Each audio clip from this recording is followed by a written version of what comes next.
then, I'm going to be getting ready to stream. What I'm going to do is, while the game's booting up, I'm going to leave the mod list over here. Just gonna scroll through it really quickly. So if you guys ever want to play with the same mods that I have, you guys can just go back through the VODs or the live stream YouTube thingies and just slowly look through it yourselves. And while the game's booting up, I'm gonna grab some water, so I'll be right back.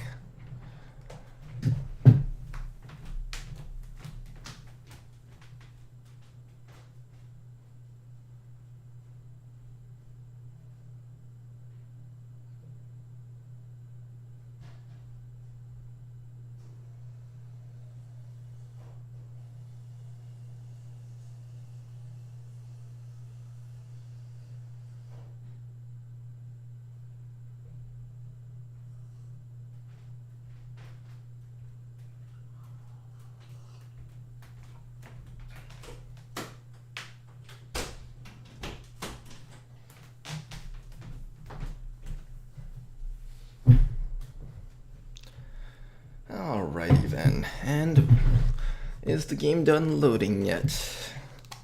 No, it is not. How's it going, Kashin, huh? Toki? How you guys doing right now? Okay then, well, we're here in the 5-minute loading screen for the game to boot up. How's everyone's day been? Hopefully good. And looking through this mod list, I see this one right here with the sectoid objurer, and I'm just like, I'm angry at your existence. You know, I never actually took the time to look through exactly what I downloaded. Let's actually look through some of this stuff. I like the new shotgun animation. That one looks really nice, honestly. I'm tempted to uncheck the Stormtrooper class. Maybe I should just try playing it for a little bit, just to see how good it actually is. I have a bias against the Bullpup in its current state, but maybe it's actually good enough that it can actually be used. I should try it out at least.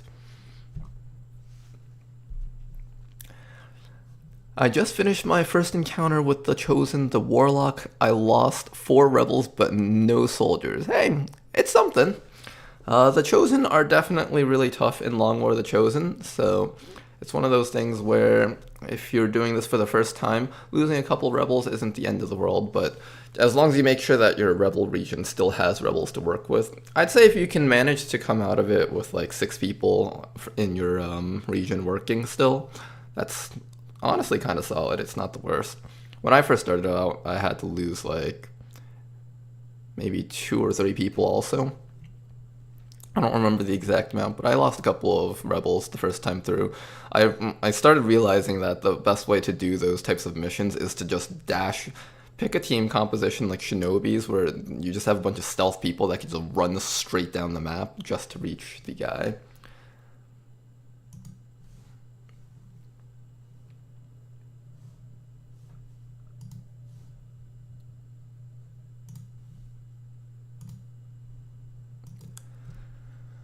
Okay then, what else do we got? Negative mobility fix. What's negative mobility fix? Might have to do with like that time I had the bitter frosted guy with poison and disorient. Maybe he would have had negative mobility if it weren't for that mod. That network tower mission from last time though, that was pretty wild. The Muton Destroyer, or Hunter I think is what it was called. The Muton Destroyer, or Hunter, was really cool with his weapon. It's a new type of animation that I haven't really seen in any of the things I've played for XCOM. So just having like a gun that causes explosions was so like, it was just really wild. Alright guys, let's go play some weekend XCOM. I'll probably be streaming for maybe anywhere between 3 to 6 hours today. We'll see how long I actually decide to stream.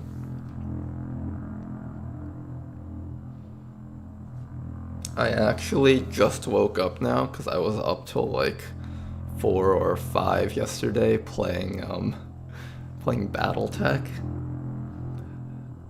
So yeah, BattleTech was fun though. I finished getting like a whole bunch of assault class mechs. I've almost completed like an entire collection of mechs on that career mode run. So I'll probably be getting at least a decent score on that. I'm trying to reach the Kerensky score where you get like all the little achievements that they set for you, like collecting all the mechs, visiting every single, or 170 star system, stuff like that. Whoa, Ronar! I just finished to play XCOM. How's it going, Danny? We're gonna get ready for some more XCOM right now.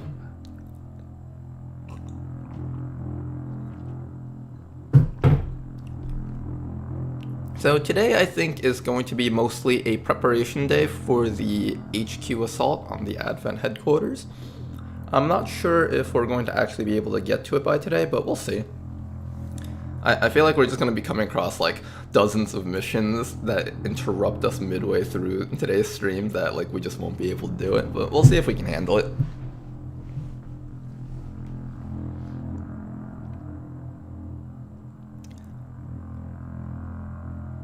In mid-game for me, the difficulty is to have enough money.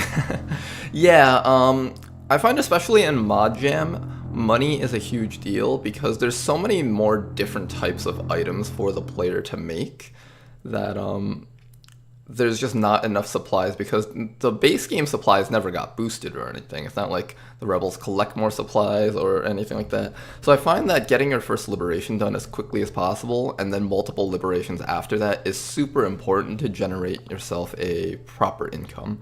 If you can't do that, you're going to fall behind really, really quickly. So there's that. Okay, what are we doing right now? We are currently getting ready for this. I'm gonna wait until the smash and grab team is back. Yeah, I think we want at least like, I don't know, a couple of sergeants like the Storm Rider or that gunner on the team. We're probably going to want maybe, actually no, we're probably going to want maybe, setting course for the Arctic. Yeah, we have to do that first, don't we? We have an invasion to deal with. This is that Chosen Hunter or is that Assassin? That symbol is Assassin. Oh, I really am not looking forward to dealing with the Assassin. Assassin's gonna be a bit of a pain in the butt. What we're going to do though is we're going to wait a bit first. We can probably just wait maybe, what are we doing right now? What are we doing? Reaper HQ. Is Templar HQ around here? Can I like scan at Templar HQ to like get wounds recovered a little bit sooner? Oh, it's down there. Weird. Okay, well, we'll scan at Templar HQ and then we're gonna try and do that mission up there afterwards. Okay, so here's Templar HQ and this mission is currently light. We want this to go down to very light, and there's 21 hours left on that. Oops. For Sector 1, the Arctic. Okay, and then this mission over here, not these ones, this one over here. How many hours is left on this? 19 hours. Okay, so we actually can't spend too long away from here, so we'll have to keep that in mind. We have a supply convoy over here. I'm gonna scan until this is maybe 100%. Oh my gosh. I'm like trying to drag the camera, but if I let go of the mouse click while it's hovering over an icon, it'll count it as me like choosing to fly over there, so that's kind of annoying. Okay, we're at 100%. Okay, this is at very light. I'm gonna do this at very light probably because we actually have 6 people on this team, so 6 people on a very light mission should be doable. Let's launch this team so we can bring them onto the other mission. How's it going, Danker dude? Hello, Commander. Since you're streaming, do you know what that means? Oh man, is that another Danker Dude video? I'm sorry I wasn't able to give you a heads up today. It was kind of a impromptu stream decision, so if you weren't ready, I was going to do the video on the next stream in a more prepared fashion. But if you're ready now, we can do it for today's stream, somewhere in the middle when more people show up. Honestly, I was expecting you to not tell me. No, I was gonna tell you, I swear, just when I was more prepared for the stream. This is supposed to be like the second to last episode, right? Yeah, don't worry about it. If you want to wait till next stream, I'll definitely be able to give you a heads up on the next stream when I'm more prepared for it. Today was just one of those days where it's like, I woke up and then I found out like, oh wait, I actually have a lot of time today, so I was just like, alright, time to, I guess I'll just boot up a stream today. Nah, it's gonna be now? Today? Alright, sounds good then. Sounds good, sounds good. Hey, a big man. Hello, Commander, my commander. How you doing? And on the YouTube side of things, is this a liberate all regions? I don't have any plans for this campaign besides winning it because it's my first time playing Mod Jam. But if we suddenly start steamrolling the strategic layer, I'll consider making this a liberate all regions. Although, I don't know whether or not we'll make it that far. It's also a really long campaign to liberate all regions, so I'm not sure. It does give us an opportunity to play with all the fun toys in the mod, though, if we decide to liberate all regions.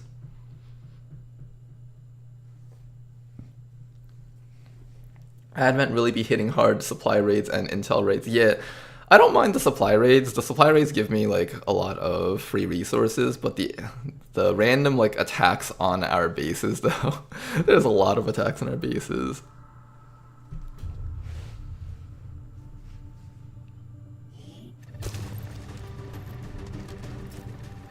You like how Yuna and Inukalot are just pretending that they have guns, even though they have swords? Forces are in the process of airlifting a number of supply crates out of this Okay. area. And we Wait, have and an Scott, where's your opportunity to take a few for where's ourselves. your armor? Locate and mark the crates with Okay, transponders. Enscott doesn't have armor, so if Fire Enscott and gets the rest. even looked at wrong by the enemies, Enscott will probably die, so keep that in mind. This is the... Oh, is this supply... Oh, it's supply extraction, not, smash and grab. I thought it was smash and grab for some reason. Alright, well, easy enough. Let's move in and grab some supplies. Time to motor. 1, 2, 3, 4. On it. Rolling out. Oh hey, Bobo has the Den Mother carbine. Should be pretty interesting of a weapon to try out. Let's have some fun. Let's get crazy.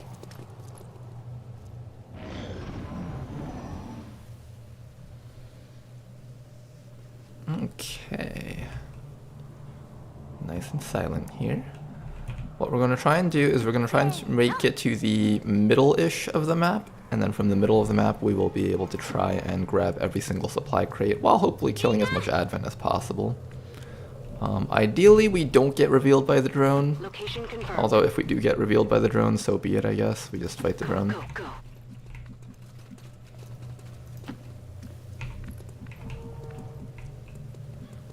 Location I'll just kind of confirmed. spread out a squad a bit. Just spread them out, just like so. Solid copy. And just be patient. I see 3 crates right away. Not too bad. 4 crates, actually. There's one next to that drone. I don't know if there's anything to the left. The drone's actually moving away from us, which is a good thing. It's kind of bad that we can't see it, though, so we can't progress left. The map ends here, so that means we're going to be taking the time to fight from this way up through the streets, it seems. So we'll keep that in mind. What we'll do is we'll leave the back crates to, who should take care of the back crates? Probably someone like Enscott will deal with the back crates. On the move. So Enscott will deal with this. Everyone else should move up and get ready to fight whatever's up there. Let's go slowly On the here. move. So we know that the drone's somewhere inside of that warehouse waiting to catch us off guard. まだまだ Hopefully we don't get caught by Get it. done. I think we can move somewhat aggressively like so. I'll have Bobo back here maybe. Bobo's technically better off like up in the front lines because she has a sawn-off shotgun. And she does actually have a really advanced weapon. Copy This that. is a mag level weapon, I believe. Or a laser level weapon, I don't actually know.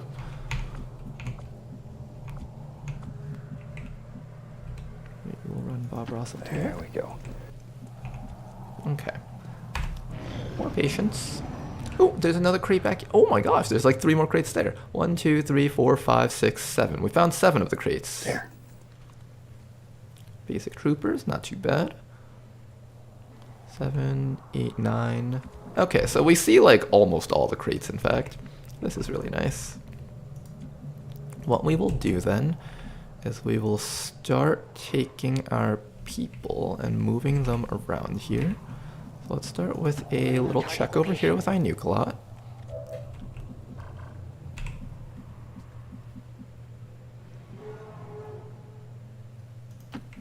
We'll just spread people out on different crates so we can just immediately pick up the crates right before the battle begins. So we'll have that. Bob Ross can maybe open that door. The hardest crates will be the ones down here because that requires activating more stuff. I guess I'll just make sure that you guys are within range of it.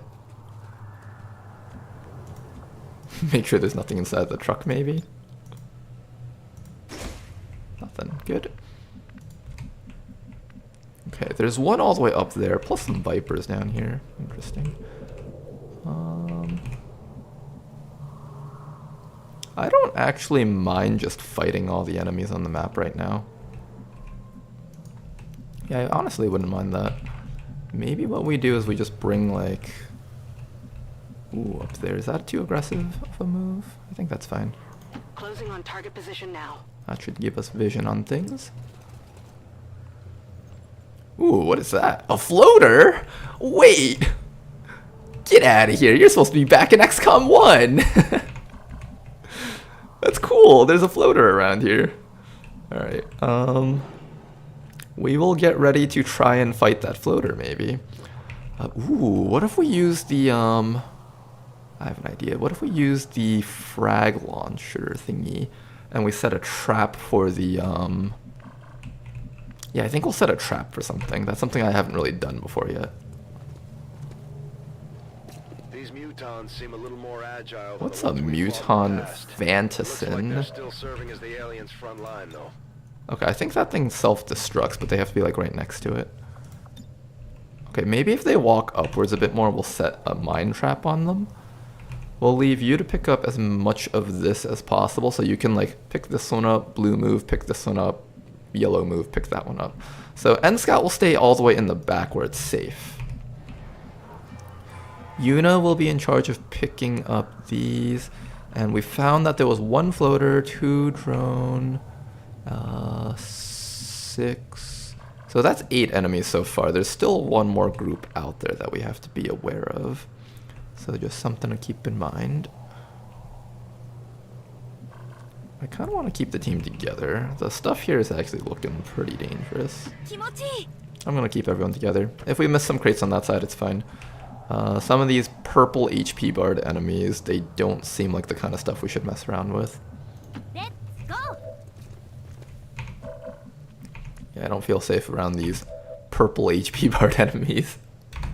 Let's be patient here. Isn't floater something you leave in the toilet? How's it going, Dodolino? I'm doing just fine. Nothing much besides just some XCOM.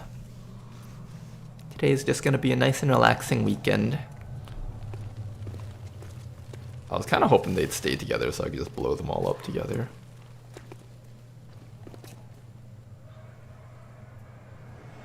Surveillance drone is right there. Okay. Let's take a look at what the muton is capable of doing. Okay.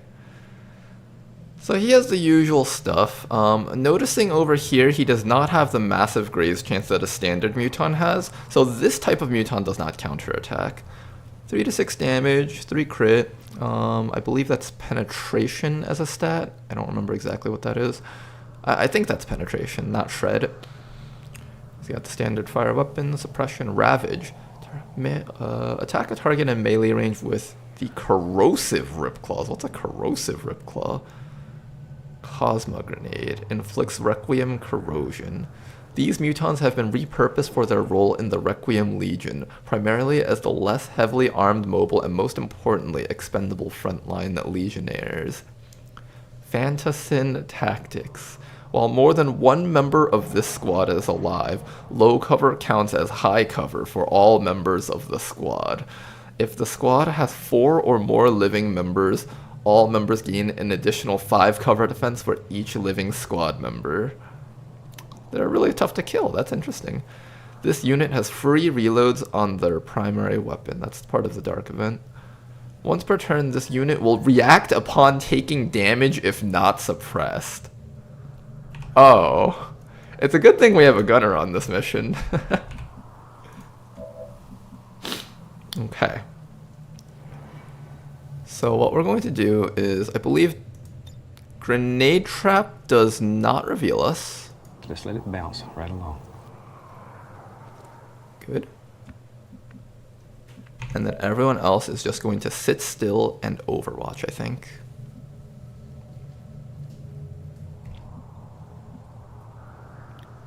I want to get you a little bit closer, but I'm afraid of getting you too close. Just make sure I can see all three of these troopers. 1, 2, 3. Okay, so their entire red tile radius is revealed here. Good. I'm gonna have you standing here, probably. Affirmative. Moving out. Good. Everybody else on Overwatch, I think. And we should be ready for action.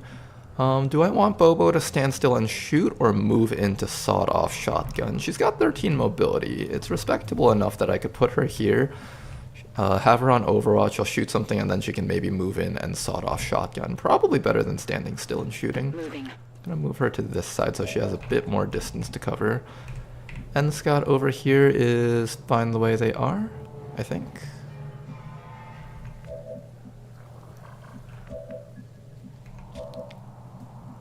Okay. In cover. Scanning. On Overwatch. Scanning. Oh, I should have hit Overwatch with the with you guys. I forgot that the auto Overwatch puts them in hunker down instead of the intercept mode. That's alright. Ooh, Mutant Harrier from the sides. This mission's suddenly looking really spicy.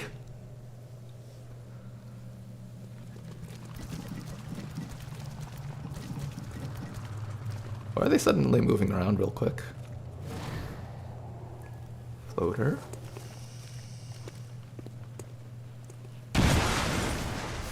Nice, clean damage on all of them. Should make them all an easy kill. Kill him! So close! So close! Not quite though. Alright, they're next to the explosive thing. We should be able to blow them up easily. Troopers over down here on the sides. We should definitely throw out an evac zone quickly. There is a Mutant Harrier. I need to read what that thing actually does. His gun looks really scary. Floater, drones. Lots of nasty things showing up, I think.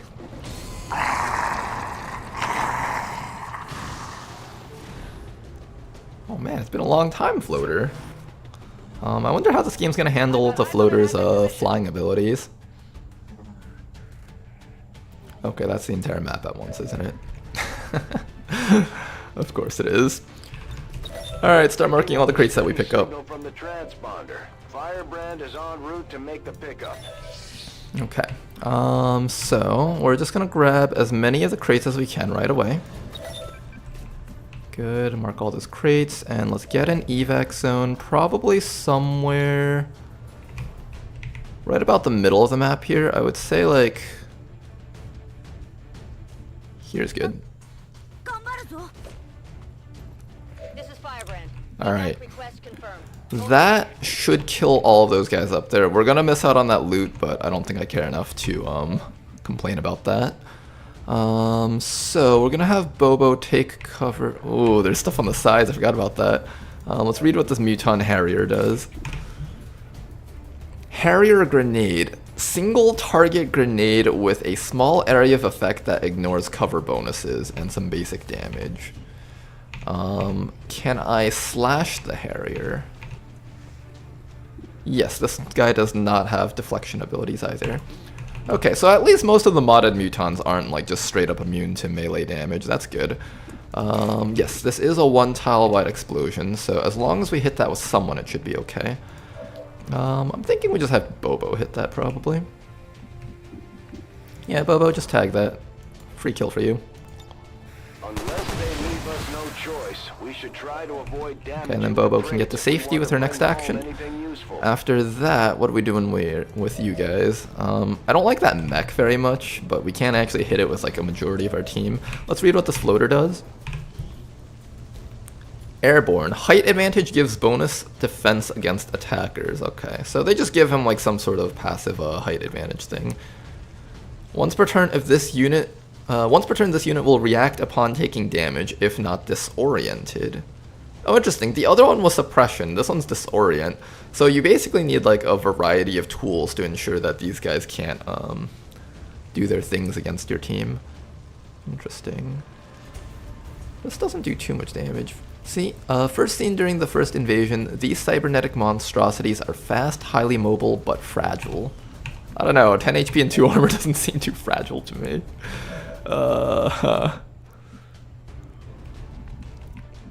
We have a smoke grenade to kind of protect ourselves in this situation. I should probably take advantage of that. And Scott over here can probably try to rapid target that floater, and then we'll start to do some damage to it, maybe. Yuna has the haymaker, that's pretty good. We can like run down here and haymaker that floater and just try to kill it.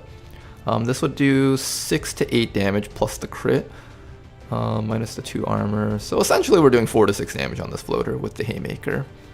Alright, I'll keep that in mind. Is his actions move only actions, or does he get to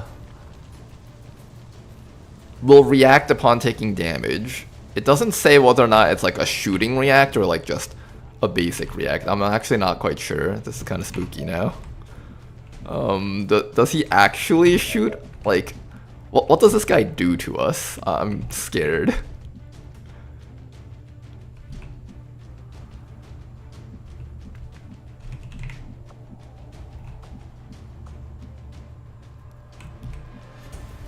And Scott really can't see much of the stuff around here.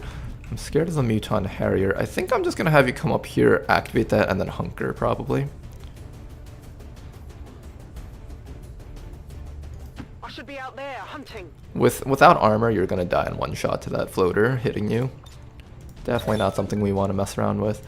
There's a drone. I could shoot the drone.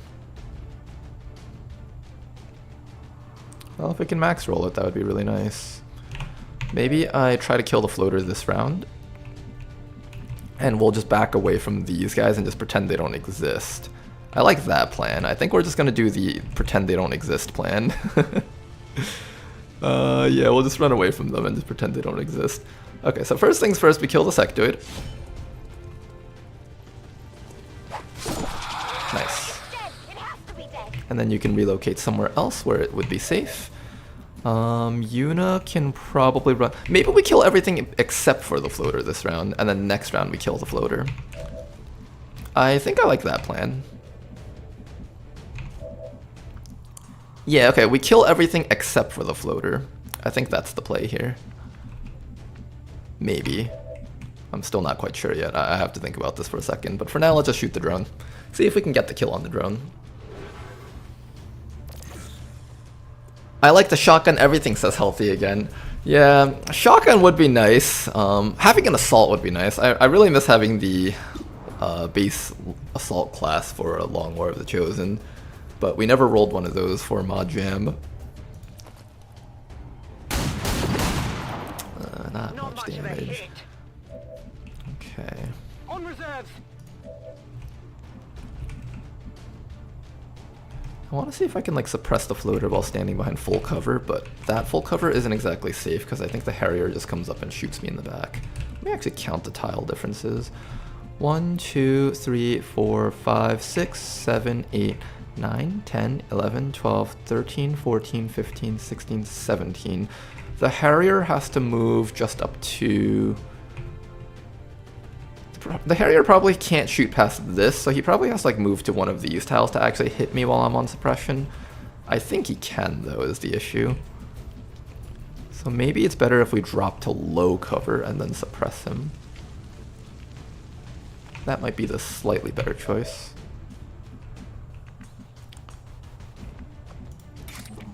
Bob Ross can try to destroy a drone with the Flash. If we just kill as many drones as possible, we won't be stunned for next round, and then we can fight back. That's not too bad of a plan. As long as this guy doesn't do too much damage against us. I don't actually know how much damage that thing will do. It's kind of spooky. Kind of worried about what that thing can do to us.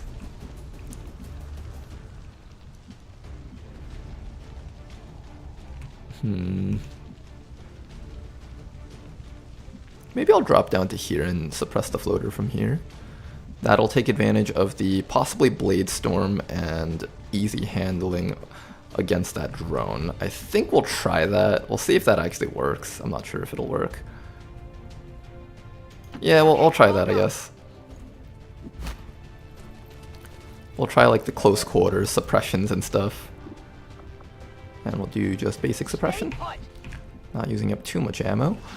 Bobo needs to get closer. I think if we can get close enough with Bobo's sawed-off shotgun, that's also enough to deal with them. Yeah, we're just gonna pretend the Harrier behind us doesn't exist. Just pretend it doesn't exist. Run away from all your problems, and hopefully all your problems are resolved. Easy.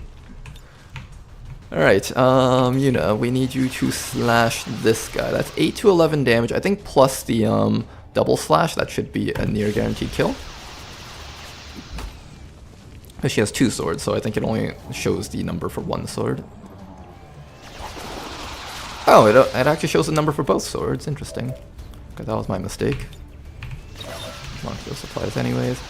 Alright, then we might just need you to take care of the sectoid. He's probably going to shoot us in the back, isn't he? I really don't want to deal with the drone stunning us though, which it might. I'm also not guaranteed to kill this drone, whereas if I go for the Muton, that's guaranteed.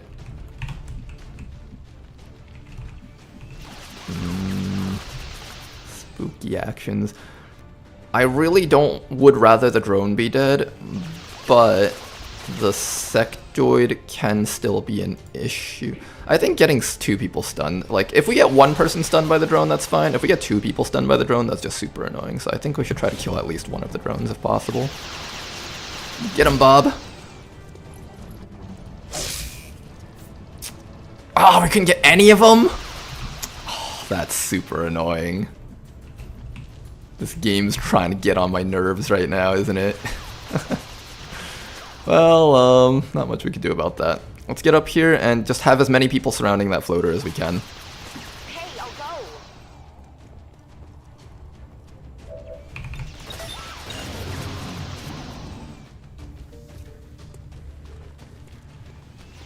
Alright, there's a bunch of troopers back there that we just pretend don't exist. What's he doing? Ooh, high ground. Yes. Ooh, that looks like it hurt. Oh, that might actually kill someone. Alright, hang in there, Bob. We'll get you out of this. Good dodge, not too bad. I can't move. Okay, and that's the one he chooses to stun. So we're down 2 soldiers. We can easily carry Bob out after the evac arrives, I think. We just need to make sure that someone is next to him, or we have a med kit. Now, problem is, the floater is apparently allowed to move up without triggering our suppression. And now I'm actually no longer able to chop the floater either. That in itself is a problem. Destroying this will automatically destroy the drone, so that's not too bad. And that shouldn't detonate enough to hurt. How do I look whether or not this detonation will hurt? Yeah, that shouldn't hurt Inukalot, so that's good. Bobo over here has shots against that drone. We might just have Bobo take that shot. I think I'm going to need to prepare for the Harrier's arrival. What I'm going to do is I'm going to have you come down to here. I'm actually really scared of the floater. Don't waste my time. Let's just mark as much as we can while waiting for evac to arrive. And let's try our best to hit this thing. Close. These drones are really annoying right now. Okay. And the floater is up here. Oh, I can't kill that floater easily. I think the best I can do is just keep trying to suppress him or something. Oh, I see. He flew over Bob Ross. Oh, interesting. So he can go airborne over Bob Ross and not trigger the suppression. Okay, I'll keep that in mind.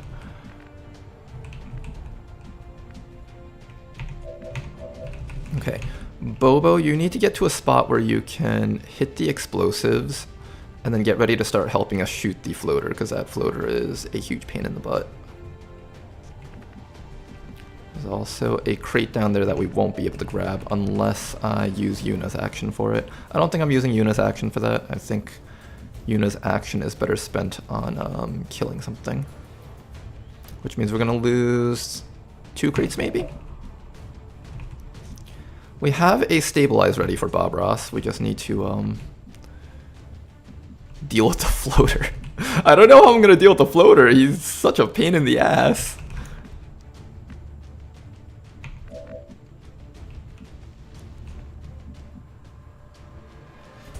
What's over there? Okay, well first blow this up. That shouldn't hit Inuka. That should be safe. Good. No more stuns.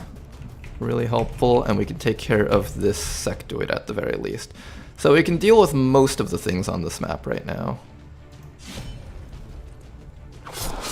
Would have been really helpful if you had actually killed him the first time around, Yuna. But that was my mistake though, I didn't realize that's how your damage calculation thing worked. Okay, now we just need to move to a spot where the floater can't flank us. He's got like close quarters as well as high ground against us. Actually no, he's high in the air so he doesn't get close quarters, but he's got like high ground against us. So he's got around like 80 accuracy. It's kind of spooky.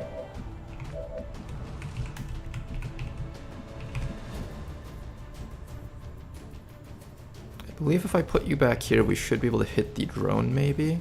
Or maybe it's better just...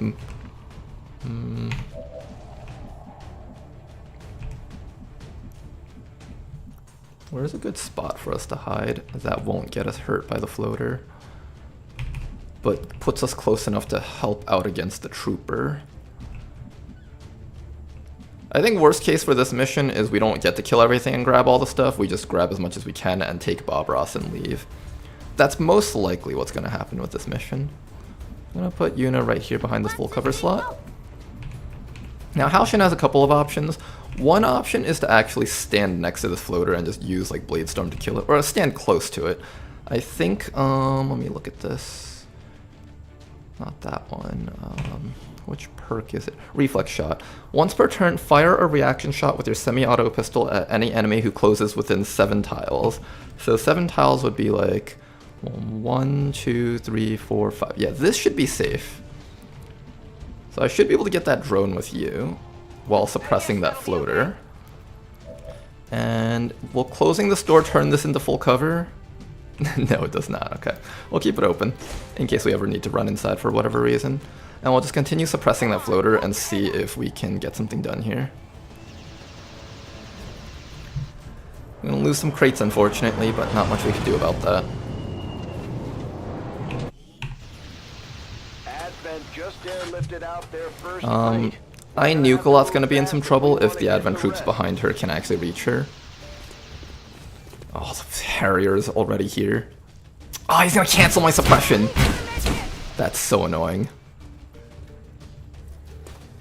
This can easily turn into a really bad mission if we're not careful, so we need to, Ooh, I did not expect them to get within range this round. Bobo's possibly dead if we're not careful about this. Oh, that floater is going to ruin us. That's not good, that's not good, that's not good. This might turn into squad wipe if we're not careful here. Uh-oh, uh-oh. Okay, he landed at least, that's good. Ah, Bobo's going down. Good, at least we got rid of that thing. I definitely got that one. Alright, we need to read what this corrosion does. I don't know if it does damage over time. So, she's not taking damage over time. Flesh cankers, armor cracks, this unit is suffering from Requiem corrosion. Repeated exposure will increase the severity. Each stack of lesser corrosion inflicts 1 damage on turn and... Aw, Bobo's going down unless we medkit her. Okay, we can still save that. We can still save this. Okay. Okay, how do we do this? How do we do this? So we can save this. We can save this. We just need a med kit on her. And we need to act fast because a lot of people are in big trouble right now. I could kill off like an advent trooper maybe with you. The gunner is actually the big trouble here.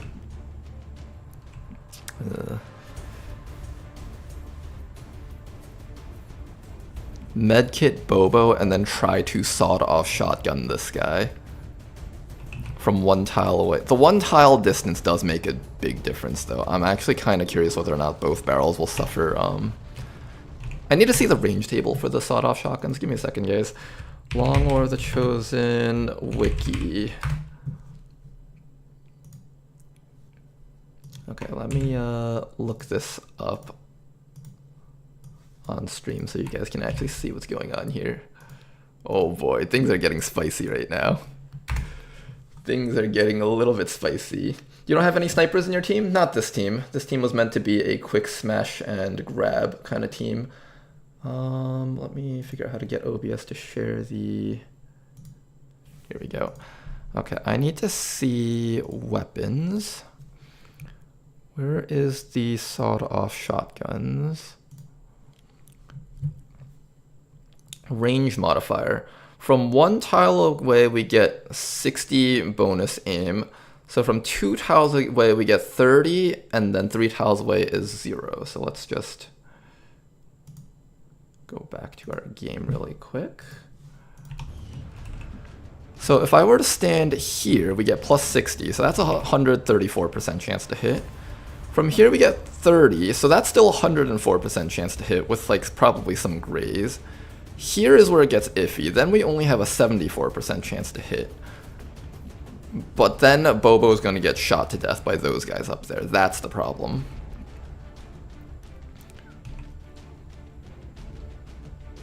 We do need this kill really badly.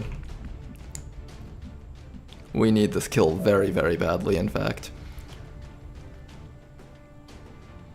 I think we're just gonna have to take the iffier action. Maybe we just let Bobo bleed out from the corrosion action instead of letting her get shot. Because if she gets shot by these guys, they're gonna do overkill damage on her, and that will raise her chances of just straight dying instead of a bleed out. If I don't heal her, then that's not a bad idea. Maybe we just let her go down to corrosion. I like that plan. And they're both like neatly next to each other, so it'll be easy to grab them both. What might end up needing to happen though is we might need to throw a new evac zone nearby here. It's still cooling down. We might need to throw a new evac zone closer by so we don't have to like run down closer to the Harrier and we're allowed to retreat. With the amount of crates that we've gotten, I'm pretty happy, honestly. Like 6 crates on a mission that turned out the way it did with these 2 Requiem monsters. Honestly, not the worst. I'm happy with that. We even got another crate here, so like 6, 7, 8. Yeah, I'm fine with 8 crates. I think 8 out of 12 is fine. Alright, Bobo, before you go down from the Requiem bleed out, I'm gonna need you to just quickly dispose of this floater for us, okay? You say so. 98. Ugh. Let's make that 100%. And Scott, can you move to a spot where you can see the floater, but not a spot where the Muton will nuke your brains out? I think from over here it should be safe. I don't think anything can see you through the truck. If you stand next to the truck, you can't see the floater, but if you stand like 1 tile away, like right back behind that truck, you should be fine. The other option is for you to like run in and finish it off if we need to, although Yuna can do that for us anyways. I think that's fine. We'll run you up to here. Okay, and Scott, give me the hollow target. Oh boy. Somehow I don't like the plan which starts with we let Bobo go down, says Bobo. Don't worry, Bobo, this is all planned out. Okay, well, there's gonna be Gray's chance on this guy, and it's not even a guaranteed kill. We need to do 12 damage, so this is actually kind of a roll here. Not enough, Bobo. He went up! Oh, okay, he went down, that's fine. Okay, then we can kill him now. Now we can kill him. This has a chance to graze. We're gonna use the Haymaker to ensure this guy dies, because I really don't like him being alive. Yes, Haymaker should be a guaranteed kill.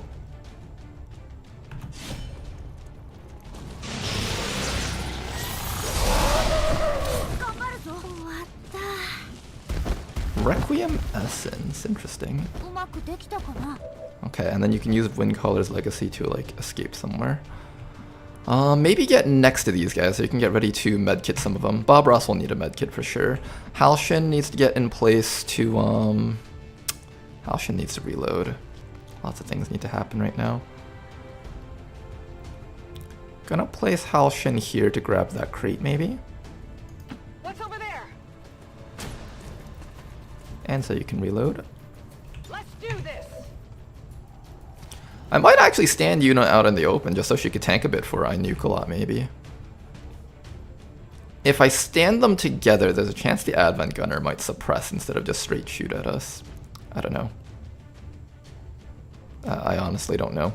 I'd rather them shoot at Yuna than I nuke a lot, but I nuke a lot's like within wound territory, so I think the AI will more likely focus I nuke a lot. But I would like them to focus Yuna a bit, so I nuke a lot can just survive one more round here. 1, 2, 3, roll. And then I guess we activate this.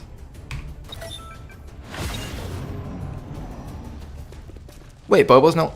Oh, she would have been fine? They're moving around the side. Oh, she would have been fine! Oh, okay, okay. I just doomed Bobo, actually. I should have medkitted her. I definitely should have medkitted her. One dead. Oh, that was our Stormcaller, wasn't it? Oh, that's not good. Oh, that was Yuna? Oh, she didn't even bleed out. Oh, this is not good. Okay, I didn't realize that's how corrosion worked. If I had understood corrosion a little bit better, that would have changed everything. Wow, we lost both our Stormcallers.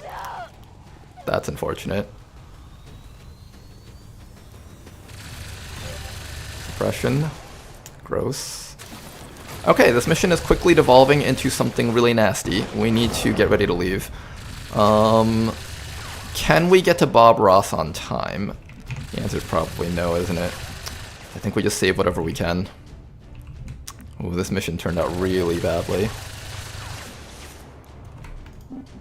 Okay, we can hide inside of this truck for a bit, and then next turn we can dash out. I think that's all we can do. Oof, this mission turned out really badly. Okay, so a little bit of an understanding of the corrosion mechanic is the first point of corrosion doesn't actually do damage to you on turn end. For what, even though it says that it does damage on turn end, it didn't actually do damage, it just wore off. So the wear off, so if it ends in one turn, you don't take damage from the corrosion. That's something to keep in mind. If it says it ends in one turn, you won't take damage from the corrosion. Don't suicide someone before that. Didn't expect that mech to get up close enough to get all of us like that. Oh man, I can't believe we lost both our Stormcallers. I don't think we'll get another one of those this campaign anymore. Unfortunate. Really wanted to see what they were capable of doing by endgame. This is what? How many people did we lose? We lost a squatty, we lost Bob Ross. Oh, we're gonna lose Bob Ross, that's not good. Halshin, do you think you could save Bob Ross? That's suicide, isn't it? There's a Harrier, there's a Gunner, there's all these things up there. That's basically suiciding. I think we need to minimize variance, if possible. Unless we have N. Scott run the Overwatch. No, that's just really asking for suicide. Is there any way I can get cover bonuses while running? I don't think we could save Bob Ross. I really want to save him, though. Halshin sitting in half cover is just like a 50% chance for like Mech, Scout, and Harrier to hit. It's probably not safe. I don't think you're going to make it, Halshin, if you run up there.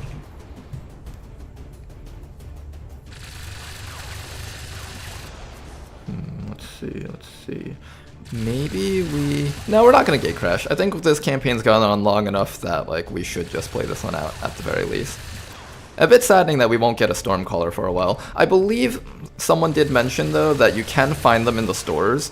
So you can find them in Black Market, and you can find them in rescue unit missions. So we will get them again in the future. That's not, like, the end of the world. What's kind of hurting though is we've basically just lost like 2 sergeants and a corporal on this mission. That's what really hurts right now. So I want to see if I can rescue at least one of the sergeants, but not if it's going to put Halshin in danger. I'm trying to see if there's any way we can actually like resolve this with Bob Ross alive. I don't think so, but we're trying really hard here.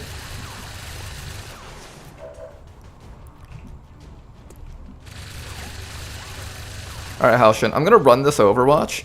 If you get tagged at all, I'm immediately running you back to safety, and then we just wait out the Sky Ranger.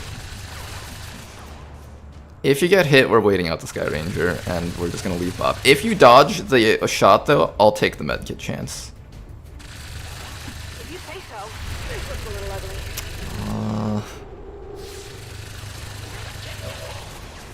This is really sketch. This is honestly really, really sketch.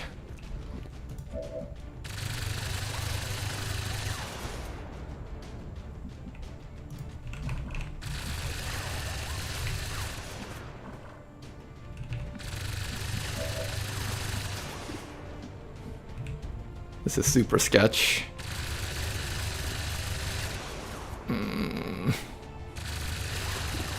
We're 1 click away from at least making sure Bob Ross survives. Oof. Oof.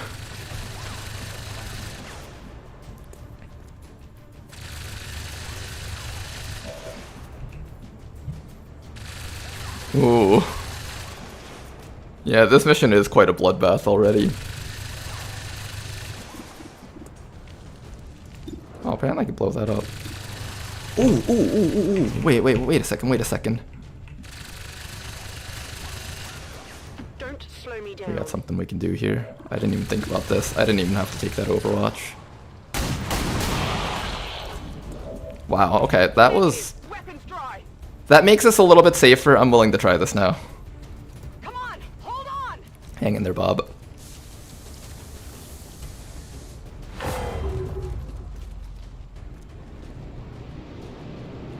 Okay, if I thought about that a little bit sooner, we would have saved up on 2 HP on Halshin. If Halshin... I made a lot of mistakes on this mission. That's really bad. Well, don't worry, guys. It's the first mission of the stream. This was our warm-up mission. Dodge. Oh, no. Halshin's going down for that. Just suppress. Please just suppress or something. Yeah, it's gonna go for the shot, isn't it? Halshin died for that. Not worth. Okay, you need to get to safety and then just evac. If you can grab Bob Ross, that would be great, although... Oh, you might actually be able to grab Bob Ross at least. Halshin traded their life for Bob Ross, that probably wasn't worth. Alright, well... Seems doable. 6 people came in, 2 people came out. Not good at all. Let's make sure we grab the right person here. Did I get the right person? Yes, that's Bob, okay. We're gonna run back here, and then next round you can just run away. 14 mobility, that should be enough. Right behind here is 2 layers of full cover. They shouldn't be able to see you. I want to get like the extra bit of distance just in case I can't actually make that dash. I can handle that. Oh, that's rough, guys. That was a rough start to the stream here. Oh man, okay, note to self, maybe don't start streaming as soon as you wake up. That's a double move. There's no way that's a single move. They're trying to flank us. I'm hit. That was a... Wow.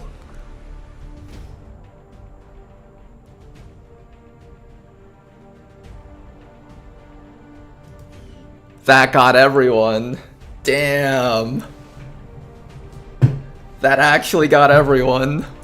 That scout got me. That 14 mobility, I did not anticipate that. Okay, well, that was painful. I mean, technically we, quote, saved Bob Ross. We can find him on future missions because he's no longer bleeding out. 5 other people went down for that, though. Not very good for the early game. It's honestly a little bit better for that to happen a little bit later on in the campaign when you have, like, a larger squad size. We do have a pretty large squad size, but losing, like, 2 Storm Riders, losing our only recon, that's gonna hurt a lot. Oof. And we're going to need to recruit new members for these squads and all that. At least we got the supplies, Keck. At least we got the supplies. Well, you know, Bob, we'll be back for you at some point in the future. You guys, though, 1, 2, 3 sergeants down. That's painful. Oh, give me a second here.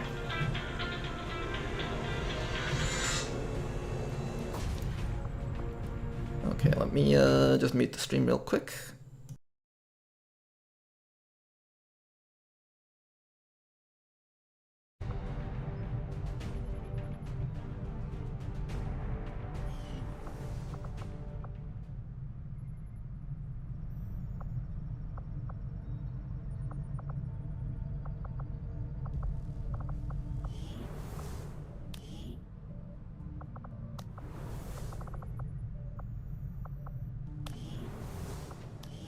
Advent Burger, where the customer is always right. In between the bun.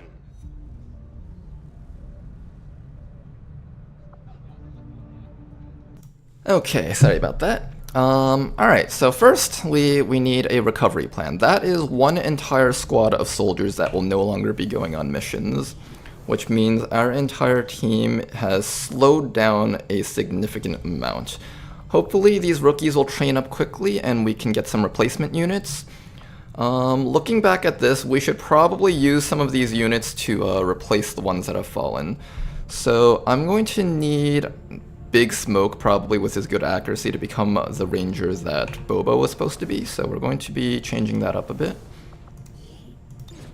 Big Smoke will be turning into the ranger that Bobo was supposed to be, because I did need 4 rangers. I could also go specialist for the early game benefits. I gotta think about that for a bit. I think ranger is slightly better. Where is it? Ranger. I could turn you into... maybe it's better to go specialist instead. Specialist gets 1 less Overwatch shot than Ranger, so Ranger is the better long-term investment. I think I still want to try the long-term investments. Let's do that. Okay, so we have an Arsonist in training. What else did we lose? We lost a Recon, I think. Let's see. What else did we lose? We lost a Gunner. We need a new Gunner. We've lost both our Gunners in this campaign. So we also need a new Gunner. With our remaining rookies, I could do something like... This guy's only got 10 mobility, though. This person's probably better suited for Haven management. What else do we got? I could take Paled Brook out to do that other mission. Oh, we're really running out of soldiers to do missions with. Not good. I might just have to boost that other mission with intel.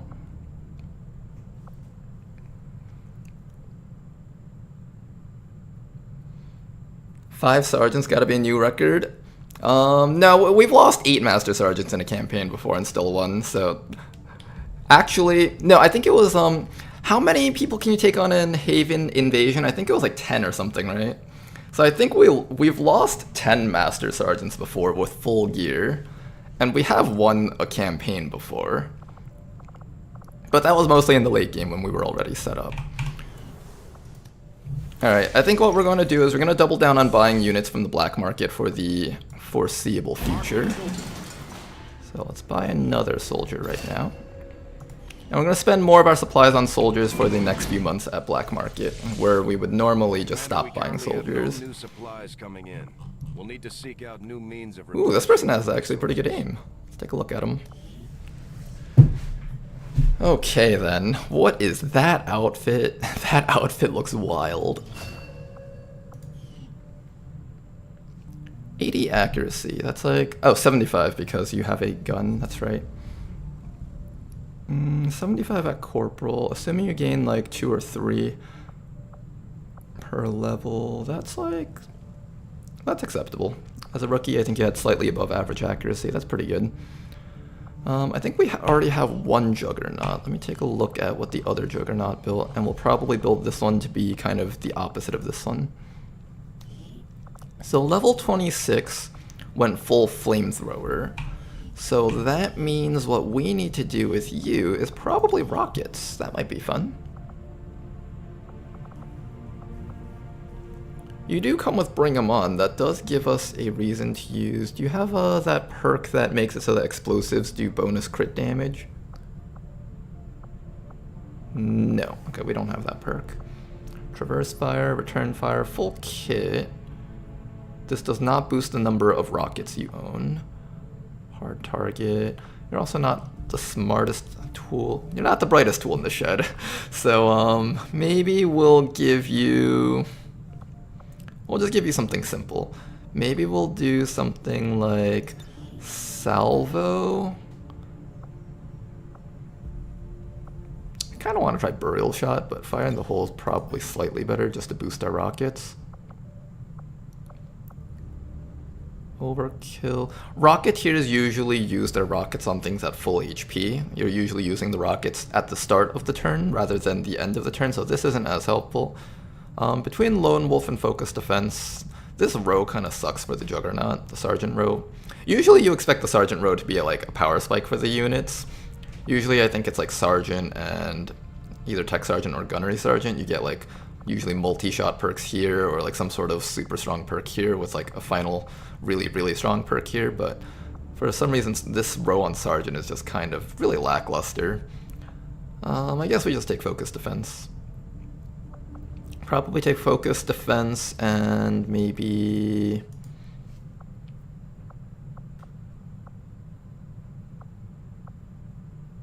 Detonation shot's kind of interesting. I think Shredder gives you an option to use your gun, so if you're out of rockets, you can support the team by just shredding whatever is out there still. This is a fine perk to take.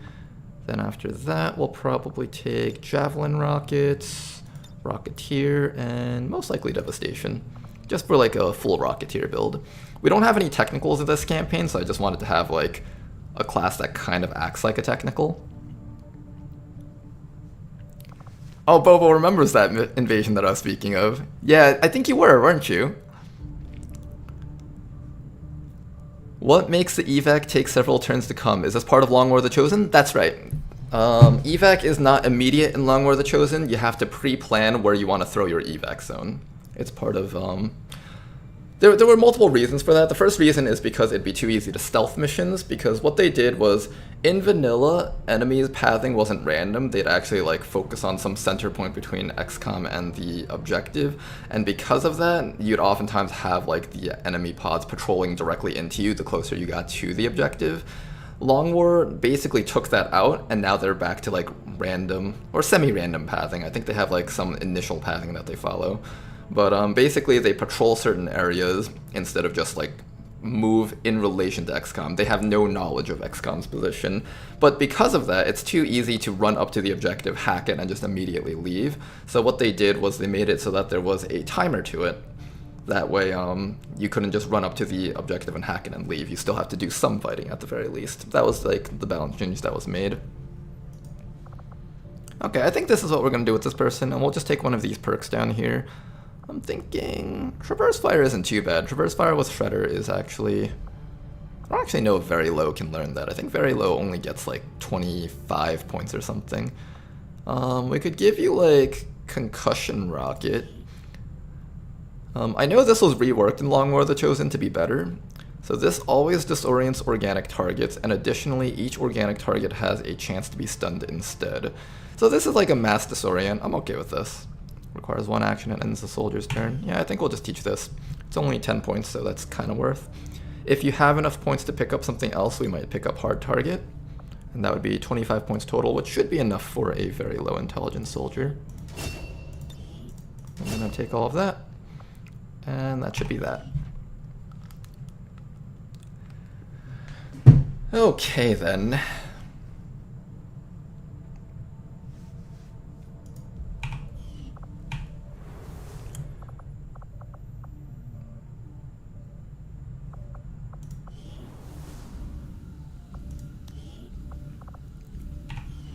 Alright, so we still have to do the Haven defense against the Assassin, but now we don't actually have enough people to do it, so I probably have to bring this group back. I really want to do the supply raid, though. Oh, I really want to do this. Can I, like, boost this, just so we can just get it done? Supply Convoy is worth boosting if we have to. Supply Convoy is definitely worth boosting if we have to. Let's take a look at our unit count. 1, 2, 3, 4, 5, 6, 7. Yeah, we definitely need to take that other person back. That other group back. Campaign's been put into a somewhat tight spot because of that mission. Boost. Very light, that's doable. Alright. So we got 5 people over here. It's an untimed very light mission, and we've got a pretty good sharpshooter.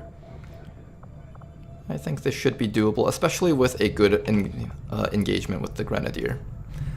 Let's begin our second mission for today's stream. Hopefully this one will be less tragic than the other one. Did Ronar miss that the Juggernaut had MAME as an XCOM perk? I did see that it had MAME as an XCOM perk, and I'll probably take it. I'll either take that or the hard target. I just find that I end up not taking MAME very often, weirdly enough. Maybe it'll change as we fight some of the tougher enemies in the missions, but I find that usually with chrysalids I end up killing them on the site. Assassin can be immune to MAME, I think, is what someone said. And yeah, I don't know. MAME just isn't something that's like super high on my priorities list.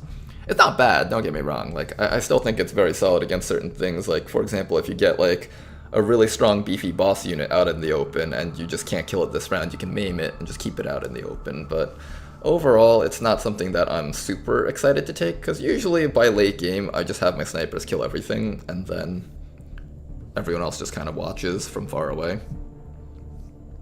That's usually the strats that we go with. And that might end up being the strats for this campaign too. I wanted to actually see if I could do like a different type of team composition builds. Things that might be more exciting and fun, but I feel like with how tough some of the enemies we're coming across are already, we might need to resort to doing the sniper long range stuff. The aliens were moving something important through this area on a convoy, and the resistance managed to We will disable see. one of the transports before Advent could regroup. They're already working to lock down the site, but we can't pass up this opportunity. We need to secure the area, eliminate any hostile resistance, and recover whatever they've got.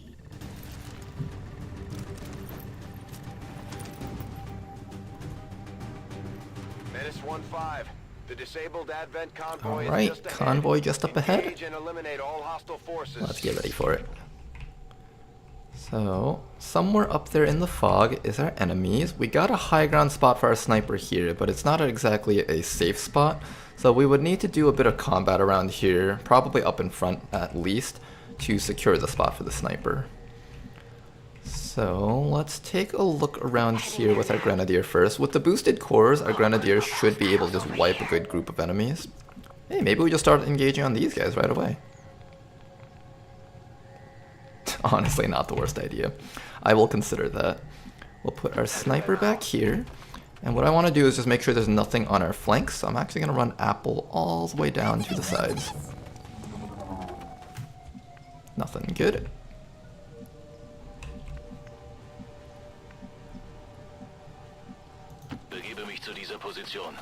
I like how much armor Shannon has. It's really nice. Makes it feel nice and safe. We can see all 4 enemies. I want to just kind of get a slightly better view of everything around here. Yeah, I think that's just the 4 enemies that we've got. So we will probably open up by shooting at those guys, most likely. We have 2 sharpshooters on this mission. One of them is Den Mother, so she's not exactly the best sharpshooter. I don't know if there's anything up here yet, although this does look kind of... Watch me grapple up there and there's just stuff up there to kill us. I'm just gonna take it safe. Why am I moving up far?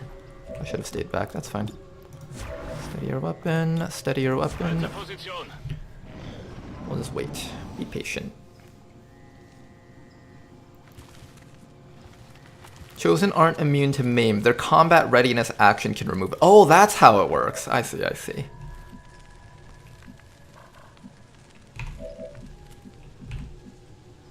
Okay,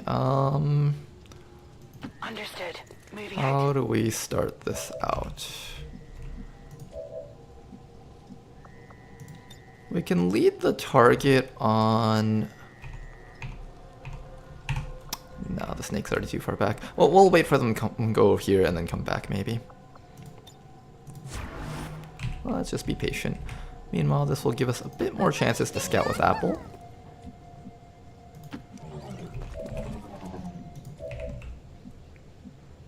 On my way. Bring Den Mother back here, just so she's a little bit closer to the squad.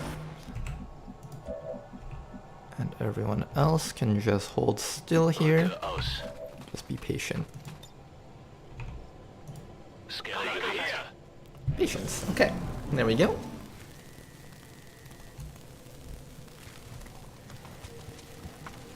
How does MAME work against the alien rulers? That's a good question, actually. In fact, I wonder how MAME would work against, more importantly, the Requiem enemies. I'm curious whether or not the Requiem enemies can actually have MAME wear off in one action, or if that just permanently keeps them locked. Because if it does, that's actually really, really good. Then I would actually take MAME.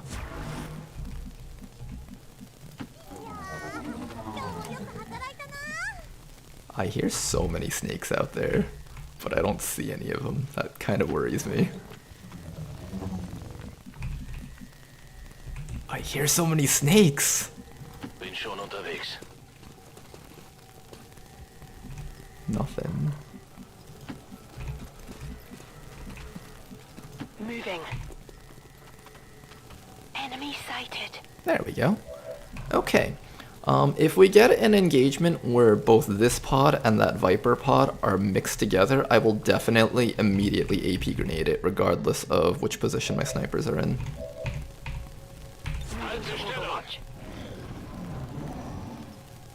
I really hope they just gather together at some point. That would be so nice. If they get too close and they risk activating, then I'll just immediately throw the AP. That's fine too.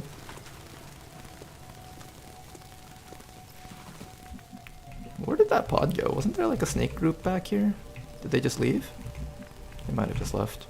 They might also be up there. Let's move our snipers away. Good copy. Moving on target. Hello. My girlfriend's back home. She was just out shopping earlier. Alright, we're gonna wait for the Viper to crawl back this way, I'm thinking. Heading out. If possible. It would be really nice if they did come back. Really, really nice. Meanwhile, everyone else is gonna wait here. Apple, I think, can wait here also. I think we just have the entire team sit here for a bit. Just patience. Patience is the key to a good campaign. I'm pretty sure the boosted cores would instantly kill all 4 of these guys, though. If we really needed to.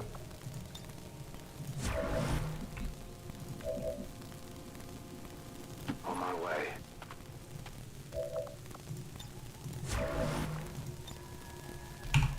I don't know, are they gonna like walk into me?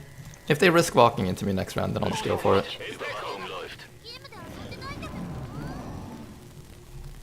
I really wanted the snake to... Oh, they are gonna walk into us. Alright, we'll just kill these guys regularly then. Oh, not yet. Not yet. Nope, don't mind the random pink-haired person with a gremlin right there. Don't mind that. Kinda wanna do the AP grenade down here on these guys. More so than I want to AP grenade these guys. Although it's probably more relevant if I do it on these guys, because this actually one-shots them. Yeah, I should definitely do it on these guys. Alright, if we're gonna do it this way... the ones most likely to live are the gunner, the engineer, the sentry. The sentry will live, or sentry will die, trooper will die. In fact, let me look at the damage of this grenade. This grenade does 4 to 7 damage. The trooper is guaranteed to die, the sentry is likely to die, and even the gunner and the engineer are likely to die. Will I need to overwatch with anyone? I will lead the target on the gunner, and that's it, I think. And then everyone else can just get ready to fight normally.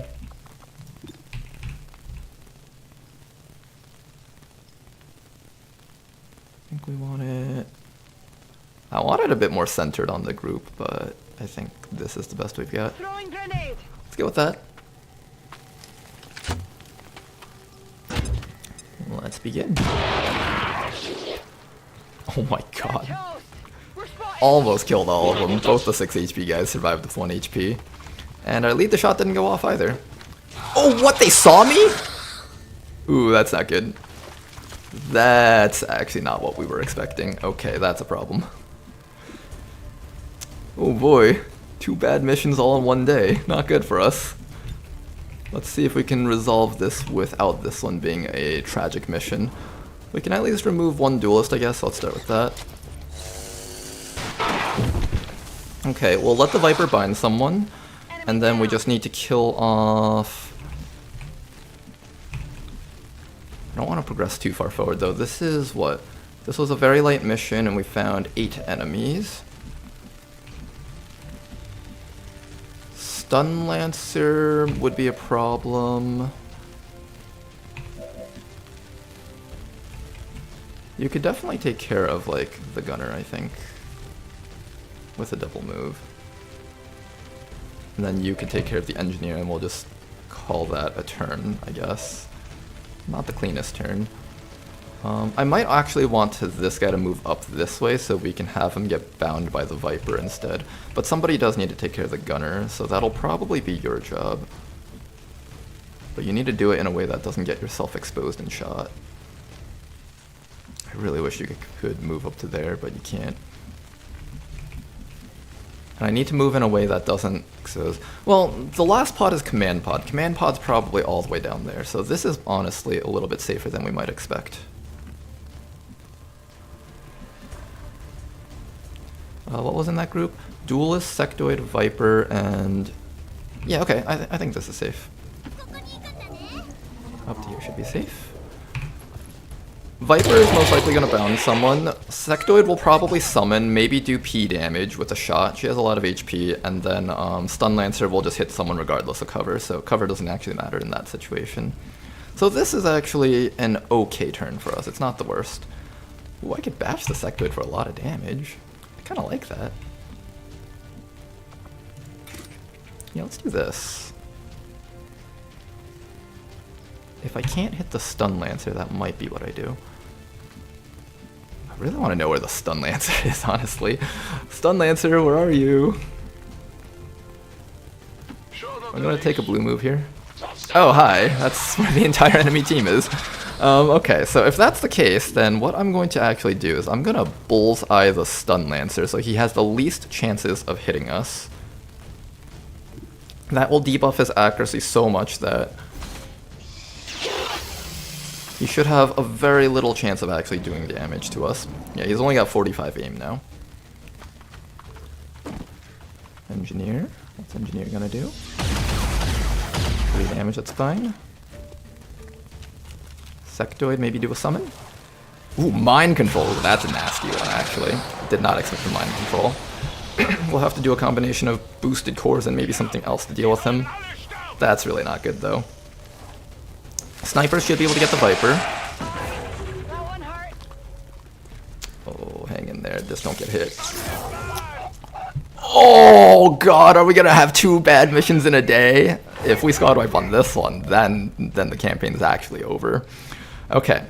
We have a shot on that Viper here, so that would be a way to free you. Could you imagine we actually squad wipe twice? That would be really bad, huh?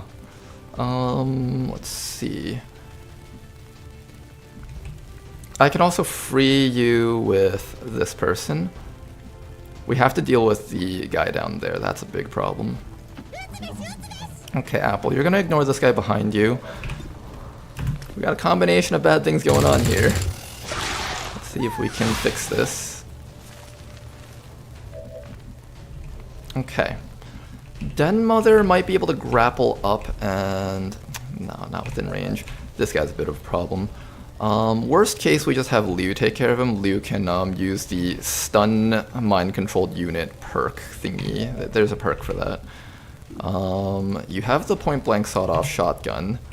I really want to stabilize and then sawed off, so unfortunately we're going to have to take the 95%. This takes one action, right? Yes, this takes one action. Excuse me, I have to cough a bit. Okay, so stabilize first. That way I can resuscitate you next turn. Come on, hold on.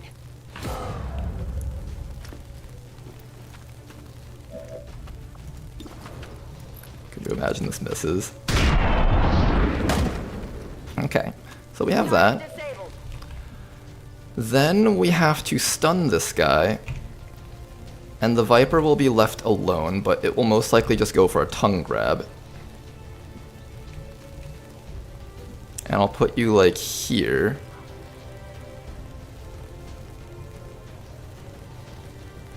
Or here. I think here is a bit safer. Moving Here's to a bit position. safer, I think. Okay, and then we just stock strike this guy. And once we can take care of the sectoid, then we'll take care of it. It's gonna be annoying with this guy, though. He's really just going on Apple. Hang in there, Apple. Zombie summon from this guy. We really, really badly need him dead now. Soon. Sooner than later. Tongue grab? Yep. Alright. Now, we have to decide whether or not it's better for you to shoot or resurrect. I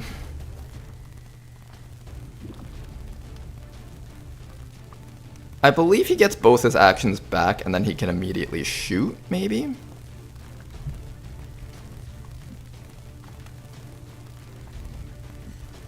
Which tile is the Viper in? Can't tell which tile it's in. Does it get the... It got the full cover, so it's got, like, I think it's in the right tile, basically.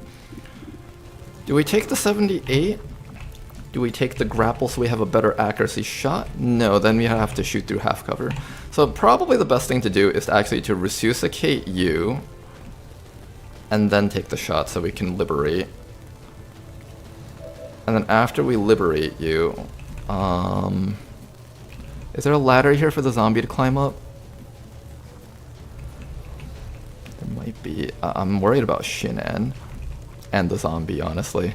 Zombie has enough mobility to come around and slap you. You'll probably die. Like, knowing my luck right now, it'll max roll us for 7 or crit. So we probably don't want to mess around with this too much. I need to do something about that sectoid, though. That sectoid is a big, big threat to us. I think we can resuscitate you first. You're good. Just stay with me.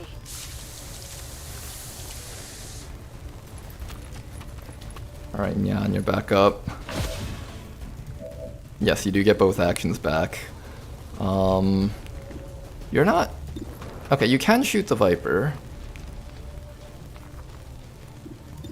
Sectoid you can't shoot. It would be really nice to be able to just kill the sectoid and have our person back, but I don't think we're gonna be able to do that. So, we will probably have to go for the Viper shot here. Precision shot won't make too much of a difference, I think. Precision shot would be what? Like... somewhat makes a difference. We might need it for the sectoid, though. I think we'll need it for the sectoid. We'll take the standard shot here. As long as it tags the Viper, we should be able to liberate Apple. Good. How many is that now? Alright, Apple, hang in there. We got some things that need to be done here. We got some things that need to be done here.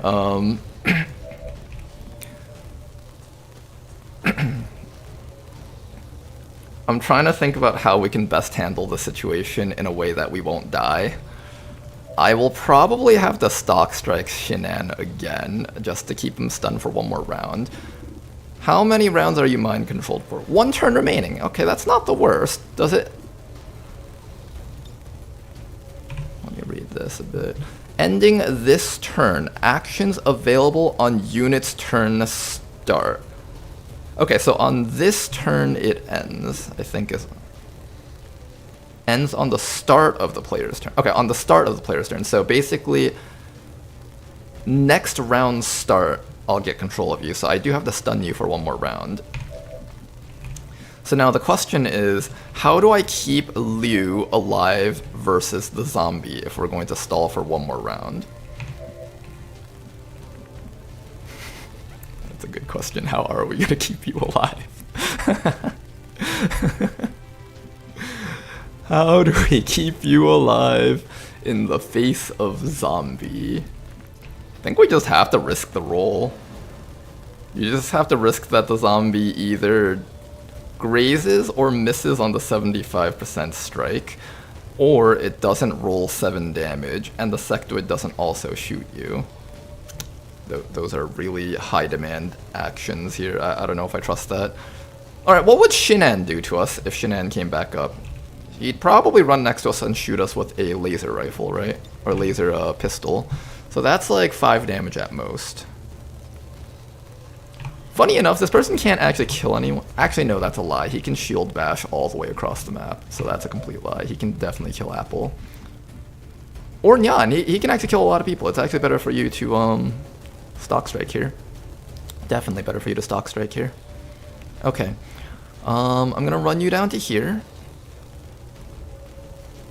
Stock strike one more time, and then we're going to use Apple's shielding protocol on you, and then we're just going to run Apple to like a safe spot.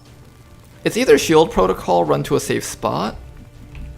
Is there a safe spot where the NG won't be able to hit you? That's another good question. I don't think so. And if the sectoid can go for a kill shot at this point, it will go for it because it's used both its psi abilities.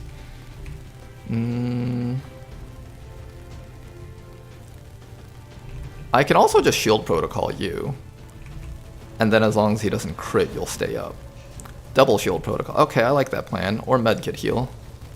This one heals 4 HP. This one's actually a little bit better. Okay, so we shield protocol you and medkit heal you. That's the play. And then we put you over here so that the NG doesn't flank you. This is such an iffy turn. I don't like this one bit.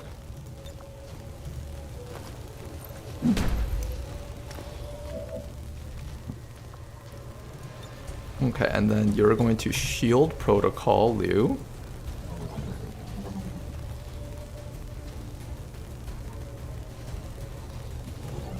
And then you're going to medkit heal yourself.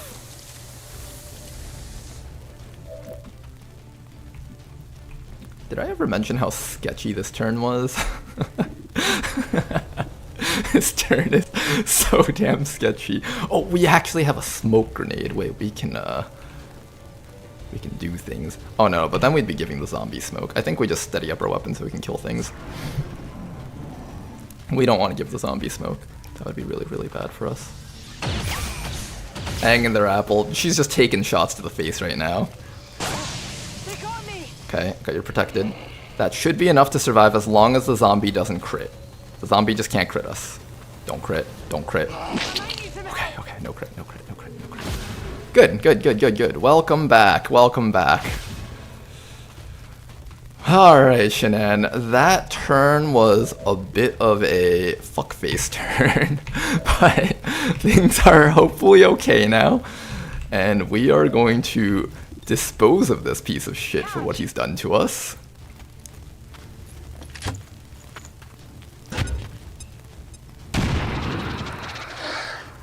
We are going to absolutely wreck this man for the terrible things that he has done to our team. You sectoid. If it weren't for you, this turn would have been, like, perfect. We could have done this mission flawless. Also, the surprise activation out of nowhere, that really got me. I did not anticipate that. We're just gonna pretend yellow alert doesn't exist. Apple, you'll be fine, probably. Good. Okay, a rough 2 missions to start the stream off with, but at the very least, this one's okay. At the very least. We've secured the high ground for our snipers, so next round we're gonna get Nyan and Denmother both up to here, and then we'll start scouting out with the rest of our team. So why don't we relocate our people to a safe spot? Nyan down there, Den up here.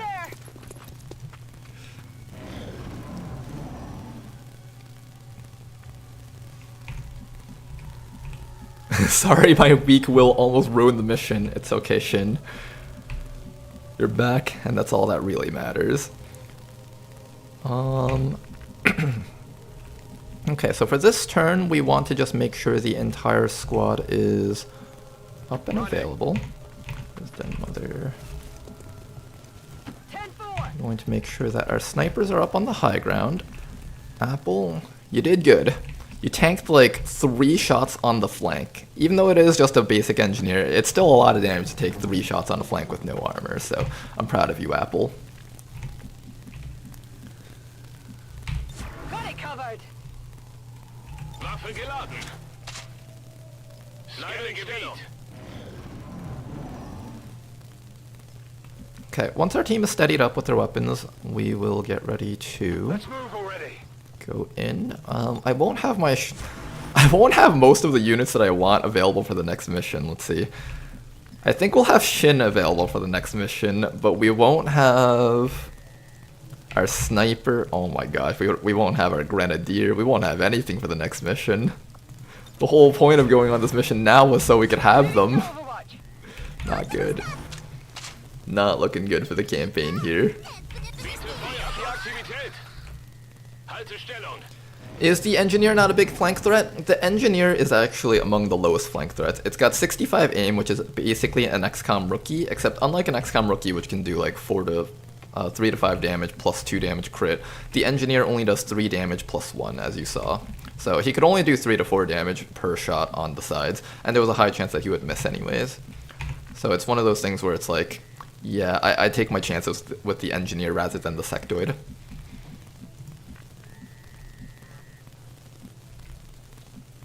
Oh, this next turn is gonna suck though.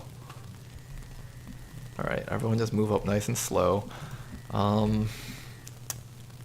Apple, I think you just sit in the back and shield protocol someone. Maybe Lou. Lou needs the shield. Well, let's give Lou the shield. Apple, you're just gonna hang back and give Liu a shield. I think these shields are permanent, they don't wear off. And if I'm wrong, then it's another case of Ronar needs to learn how to read. Moving to designated position. Okay. Everybody else, is this a free reload? That's a free reload. Keep this steady for now. Is this a free reload? Yes. Everyone just steadies. On Overwatch. Just be patient.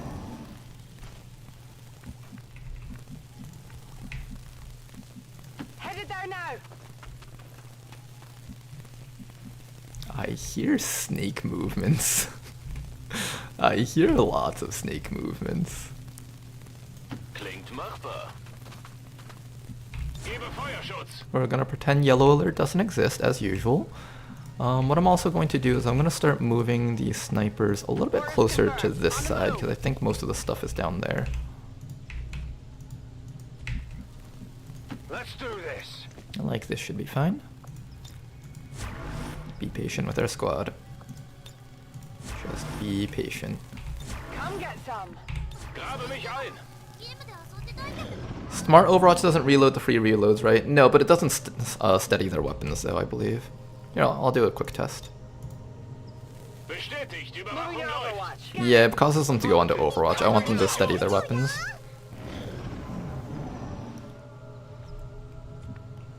If you guys didn't know, you do not Overwatch at squad sight range. You need a perk called Long Watch for that.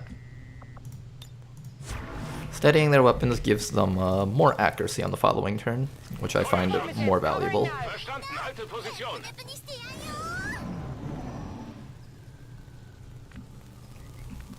There is an INI edit you can do to make it steady. Oh, really? That would be really nice if actually, that's actually something I would bother to do off stream. I usually forget to do all the things that my viewers tell me to do, but that's something I would actually do. Or remember to do, hopefully. Got some advent There it here. is. Oh god, it's an blur. You pieces of shit. I hate you so much. Okay, we got a trooper, a sentry, an observer, and a wraith commando. How do we take care of all this nonsense? First things first, I want that frost trooper dead because we can hit it. You could try. We'll give it to Den Mother first because she has the worst shots. Nice shot by Den Mother. You might be a bit rusty, but you still got it. Okay then. After that, we have a shot against Sectoid Abjurer. You know, it'd be really neat if you could just crit him and kill him instantly. Oh. Nyan, I'm so glad I brought you back up. You see that? Oh man, this team was in dire need of some competence. I'm glad we still have some of that on this team. Oh man. Okay then, okay. Not too bad, not too bad. Then after this, what we'll actually do is we'll retreat with the rest of the team. I don't believe that guy can reach us if we run backwards. On my way. And what we're going to do instead is we're just going to have the team sitting right here. I'm in fact also going to use the medkit just in case that guy can reach you and then like the sentry can tag you or something. Just in case all that nonsense happens. Leave ourselves a bit of buffer. Okay. And just be patient. Just sent it on Discord? Alright, thanks a bunch. I'll probably set that up for the next stream. This is bad. Oh, he hit you still. Glad I gave you that medkit in case the sentry got within range. What's this? Use grapple gun to retrieve loot from the... That's a thing? What? Wait, that's actually really cool. That's honestly incredibly cool. Heading out. Where's the sentry? I don't see the sentry. I don't like that I don't see the sentry. I don't like that I don't see anything with you either. Does this take one action? It's one action? Here, let's try it out. That looks so ridiculous. I don't think it was meant to be used from that range, but I'll take it. Alright, what do I do with you guys? Do we go for the kills, or do we...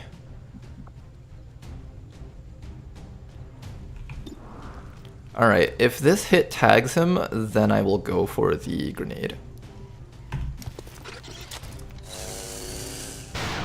Of course it tags him. Nyan's just... He's got it all under control for us. Nyan's got everything under control for this team. Boom. In Nyan we trust. Nice, okay. So the Wraith Commandos drop Lancer corpses. That's something to keep in mind. Kein Problem, boss. And after that, we're gonna try really hard to make sure that Shinan doesn't get wounded. We're gonna try really, really hard to ensure that Shinan doesn't get wounded. I don't know where that sentry went though.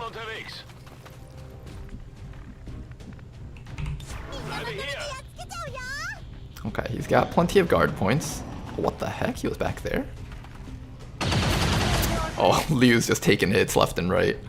But you got this, Liu. You're okay. Our snipers are unable to provide support from this position. So we either have to take a turn to hunker down, or... actually, I think we got this. I think,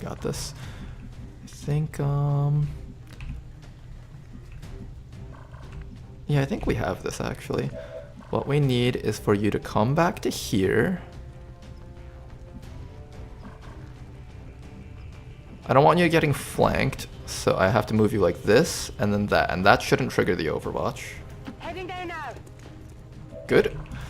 Then this can remove the Overwatch, and then the other guy can finish it Fire in off. the hole.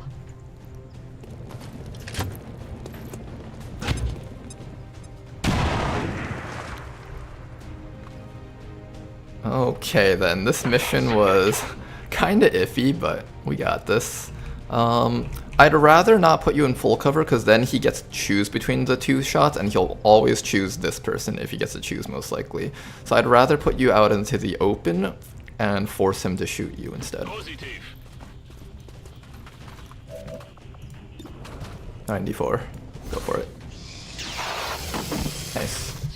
Status confirmed. Okay, we had two back-to-back missions that almost went tragically. The first one did go tragically, but this one did not go tragically, at least. So, oh my goodness. That mission was, kind of spicy. Kinda spicy.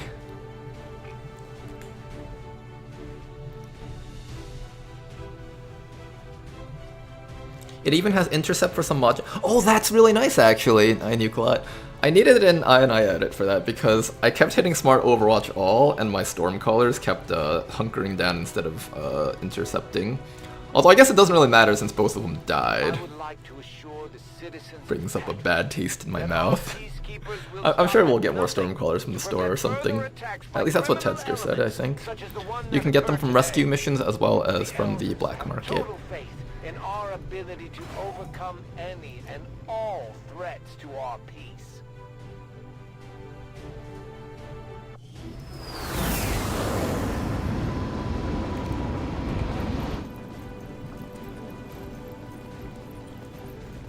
Okay then. Thank you very much for that confirmation. Well, you guys worked hard. You guys earned these promotions. We were in need of some competence, some dire need of competence, and I'm glad we had a bit of it. Thank you, Shanann, for not getting wounded. I can at least bring one person on the next mission. Then Mother over here will be relevant for the next mission also, and we've got Nyan over here. Alright, Nyan, unfortunately you won't be participating on the next mission. Oof. 20 days out. An elite scope. Ooh. 5 Elerium cores. Ooh. Meld. Ooh.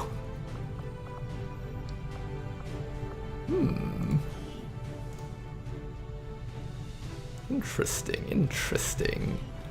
Very interesting stuff we got here. Okay. I think for the next thing that we expose over here, I'm probably gonna go with the Proving Grounds here. That way we can start getting mech trooper research up and running. I think we really badly want mech troopers as soon as possible. Like, we really, really badly need that stuff.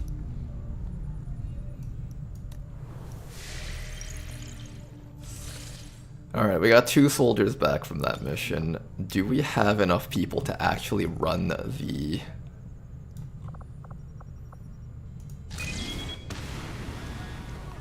That's troop transport, that's fine.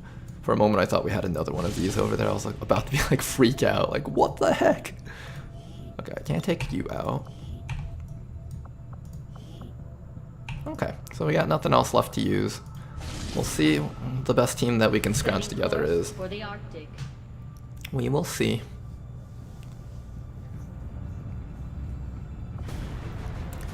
I have a question, Tedster. Does the game still prioritize classes that you don't have? Or does the game just no longer do that anymore? I know there was like some mechanic about that, I think maybe in Long War 1. I don't know if it was ever in Long War 2, and I don't know if it's in this mod. Alright guys, we need a good mission for today's stream, okay? We've had 2 really, really close missions, and this isn't gonna cut it for a good campaign. We need like uninjured troops that can continuously do missions back to back. So we got Toki leading the charge here, and you know what?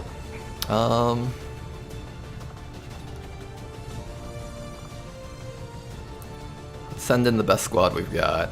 This Toki is a what's it called? A trial by fire officer. So any soldiers below the rank of sergeant will automatically be promoted. So normally it takes like 2 or 3 missions to promote a corporal. So by having Toki on this mission, we can auto promote all these people who would have otherwise taken forever to promote.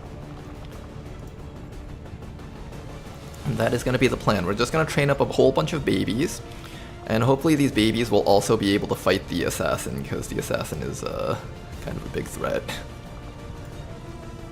Our corporal electrician over there. Oh, I did lose a laser cannon during that mission. We lost a lot of loot, actually. Hurts my heart thinking about it. We're just going to pretend that mission never happened, and we're just going to load up the squad. Now, is this squad actually strong to fight the assassin with? No, not really. Not really at all. Ooh, it's kind of gross, actually. Oh, we need a name for this person. Who wants to be our juggernaut here with whatever outfit this is? Let's change you up a bit. And I guess first person to ask for a soldier will get it. I don't have an organized way of setting it up. I feel like if I was a more organized streamer, I'd have something where it's like I have a list of my subs, I'd get those guys in first, and then I'd have like some sign-up sheet on the sides or something, but I am very disorganized. Let's see, how do we make you look? We'll do something like maybe...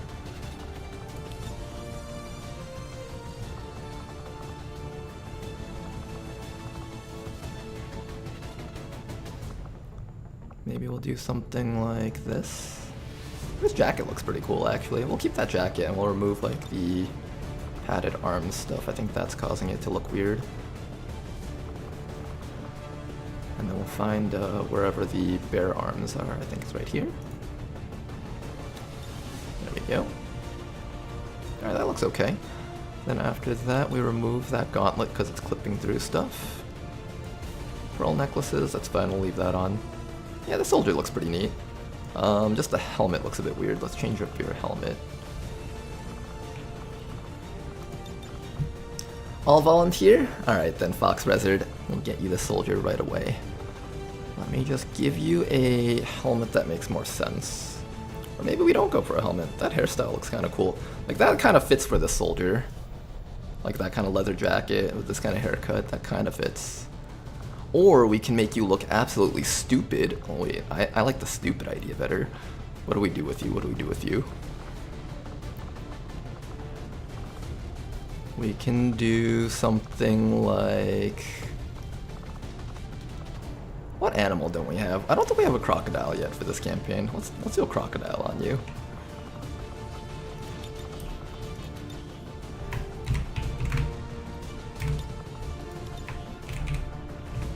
Alright, Fox Rezard, let's get you in here.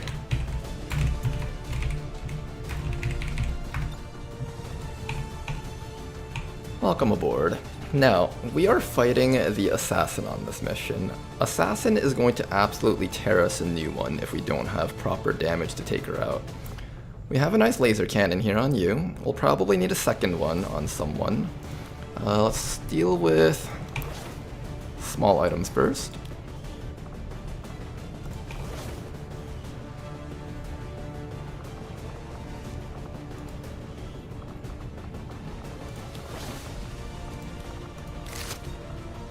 This guy should use a laser rifle if we have it. Yep, we got a laser rifle, nice. You can just hack stuff, so I guess I'll leave you alone. Alloy sword on Toki. Toki should be carrying a shotgun.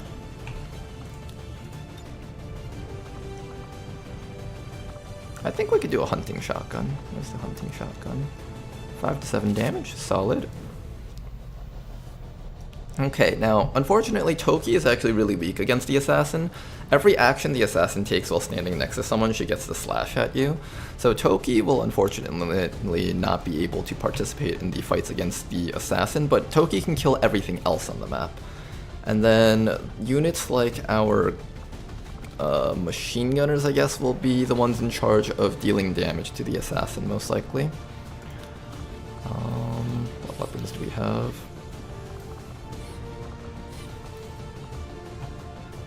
Think about what weapons we're using here. Hunting shotgun.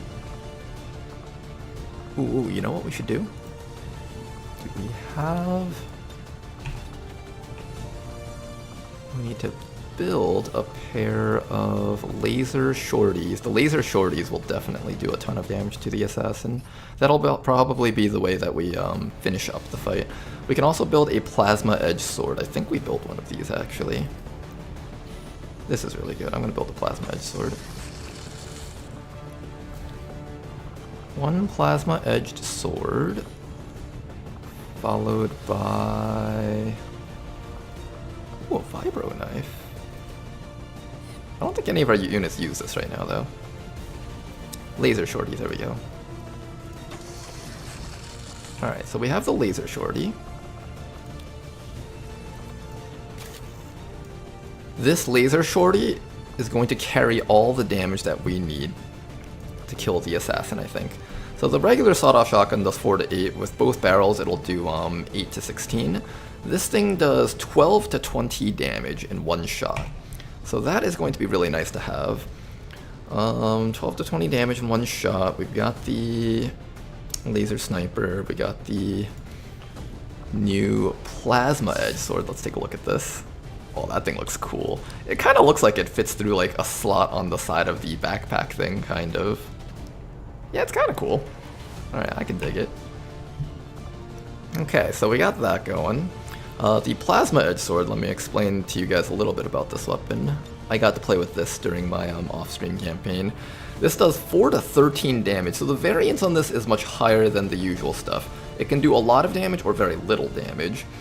But the bonus critical damage is +6. So at the minimum, once we crit with this thing, it will do 10 damage at minimum and 19 damage at maximum. And it even shreds too, which is pretty rare for a melee weapon. It comes with the perk Mutilate, which is a guaranteed crit and deals 1 point of rupture. This is what we will be using against the assassin, possibly. Although that does put Toki at a bit of risk, so we do need to make sure that Toki has some armor if we're going to do this. What's this? That just all for looks? Yeah, I think that's just all Kevlar armor. So Toki does need to have good armor if Toki wants to actually go in there. I'm okay with not changing Toki's armor just because this armor looks like it's plated already. So we're definitely going to need some armor on Toki. Who else needs armor? I'm thinking people who are going to be in the front lines. Maybe someone like... the Juggernaut probably needs armor, so let's give the Juggernaut some armor. There we go. If we use the flamethrower on the assassin, then you'll definitely need that armor. And HP. There we go. Force crit ability fun. Yeah, it also works against the Chosen. The Chosen aren't actually immune to crits, they actually just have 200% crit resistance. So to actually be able to crit them, I think you need like more than 200% crit chance. That's how it works. It is possible to crit them using like Reapers and stuff, that's the only way I know of. I'm sure like if you stack enough crit on like one soldier, that's also another way to do it. But guaranteed crit perks are the ways to do it, in my opinion.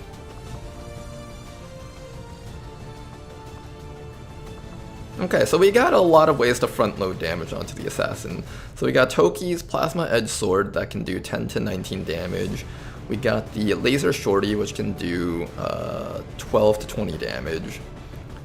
I think between all of this, if we just chip her down enough, we could just run these two up to her and just like smash her with a ton of damage, and that should be okay for a turn. I think so.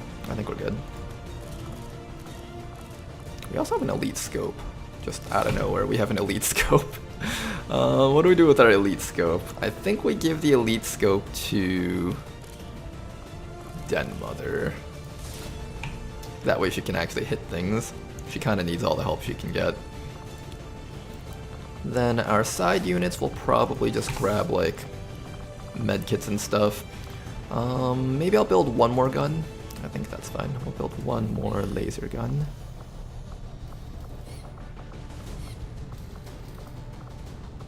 I don't want to build too much because I think we're on the way to mag weapons already. So once we hit mag weapons, all of this stuff is going to become obsolete. In fact, it might be better if we just build armor with this, honestly. Provides 3 HP and the ability to mark targets. Does this stack with Den Mother's mark ability? Do those count as 2 separate abilities? Because that'd be kind of cool if you could double mark something with the Advent Officer armor. This is the stealth armor. I think we just build a bunch of Predator armors. Maybe we'll build like a couple of Lancer armors. Build at least one, because we lost the last one from the terrible mission that we were just on. We'll give the Lancer armor to... Actually, we'll give it to Danny, actually.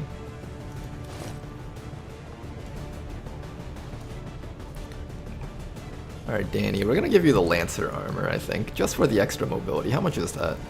You'd have 14 if you didn't have that, and you'd have 16 if you have... Yeah, we're definitely giving you the Lancer armor. Alright, Danny has the Lancer armor for that extra mobility. Everybody else, I think, maybe armor for you. We do a bit of customizations here so our characters look like they're wearing armor.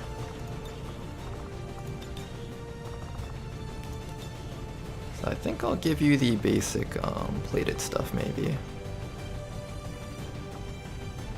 Plated medium right there, and we'll give you... That's your right arm, right? Left arm, right arm. We'll give you a plated right arm look. If I can. If I can't, then that's fine. Oh, there's no like individual arm for I see. I see. We can't give you a better arm. Okay. So it's like you're wearing a sleeveless piece of armor, I guess. This does not look like you're covered at all. You get shot anywhere on like the limbs and you're just still dead. Yeah, we'll pretend that's armor for you. This person is a crippled person. They're missing an arm since birth. That's a childbirth defect. So don't make fun of it. Don't stare too long. She gets nervous about that kind of stuff. Somehow this person is still able to carry around a giant machine gun though. Don't ask how. It's like that Family Guy meme where Quagmire is like pointing with one arm. It's like completely muscular and the other arm is like not muscular at all. Okay then, I think I'm just gonna leave the rest of you guys the way you guys are. I don't want to build too much laser stuff because we really are going to be moving into mag weapons soon. But we do want to build some stuff so the assassin doesn't murder us though. Laser cannon, we'll build one more cannon.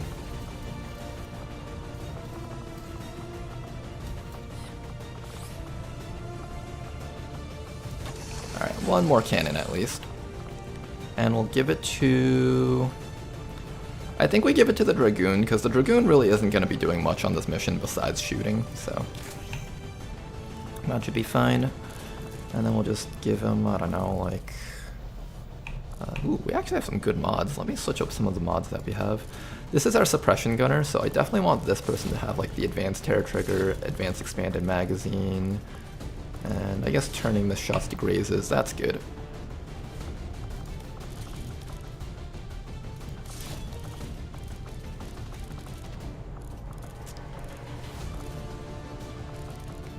These are all the basic stuff. I don't think I really need these ones on you. I want to keep the basic stuff separated from our soldiers just so I can remember which things I have.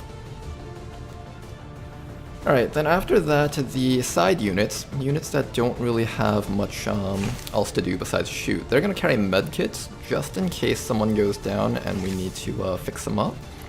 You don't need your SMG for this mission. Can I give you like a shotgun? No. Okay.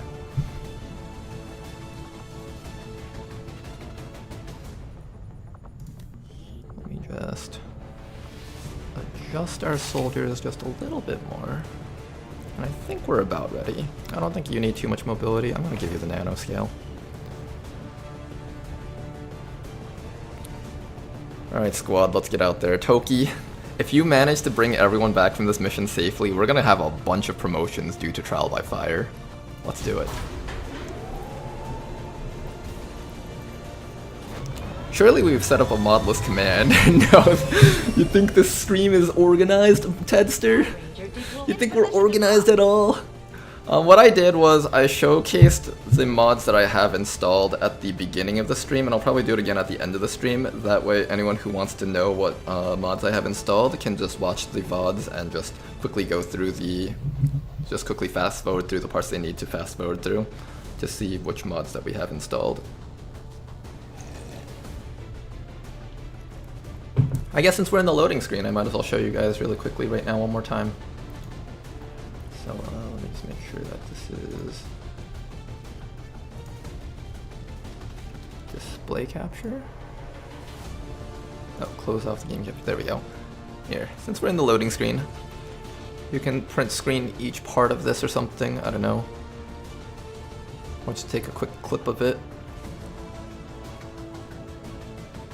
But this is the grand total list that I am running.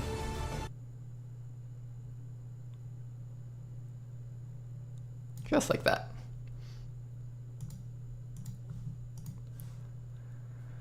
Okay, back to XCOM. No problem, sir. Is it HQ time? Ben, no, not yet. We've got a lot of things in our way before we even get to begin launching the HQ mission. And quite frankly, so many of our sharpshooters are wounded or tired, I may not even get to the HQ mission by today. We might have to like scan ahead and let them recover and all that stuff. We also, the first stream today was like basically a squad wipe with like one soldier captured and everyone else dead. So that kind of hit us hard. The double Requiems was really tough to deal with. We were able to get rid of the Requiem Muton really quickly, but the floater though, that thing just absolutely wrecked us. And the fact that there was other stuff on the sides. I think overall, I do function better with 5-man extremely light missions rather than 6-man very light missions. The 6-man very light just seems to apply too much pressure, it feels. To be fair, it's probably a difference in playstyle, because my playstyle involves activating as much of the map as possible so I know where all the uncertainties are and then killing them. Whereas if you get a very light mission and you try doing that, the extra pod is actually a really big deal in activating everything at once. That turns it into an uncontrolled situation because usually a team can't really kill 12 enemies really easily, especially if 2 of them are boss units. Not boss units, but like kind of elite enemy units. It gets really tough. So it's kind of an important lesson for me to learn that I should really stick with extremely light missions with the kind of aggressive playstyle that I have.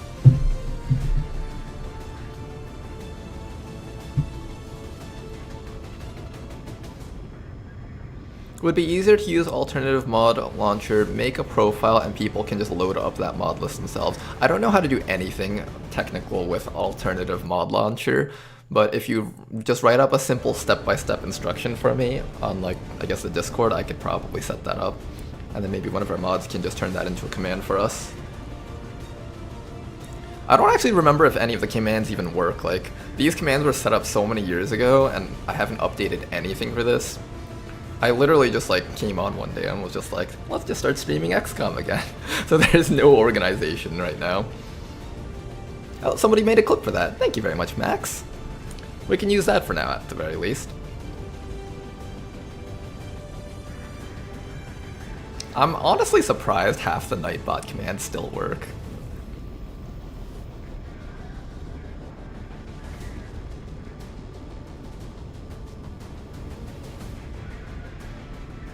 On alternative mod launcher, go to profile and to the right there is a save button you click and saves a text file. People can then literally take that text file and load it in alternative mod launcher and it will take that entire... Okay, that's pretty good.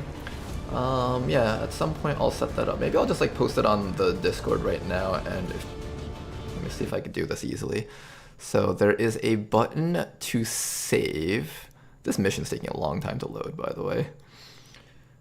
Go to profile. Oh, I see it. Okay. And then we click save. Then I can save this somewhere. I guess I'll just save it to desktop for now. That's how organized I am. I'm saving it to desktop. Mod jam. Okay, so I save that there. Oh, there we go. We've finished loading. Okay, let's play the mission first, and then I'll set that all up for you guys. They still work, we just don't know what we got. Oh, so it's like a gacha. You just reach your hand into the bag and see what you get. Try out all the random perks. Let's see which ones I remember. Does exclamation mark no still work? I think that one was a thing.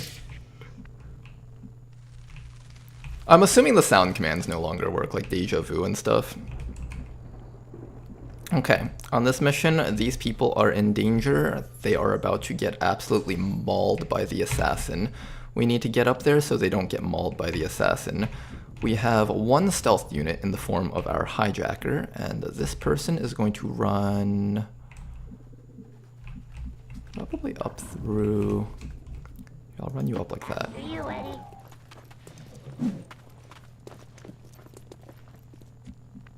Okay. Do we have another stealth person? Doesn't seem like we do. I hear snakes. Ideally we just kill the snakes immediately, and then we just don't have to worry about them. You guys think we can pull that off? My turn. I I don't see the snakes. I want you to group up with the rest of the team because you're an actual XCOM unit. Oh, you're in stealth actually, I just realized. Well, that's helpful. Here, we're gonna scout out. So we had one person scout out the right side of this building. Let's check out the left side of this building. Good to go. Nothing. Okay, so this entire section is safe for us to just run straight up. So let's do that. Our sniper probably needs to set up on that building over there. You got a grapple gun, so let's do that. Throw in the hook.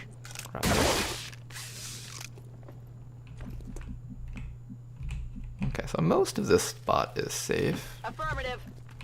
Good. I just wish I understood Everybody why. else, Double time. Why I should care. run up. And we just pretend yellow alert doesn't exist. Ubicación confirmada.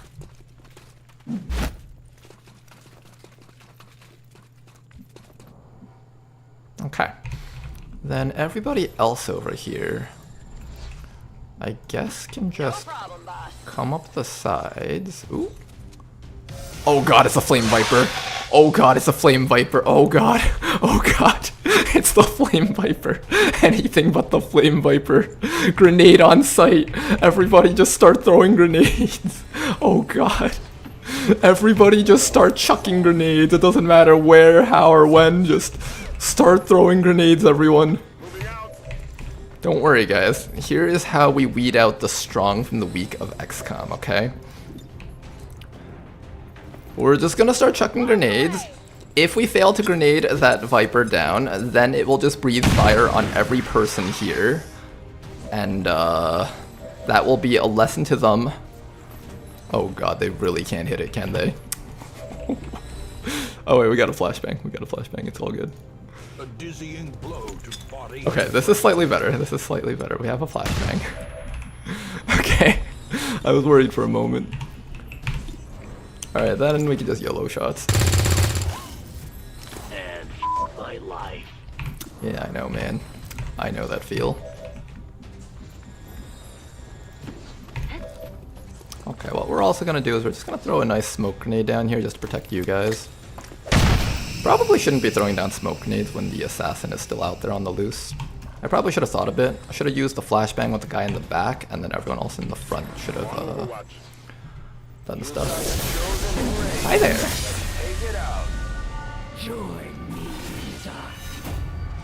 We do not have a skirmisher. She has damage control. She also has like impact absorption or whatever it's called. It's gonna be impossible killing her. Sounds like that Chosen is headed right for us. Keep your guard up and your eyes peeled. Okay, that was scary, but he missed. That's all Anything to good. prolong association. They're all missing, good. Shifting. Alright, Sniper, I need you to, like, kill that guy in particular. Okay, you hit it at least. You hit it. Registered. Alright, rookies, you guys are all literally about to die unless you guys can kill the, the Flame Chosen. That's right, this Viper is actually a Chosen. It's so strong. It's more dangerous than the Assassin. Good, we killed it. See that one? Okay, the threat is gone. Oh god, that was terrifying. Our soldiers saw their lives flash before their very eyes during that moment. It was honestly the scariest moment ever. Hi there.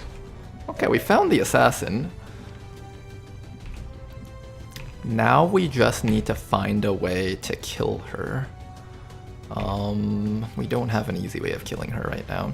She's probably gonna get to slash someone. We should spread out because she has like this stupid attack called like Harbor Wave or some shit. It's incredibly broken and it like does all your life in one hit. Okay, it doesn't actually do all your life in one hit. It does like more damage based on how many times she's gotten to slash. If anything, it's actually better if she uses that attack early. So what I might do right now is just group all our resistance members together and just have them tank the hit for us. Oh, that might be a play! Wait, that's genius. Why didn't I think about that? let's do that. Okay, so let's just have you guys grenade down the sectoid. Maybe destroy his cover, we'll see. Those advent trash cans are really hard to destroy though. There is no honor in this. There is no honor in not using the RNG. You have to shoot your gun. No, we're not gonna shoot our gun. We're just gonna keep doing this. Rise and shine. We don't believe in shooting our guns. I want to see if I can get loot off of the sectoid, so I'll probably take like a couple shots before throwing my last grenade.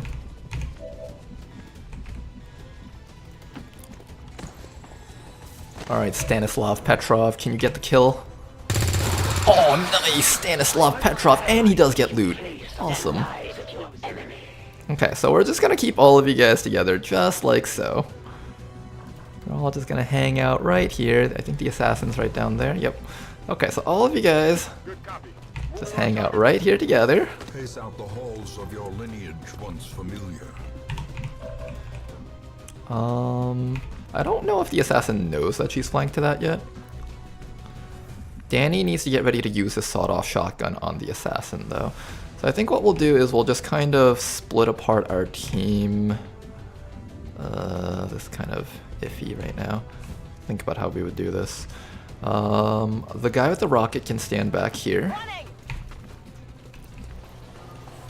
You have a bayonet, which you will eventually use on her, so I'm gonna have you probably... I'm actually gonna have you stand here and overwatch, that way if she tries to run out you can possibly get it. Well, no, she's immune to, or near immune to overwatches. It's kind of pointless. Let's just make sure our team is spread out enough that she doesn't do anything wacky to us. You peek over the edge. Okay, those guys are very separated from us. I don't have to worry about them for now. That's good. I think we just have our team like split up around here. I don't want to be too far from those guys though. If she decides to just run over there, then they're actually screwed. They'll need like support in escaping her. So we do want to kind of like dash our team up a little bit. I'm just trying to like figure out how to split up the team. Okay, let's overwatch you guys so I don't have to worry about your actions. So maybe like I'll have you, one person there, one person here. You can stay there and just pretend there's no threat. I'll run Abathur maybe here. Danny needs to be close enough to use the sawed-off shotgun. So maybe Danny can be here. And then Toki can be... this spreading is really weird.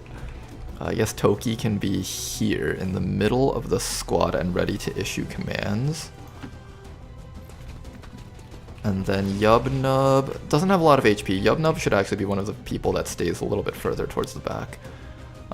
This full cover should be fine, I guess. Maybe like here.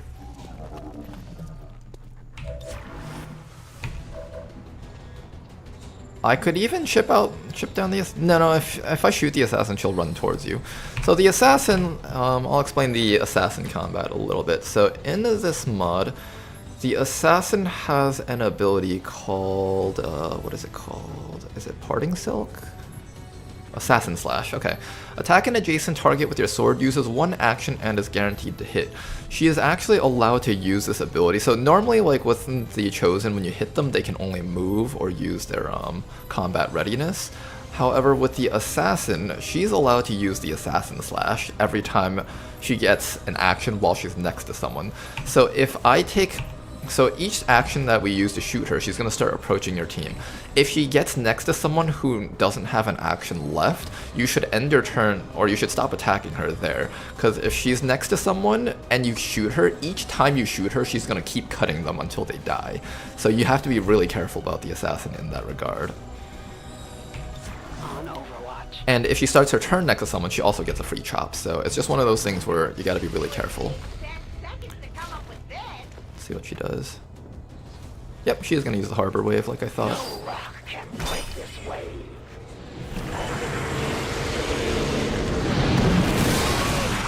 It's not too bad. Wait, she'll use it on just one person? That's a waste of an action.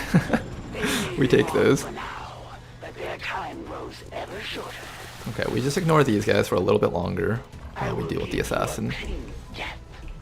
Okay, so we know the assassin is like somewhere in that corner. I need to like get vision on her and then like, okay, so she's literally in that corner.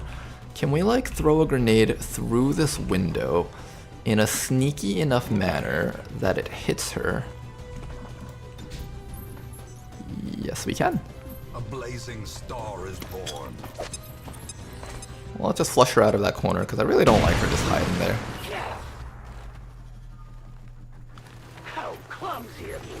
Oh, she's on fire! Nice! Wait, this is awesome. Okay, okay, this is really good. This is really good. She's on fire. We just need to rip apart her armor somehow. How do we rip apart her armor? How do we rip apart her armor? Den Mother can also help shoot.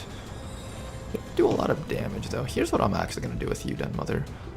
I'm gonna move you one step to the side. Moving on target location. That way people can climb up that ladder, and I'm actually gonna go with the mark target. There we go. That will not be enough to stop me. Then you can climb up to here, and now we can have a good shot. Nice. I like that. Oh, look at the one-armed gunner. Not too bad. 6 damage. That's a start.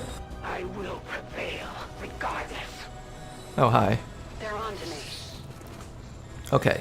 She has 19 HP still, so we just need to deal a little bit more. Hang in there, you guys. Oh, we're just out of range with the grenades. I needed like some more shred on her if possible. Let's see if this guy can get her. I'm okay with standing out in the open. I just really want to hit her with grenades to shred off her armor a bit. There we go. Nice shred, not too bad.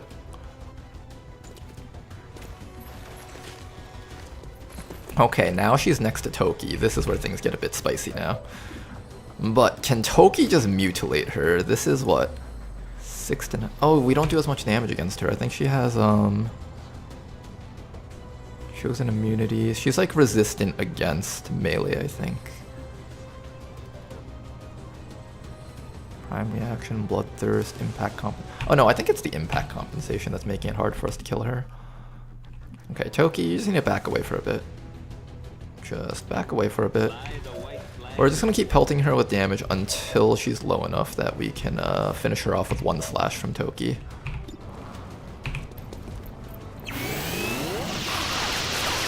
That impact compensation is building up a lot though. Gotta be careful about that. Uh-oh. Are you willing to go for this shot, Danny? No, it only does 4 damage at this point. It's not nearly enough damage. I think we need to just back off right now.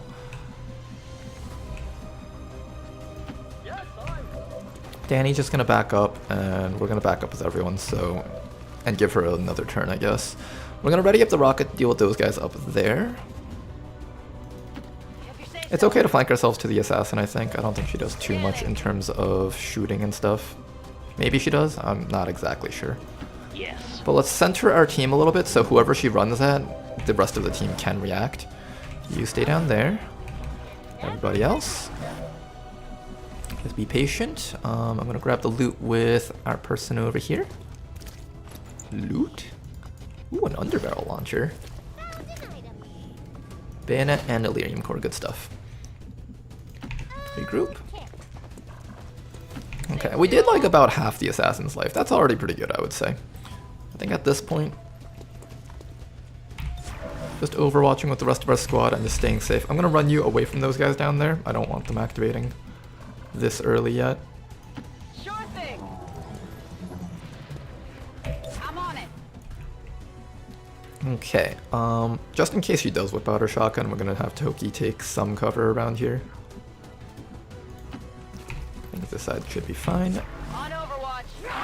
Okay, be patient, you guys. Who's she gonna go after? Who's she gonna go after?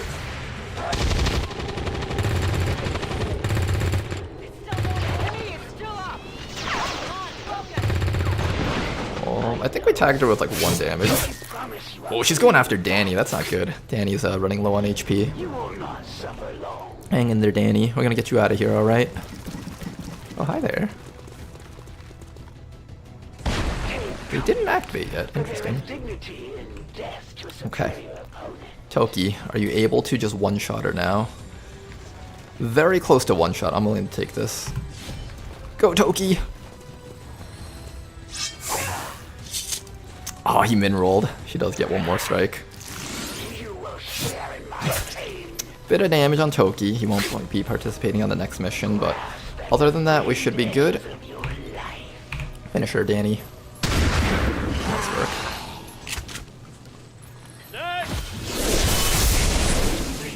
Okay, Danny's in a bit of danger right now. We're gonna have him hunker down, Must allow me to die in this world.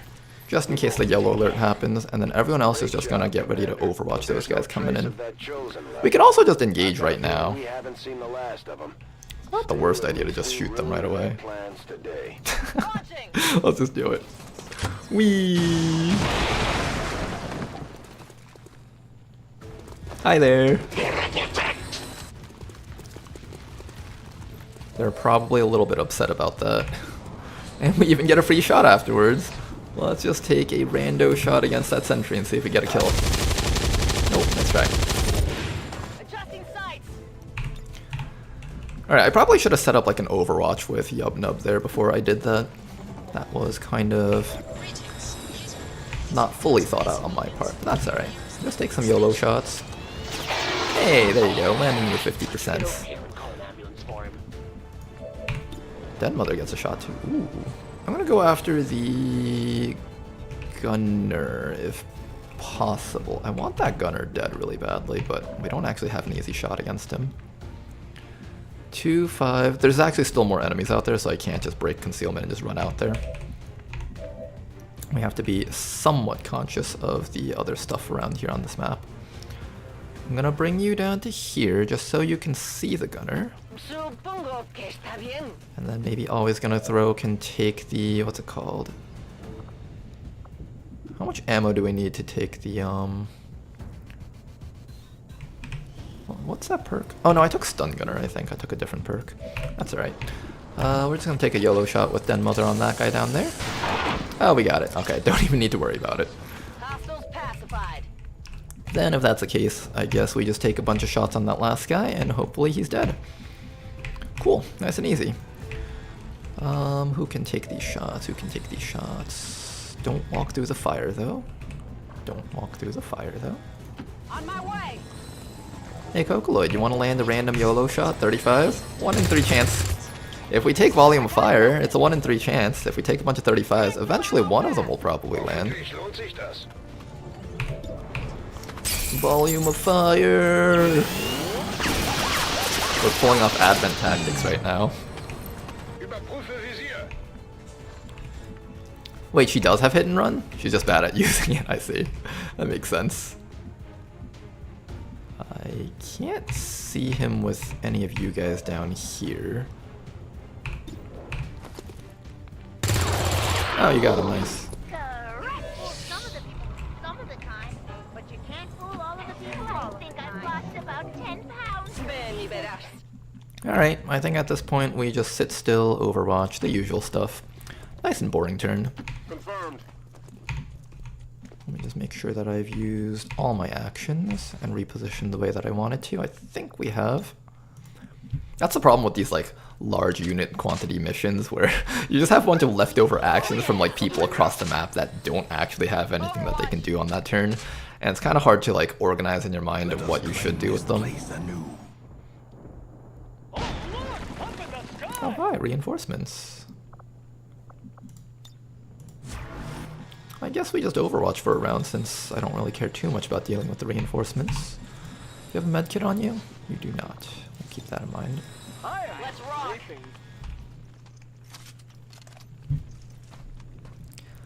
rock. Someone's asking a question. So I am new to XCOM 2. Is it better to build up your base first before going forward with the story progression? Yes. In vanilla XCOM, you have all the time in the world to build up your team before you progress in the story. I tend to end up doing like these Codex Skulljack and the first Black Site after maybe magnetic weapons. You don't have to, it's not like XCOM 1 where you can just like wait until plasma weapons before doing any story stuff. You should still do some of the story stuff because there is an Avatar Project timer that's counting down, so just like slowly make contact towards the Black Site, slowly make contact towards Avatar facilities, and just deal with those as you go through the game.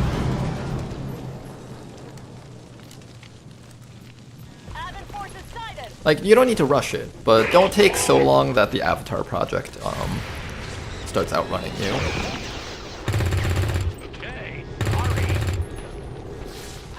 Ooh, that guy lived. That guy also lived. There is a unnerving number of enemies living. I would like more of them dead, please.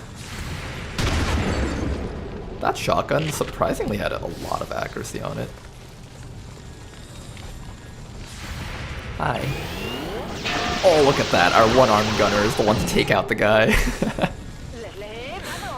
In the one-armed gunner we trust. Is that a Seeker? What?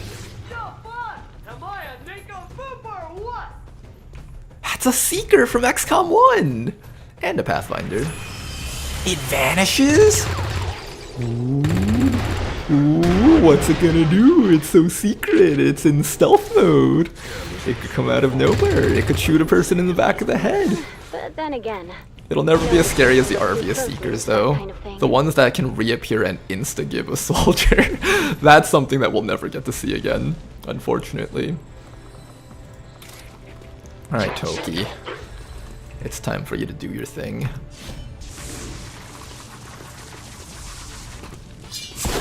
Oh my god, that's a one-shot right there.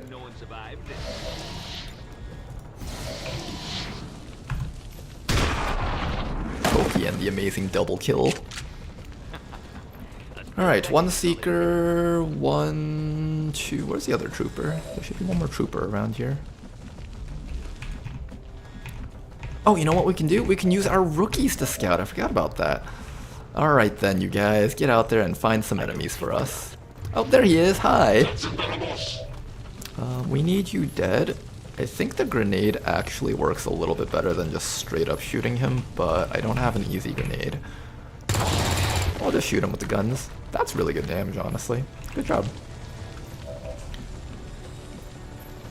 Right behind you, Eddie. I hear the Seeker right now. That's that guy right there. Finders keepers. Not bad, huh, boss? Where do you guys think the Seeker is hanging out? Also, I could have sworn I had more actions to kill this guy over there, but apparently I was really wrong about that. numbers, Eddie. Hurry!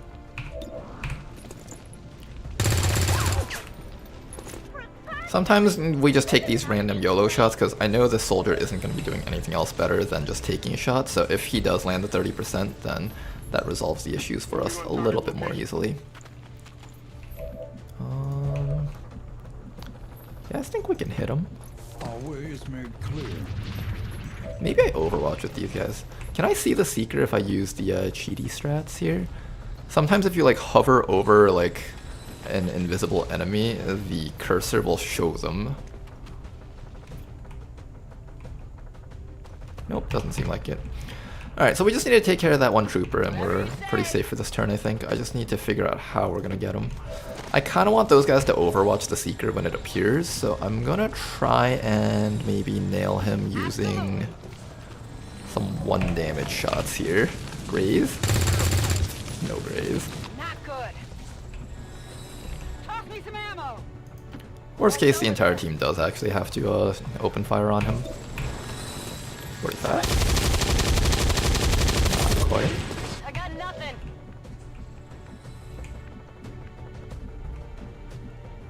I'm gonna dash you in a little bit close. The Seeker might actually go for the people up there. Interesting. Vale, voy.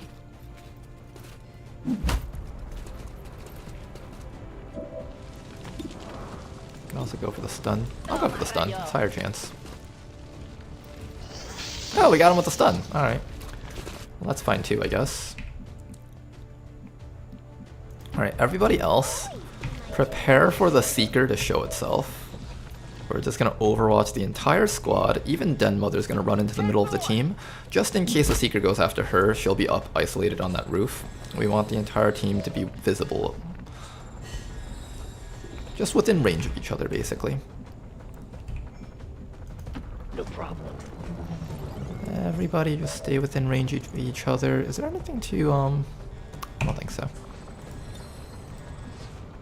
Feuer shots! I'm going to show my Affirmative, covering now.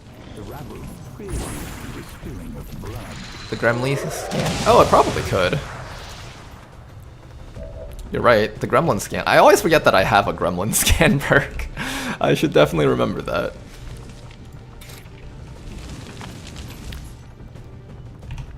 Okay, so it's right down there. Let's deal with the Seeker first, just so I don't forget about it. Ooh, I can use you. Okay, let's do this. We'll use the takedown first. I got it, right? And then we can open fire on the Seeker. Now, it does get actions against us. So, what's the easiest way to one-shot this thing? Sawed-off shotgun, I think, right? Where is it? I can, like, stand directly on top of this thing. This is weird. Before we got here, boss. Okay, that should be a kill. Get him, Danny. Nice. Status confirmed. All hostiles are Requiem down and the Essence. area I don't know what this secure. Requiem Essence is, Confirmed. Mission accomplished. but it's quite interesting. I have not gotten to a point in the campaign where I could use that even on my off-stream campaign. I actually stopped playing my off-stream campaign ever since I started streaming, just so some of the stuff would surprise me still.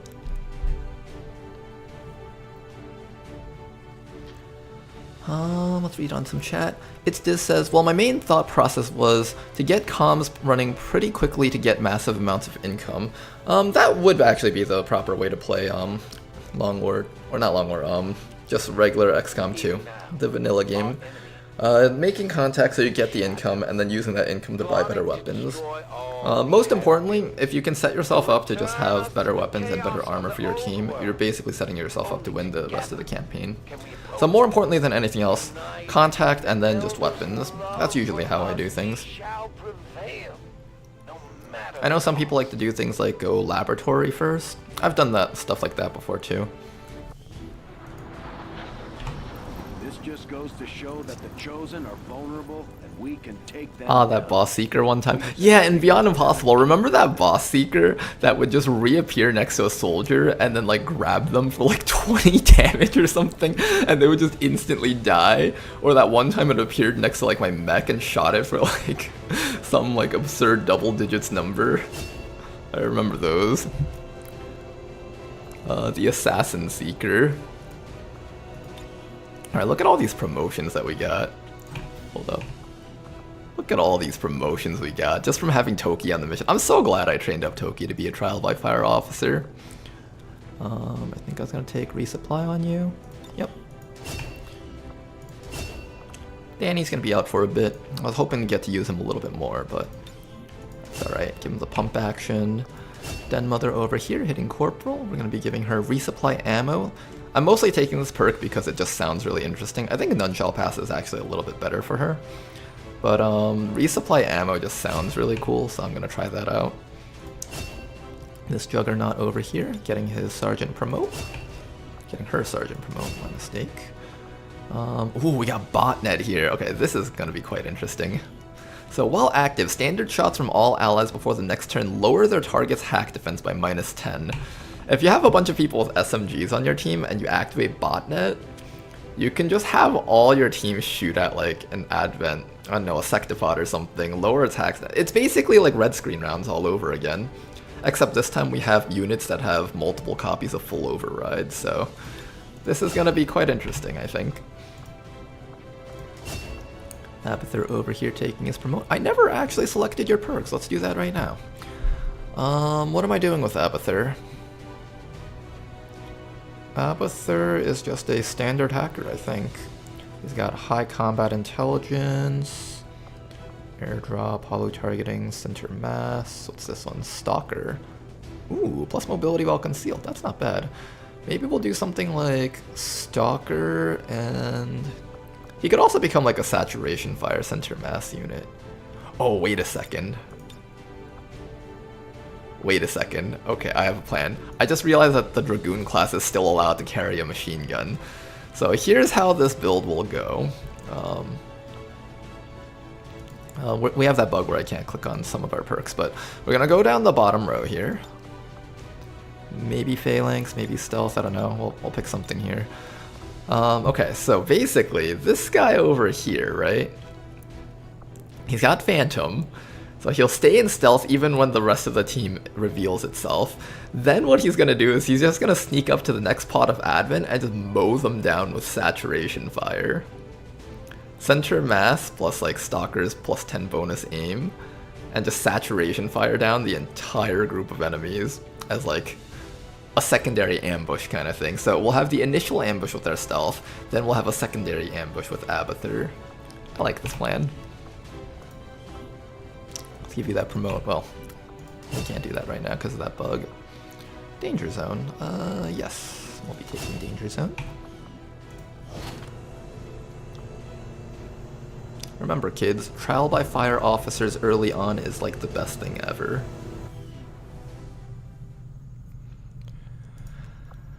Everyone back alive. Good job, Toki. I never doubted you for a moment. 7 days until Toki gets to participate on another mission. I will probably bring Toki on the... A lot of people are already sergeants, actually. What I might do is I might send the Toki not on the HQ assault and just keep Toki on like the small side missions and just train up all these little soldiers with Toki. I think that's the plan.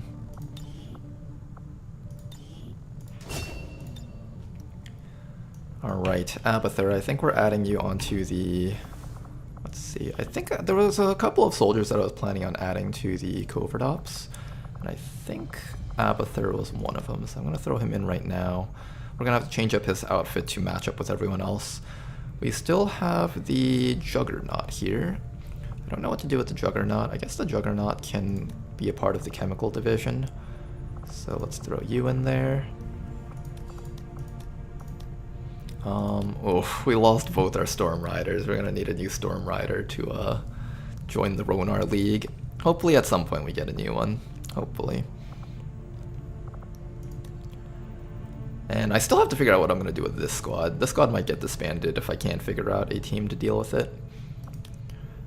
X-SWAT. And we need a new Ranger, which we're training up right now in a Big Smoke. Man, I'm sad about Bobo dying. Really wish that didn't happen to Bobo.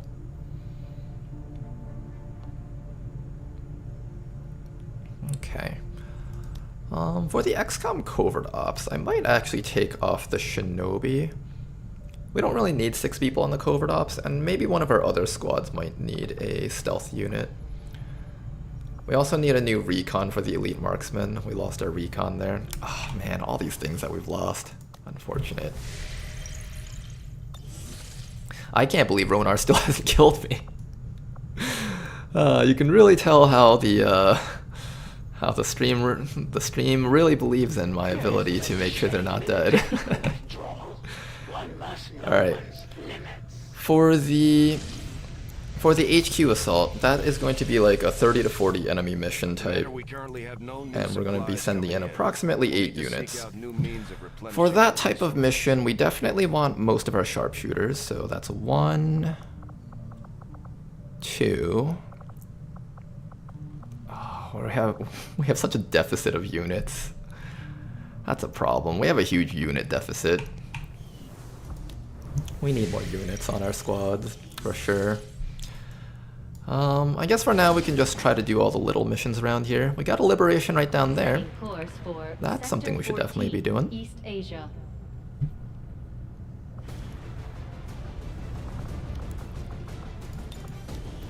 For this mission, I think we'll send in maybe... It's a hack mission, so we definitely want a long-range hacker. Then after that, we'll just send in a reasonably strong team. Juggernaut.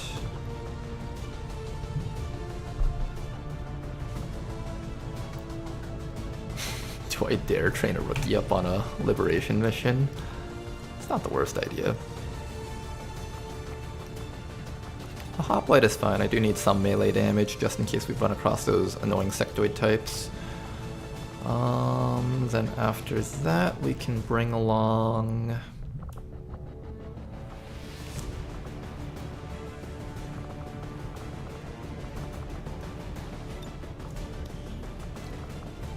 Yeah, I think it's bad to bring along a sharpshooter that's tired. Probably. Let's not do that. Maybe we will train up a rookie on this mission.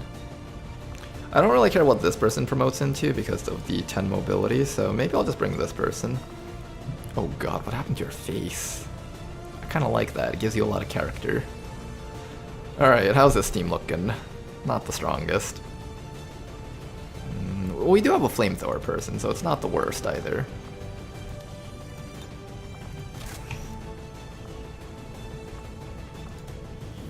Maybe we'll do something like this. Give you guys some armor.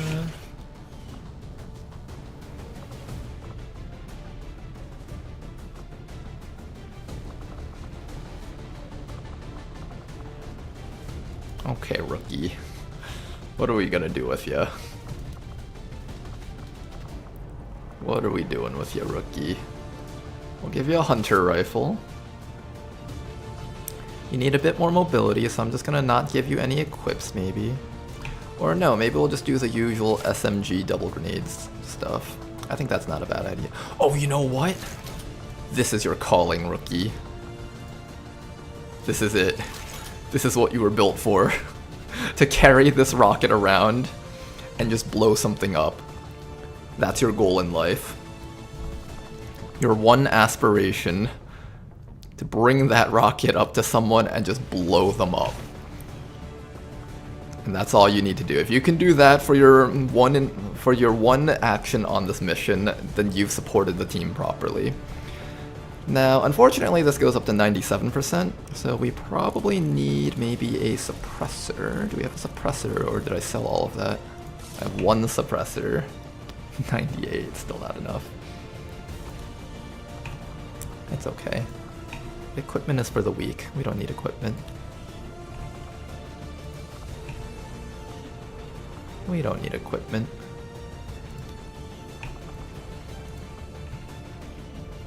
100%, just a little bit more. Do we need medkits? We probably don't need medkits, right?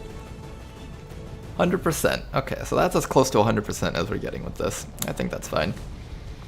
Alright, you guys get out there. Do a mission. Or something. Sky Ranger Menace, ready to deploy.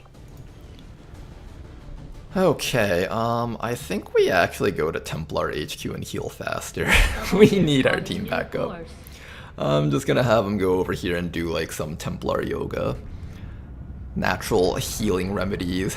Oh, yeah, well, what is that stuff like? The essential oils. They're gonna do like Templar yoga and all those things. I appreciate the new lab facilities, Commander. I like how I rushed this lab, but I still can't make use of it because all of our scientists are busy right now.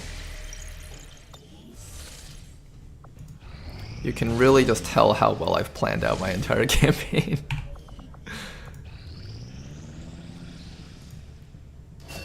Ooh, okay. Let's take a look at this. Upon taking lethal damage, this soldier will begin bleeding out. They will remain conscious, but they will die if they are not stabilized or evacuated within a few turns. So basically what's going to happen is Paled Brook, even if he gets shot down to... Let me just take a look at this real quick. So if I'm getting this correctly...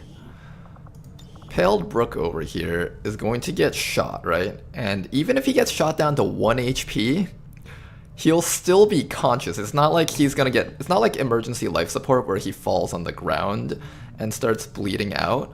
He'll stay conscious and he'll keep fighting, but he'll be bleeding out as he fights. We're gonna see how effective this is for Paled Brook as a combatant. I honestly don't know how well this is going to work out. This is probably going to work out terribly, but we'll see.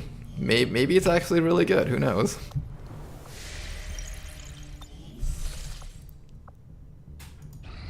This will prove to be an important step forward. Sectoid autopsy The complete. sectoid's rapid physical evolution over the past 20 years. Chaotic Mind to both the sees a alien's huge bonus to mastery psi of offense, but engineering cannot contain the and power, and at the end of the pursuit turn will damage all units within 2 tiles, including allies. The Mind Shield item will suppress this effect. The Solace single target active ability will not suppress this effect. Intriguing.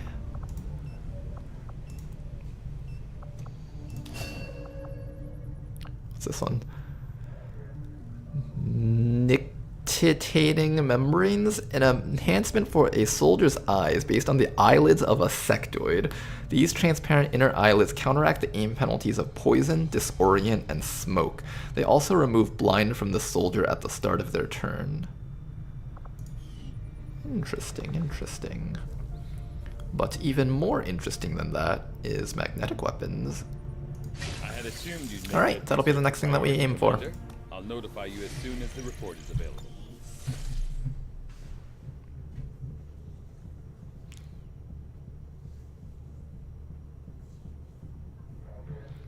WTF is PCS Unwavering Stance. It's a good PCS for Overwatch units. Basically makes it so that your suppression can't be cancelled and you gain bonus defense and armor while you're overwatching. It sounds really cool, but it's basically just a better version of combat awareness from base Long War. Alright, we're gonna scan here for just a little bit longer, maybe until that mission is complete. That way we can have a squad ready. Commander, I appreciate you recruiting new staff for the I've been engineering inefficient. team, but as it stands, we have people still waiting for an assignment. We can have them working on construction, what am I missing right now? excavation, or staffing a facility. Sarah Hawkins is not doing things. Let's put Sarah Hawkins into here, I guess, because I already started here. Alright, Sarah, let's get you over there. The rest of my engineers are currently working on these spots. I guess that's fine.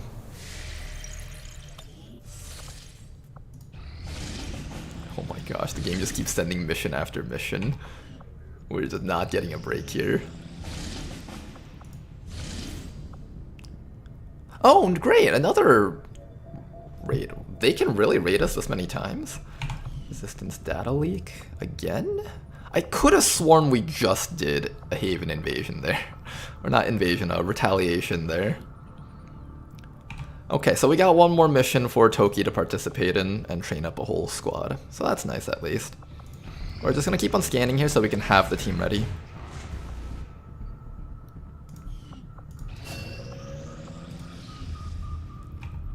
And we have a brand new soldier. Let's go check him out. So, somebody just finished up in the GTS, Ebenino right here. What happened to your face? Got a lot of faceless soldiers around here. Alright, the Arsonist. What does the Arsonist do?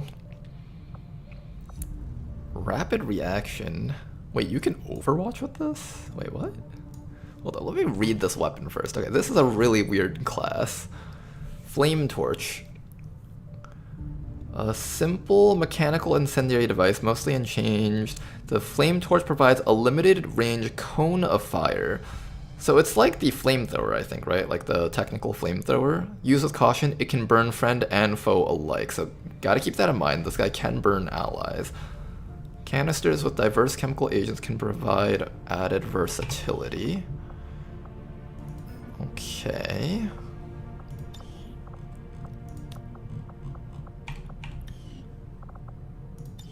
Then let's read the abilities of the Arsonist. Oh my gosh, there's so many weird abilities. Let's read them all. Expanded Canister. Increases the number of times the canister's ability can be activated. So the canister is this thing. Expel a stream of explosive compounds in a cone with your chem thrower. Useful when targets are resistant to chem thrower's damage type. Uses explosive damage type. Okay, so basically, this shoots a cone of fire, which does 2 to 3 damage and burns. This thing expends a cone of explosive damage, so if the enemy is immune to fire, we use the explosive canister. Got it? And I'm assuming that can like shred and all that stuff, right? Let's read. does not say if it shreds, but it might shred. I'm not actually sure. Okay, so anyways, after that, so there's 3 different paths. I'm assuming from reading this is the path if you want to use your canister more. Apply a stacking debuff that increases damage from all damage over time effects. This is if you want your flame burn to do more damage. And this is tankiness, I guess. Utility, tankiness, that kind of stuff. Okay, so let's start reading. I sent a guy with this class on my first mission with burning as OP in mind. There were more drones than organic units in that mission. Ouch. I wonder if they learn phosphorus. That would be helpful. Okay, so this is the number of times canisters can be activated. So that is if you want to use their secondary. Since this guy is part of the XCOM chemical division that we're going to be setting up, where we're focusing a lot on damage over time abilities, we're most likely going to aim for Vicious Accelerant. Chemthrower attacks apply a stacking debuff that increases damage from... Yes, that actually works really well with our build. Tank is kind of interesting too. For a unit like this, tank would be kind of neat. Accurate reaction increases accuracy with all reaction... Wait. What are you reaction firing with? Wait, you can... Wait, this thing has aim penalties? Pins down a target with continuous fire from the arsonist's chemthrower, granting a reaction fire against it if it moves, and imposing a -25 penalty to the target's aim, causes a burning status effect the moment this ability is used, even before the actual reaction attack would happen. Wait, so is there like an aim aspect to this? Gain a momentum action point after activating a canister special ability. Okay, so you can stand still in canister and then move if you need to. The weapon is an aim-based flamethrower. Wait, so I actually have to aim? Oh man. Okay, that's interesting. This guarantees the burn though, so we have a method of guaranteeing burns. What's the point of applying -25 penalty to the enemy's aim if you're just gonna burn them anyway? I guess you can use this on something that can't be burned. Like you can just spray fire at like a mech, and then even if it can't even if it can't be burned, it might lose accuracy, I guess. I feel like the mechs would just run this regardless, so it's kind of pointless. But this is a guaranteed source of burn, so that's good. Increases accuracy with all reaction fire. Center mass. So this is if you want base damage with your flamethrower, which I don't care too much about. AoE with high base damage is pretty strong though, so this could potentially become something interesting. Chemthrower attacks have a chance to cause panic. Ooh. It's between these two. I'm gonna see if this synergizes with anything else. Explosive chemthrower blast that causes any explosives in the vicinity to detonate, including those carried by enemy units. Causes detonation of all explosives in the inventory of the unit. That sounds really funny. Chemthrower attacks pierce and shred a small amount of armor. We kind of need the shred because our grenadiers do a lot of grenade stuff that need armor shredding, I think. Well, that's not true. If we're running acid grenades on them, then we don't need it. And this is just raw damage, so once again, it's between these two. Expel a high pressure blast from the chemthrower that damages and knocks back everything in a cone. Okay, if you want knockback, that's a thing. Activate to gain a movement ability. AP, action point, and basic chemthrower attacks will not use up all AP this turn. Okay, so normally you'd have 2 actions. You can activate this to gain 3 actions, but the action is a movement action. So this allows you to blue move up to someone and double flamethrower, or this allows you to double move up to someone and single flamethrower. So this is like a slightly better version of run and gun for the chemthrower. Interesting. Increased chance to crit. I don't really care about critting or anything with that, so I don't think we're going to go down the middle path. Yeah, I think we go with this one for you. Nimble hands, free reload. Ooh, salt in the wound, we want more of that. Damage over time. Pressure blast, chemthrower suppression, and overwatch, disorient. Oh, that's kind of interesting though. Your ability to handle a chem thrower is nothing short of unnatural. Gain quick burn and fine control. What's fine control? Quick burn is basically a free flamethrower.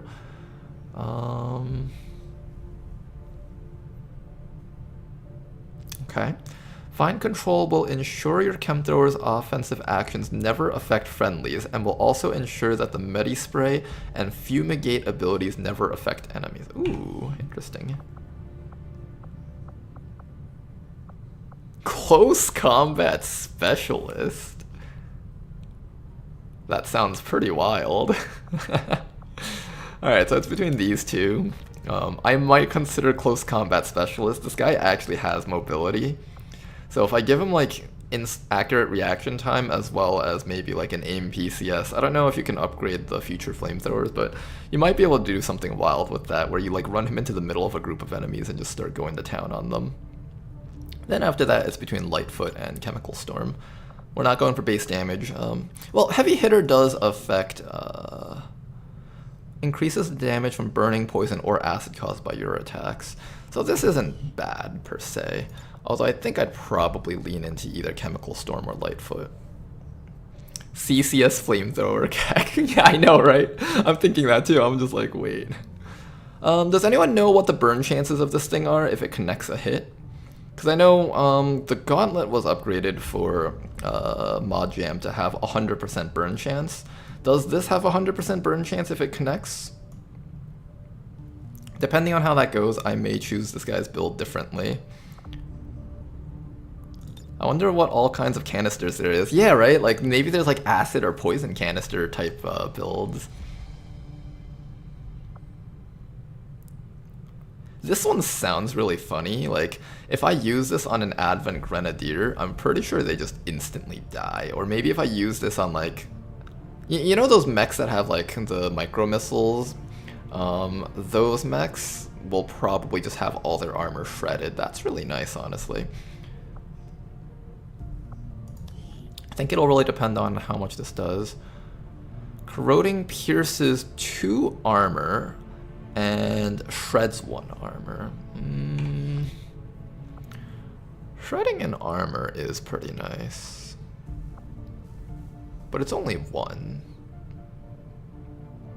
This would shred all the armor. I think we go for Fulmination.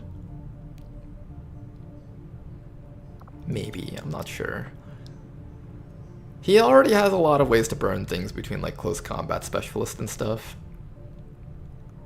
If I don't take Hotshot though, this guy can light all his teammates on fire, which could be a bad thing. Yeah, that could be a bad thing. It's not necessarily a good thing to have this.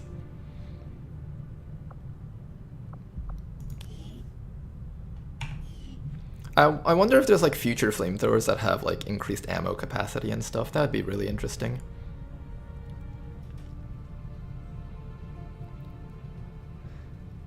It burned all the times I hit, says Toki. It burned even that Frostroid, don't know why. Wait, it can burn the Frostroid? Interesting. Alright, maybe we'll read his side perks. Maybe the side perks will help us decide what we're gonna do. Low intelligence, so he's really only gonna be able to pick like one of these perks. 2 random free grenades. Once per turn after killing an enemy with your primary weapon. We're not doing base damage, so we're probably not killing anything. Brawler. Takedown's actually kind of useful. Biggest booms. Nope. Fumigate. Spray cleansing chemicals, removing environmental ailments from targets in a cone. This isn't bad. Okay.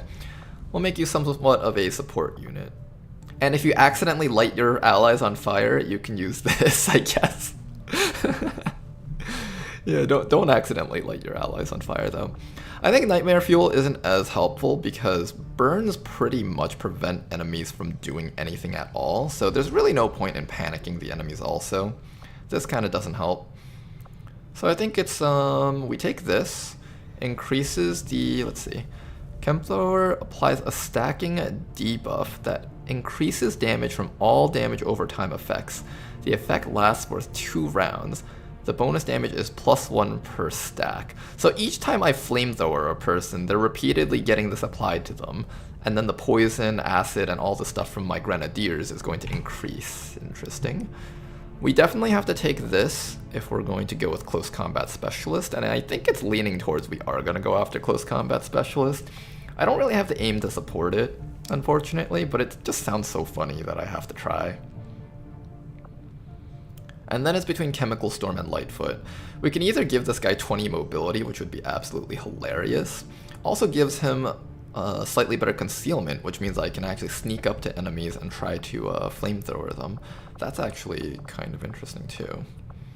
The other option is Chemical Storm, and this is basically just the old Firestorm. 6-round cooldown, range of 6. Yeah, so it's like a medium-sized circle around your character that just blows everything up also. Does anyone know if this is like Firestorm where it destroys walls also? Because if this destroys walls and stuff, that makes this probably the better pick. And with Burning Rush, we can easily get into position with Chemical Storm, so there's that too. This is pretty good actually.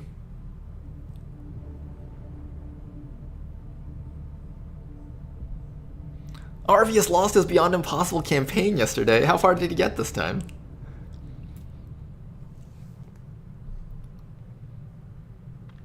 Okay, I think we're gonna go something like this. I don't know whether or not I want more mobility or Chem Storm. I'm gonna keep both of these highlighted, maybe even all three of these, just in case I want more burn damage on my flamethrowers. We'll see. I think this should be fine though. We'll see how this goes. Depending on how reliable Close Combat Specialist is, like, if I can run into the middle of a group of enemies and I have like 80% chance to hit all of them with accurate reaction, I might just forego Chemical Storm because it's basically going to act like a Chemical Storm if I just stand next to them. September 3rd. Oh, September is a pretty tough power spike for the aliens though. That one can get pretty rough. That's about the time where you start seeing like 20 to 30 enemies per mission, and almost all of them are mutons, I think. Okay, yeah, I think we do this. And then the Master Sergeant perks are up for grabs.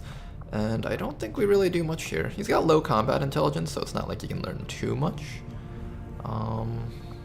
Most of this stuff isn't super helpful for the build, but we got Takedown to get into position, and we have Fumigate. So I'm pretty happy with that. Sounds good. Alright, Ebenino, welcome to the squad. I don't know what's happening with your soldier here. Maybe we do something with you.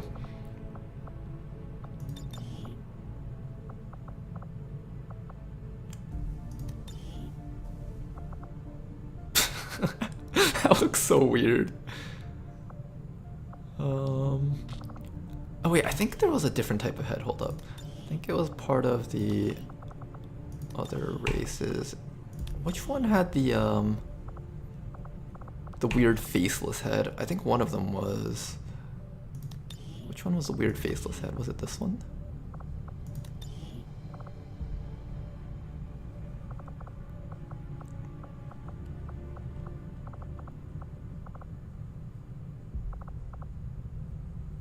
It's not hidden. It says it's supposed to be a hidden head. Let me find that other soldier that was missing a face. I want to use that person's template. Where was that other soldier? Was it you? Yeah, that was you. Okay. What face was that? That was Invisible Neptunia head. So we gotta find... does that require a specific race? Race 2 Invisible Neptunia heads. Okay, let's look for that.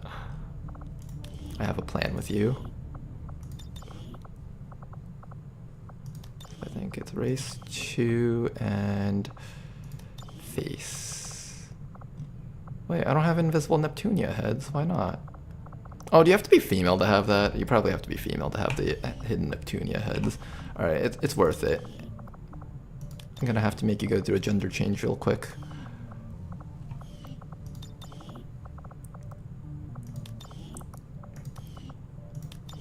It'll be worth it. The joke will be really funny.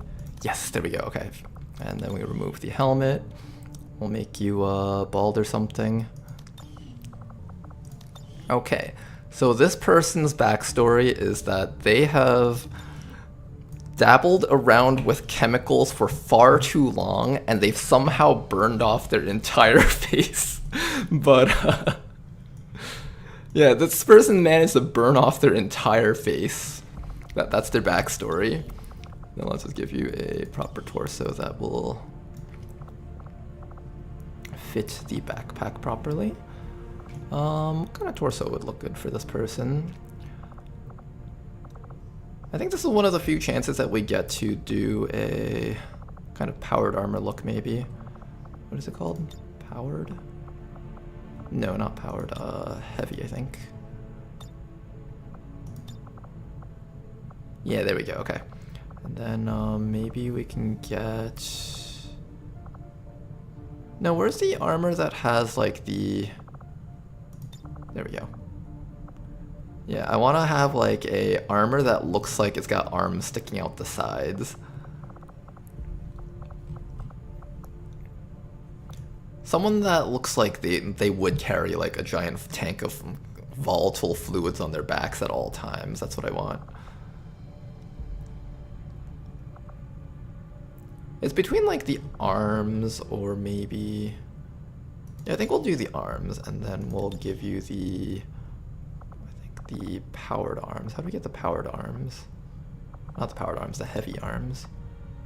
There we go, okay. Let's go with... Wearing no armor on your arms despite handling volatile napalm. This sounds extremely safe. It sounds like the kind of thing this person would wear, honestly, so this is pretty solid, I would say. Alright, this person looks about right. And then maybe we'll make your main armor color red for flamethrowers. Red and orange, maybe. There we go. And then maybe your weapons can be...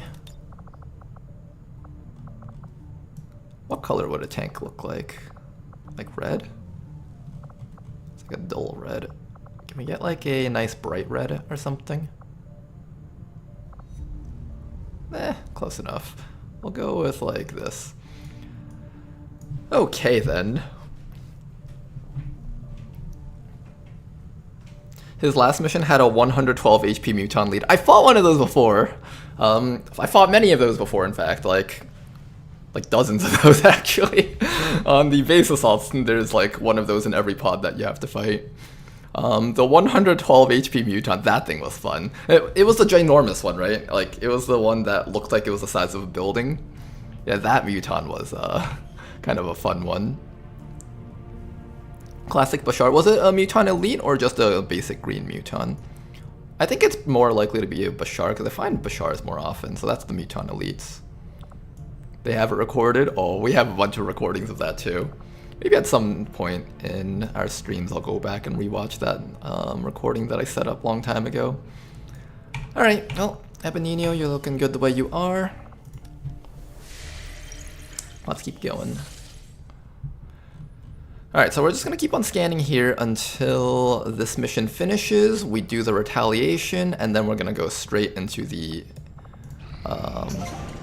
Haven Assault. Meanwhile, we can finally get our proving grounds going on. Pushed our current power systems to the limit. We don't have any capacity to spare, which means we can't expand our facilities further. And I think we're at a point where I have too many gremlins and not enough. I think I need to increase the size, but I can't. Nope, none of that is going to get increased in size until this gets increased in size. Alright, well, not much we could do right now. We're just gonna hold still. Maybe I will take out one of these people and have them work on the machinery. Nah, I want the proving grounds up faster. I'm gonna leave it the way it is. Keep on scanning. More missions. Honestly, these aren't bad missions to do. I'm just trying to keep the team available so I can send out a good squad for that. Let me actually look at what I would send out.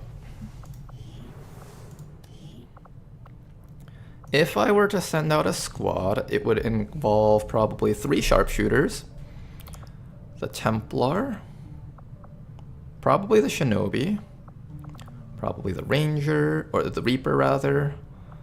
And then we get 2 more units. Maybe...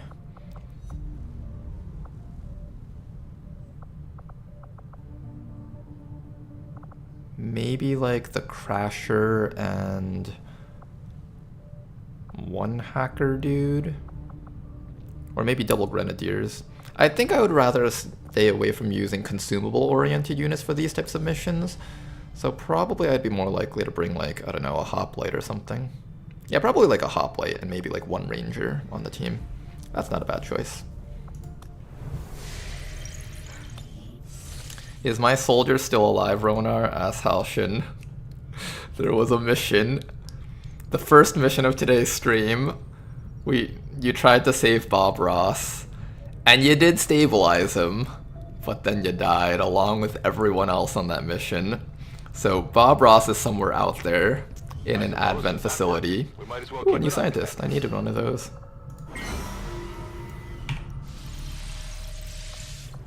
Commander, our ring facility is currently idle. I know, Bradford. Just give me 1 minute, Bradford. Why is everyone bossing me around right now, Bradford? Ooh, this is good. You up for it, Commander? Forming soldier bond, counter chosen activity, intense training. Ooh, +4 aim.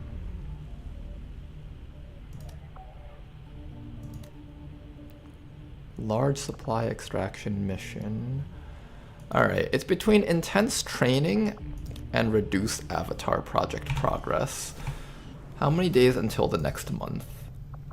Plenty of time until next month. So what we're actually going to do is we're going to do the intense training. Who needs the aim the most? Our Akimbo kind of needs it the most. The Akimbo kind of needs it. Who else? The Arsonist probably will need it. Maybe we give it to the Arsonist.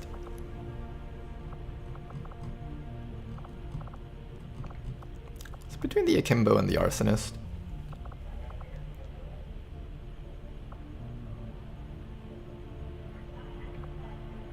I do the Arsonist.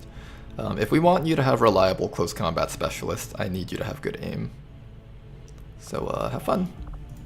My followers will lead this action to victory.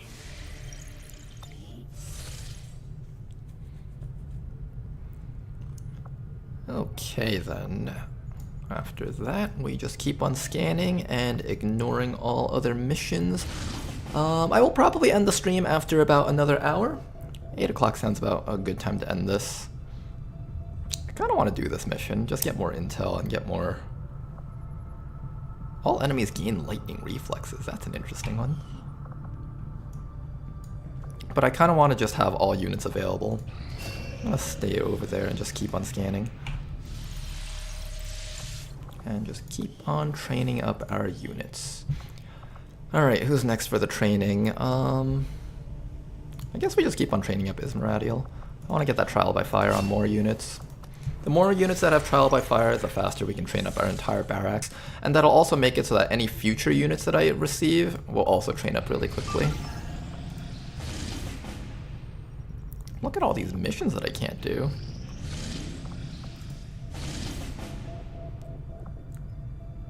I kind of want to do this one though. This one gives us a scientist. We have time to do that one, so let's just scan ahead a bit. Glad to see a lot of our people are coming back up. This one is almost ready. In fact, it's ready in the 0 hours. There we go, it's ready. Extremely late mission, 5 people. We got a rookie over here that needs to train up. We'll see how this goes. Let's get you guys out there.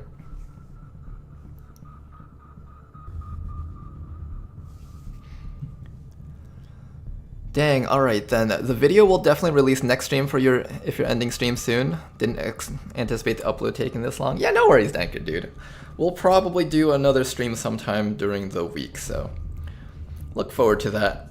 And at the very least, you'll have a chance to set up your little, what were you doing? Like artwork, promotional artwork for the video? So look forward to that, everyone in chat.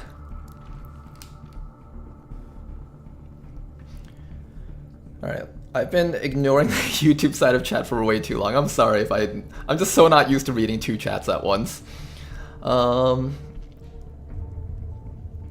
Isn't Reaper the best starting faction? Yes, we did start Reaper this time. I really like Reaper just because Banish is such a strong perk. In terms of starting factions, I'd actually argue that Templar is a very solid starting faction. Honestly, Skirmishers are too, because Skirmishers are strongest early on these small type missions. They're really good at eliminating Advent Troopers, which show up very often early on. And even though Skirmishers have low base damage, they're really good at just like killing off 2 Advent Troopers in 1 round. It's really, really powerful, especially early on. Honestly, all the heroes are pretty strong early on. I'd actually argue Reaper is the more late game oriented one, while Skirmishers and Templars are much stronger earlier on. Because Reapers, once they get to like Banish and stuff, they really, really start taking off. But when it comes to stuff like Skirmishers and Templars, they don't need stuff to start taking off against the early stuff. Templars are just deleting 1 enemy per round and just being invincible for that round. Skirmishers are killing 2 things in a round, but not being invincible, but they're killing everything on the map. It really depends. Skirmishers require you to have an open mind to standing the Skirmisher out into the open, though, which might be a bit spooky for some people. Menace 1-5. We've got a bead on the Advent data vault near your position. Alright, let's do this. There's a hack right over there. That will be kind of a tough hack. There's a little moat around here. We can go down below this moat and then climb up over. That's one way to do it. Alright, civilians over there. Why don't we take you and peek over here? Enemy squad located. First pod already right there. Advent Assault Trooper. It's one of those guys again. We don't like those guys very much.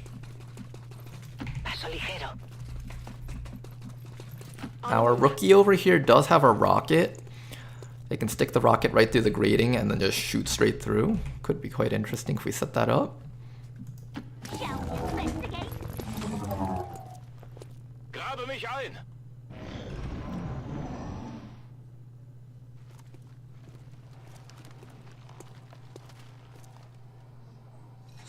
Okay. There's a drone down there. Ugh. I did not want a drone in our face. Really did not want a drone in our face right away. There's not really a lot of things we can full override on this mission, so this drone is actually not a bad choice for a full override target. Although if there's a mech, I would much rather get the mech, but if I can't, this is fine too. The professor, Eddie! I'm the professor!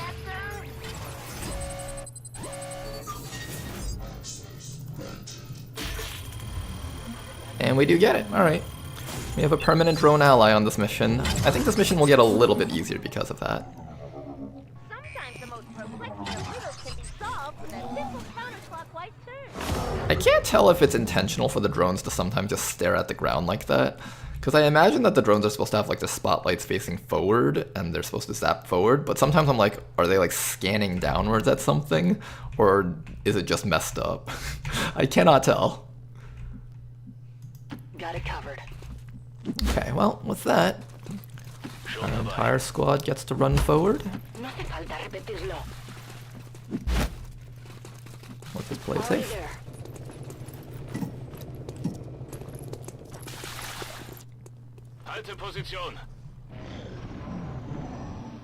This shouldn't be too hard of a mission, even if we are bringing a weaker team. It is extremely late. Are we caught? Nope, not yet. Okay, there's a window right here. Now, unfortunately, you can't really easily hack through that window, and the reason for that is because...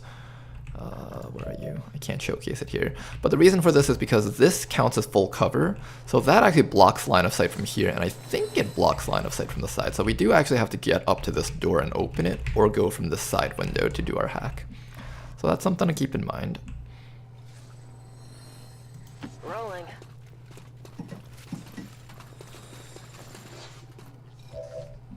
Where are they? Okay. There's a drone down there.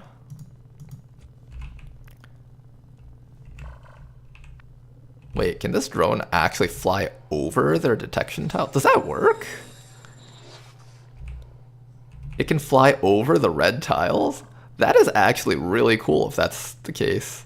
I'm gonna try this. If this is wrong and I'm lied to, then I will be very upset. Damn it. It was a lie. I thought we'd be immune to that. Alright, we have to kill some drones, and maybe somebody will get stunned. Super annoying. Super annoying. Fine. I was scammed. They scammed me. They told me one thing, and then did the other thing. Should be able to kill it, no problem, so.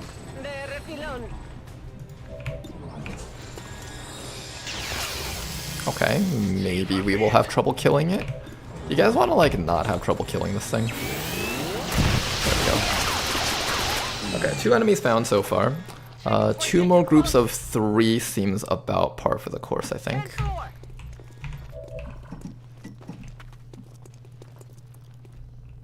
MMCon is actually still in stealth, interestingly enough. I'm gonna throw you right down there.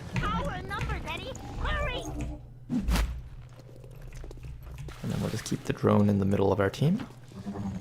Nice and safe. Okay.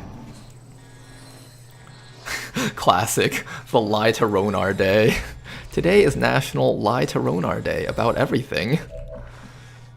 Your goal for today is to lie to Ronar about as many mechanics of the game as possible using the UI. Can you do it, kids? Okay, I think I can like get MMCon up to here and just like open the door, hack it, and leave. MMCon is actually still in stealth, so that's that. Oh, nice, there's a random civilian hiding back there. I feel so scammed right now.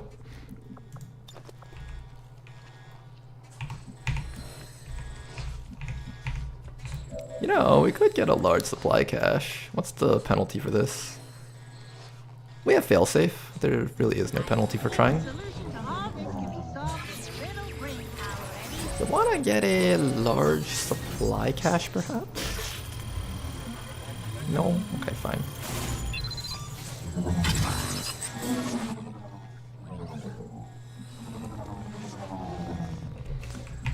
Alright, that's completely fine. Then what we're gonna do next is just send out our evac zone. I don't know, like, by this window is fine.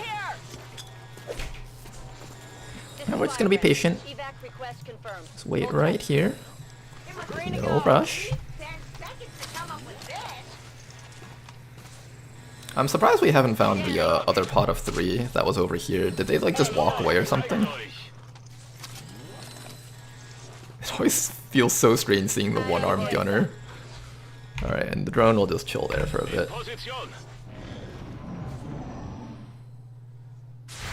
Oh, there they are.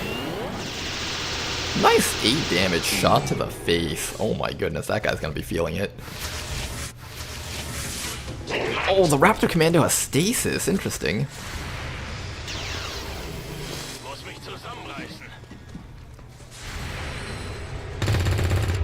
There's a random assault up on the high ground. Oh, that guy just got wiped. I'm so glad I bought these laser cannons. Alright, well, that's a turn. You can see the objective from there. I want someone to pick up the loot also. How do we pick up the loot safely? I guess you'd pick up the loot. We might activate more stuff, that's fine. Not actually, but... Ooh, they were already in there. Alright, it's better that we activate them earlier than later. That way all of our actions are still available. Now, there is a Frost Viper down there. I don't know what he does, but if Flame Viper was any indication, this is probably also a very dangerous enemy. Bitterfrost... Honestly, Bitterfrost isn't nearly as bad as Burn, so I don't actually mind this thing as much. I mostly mind...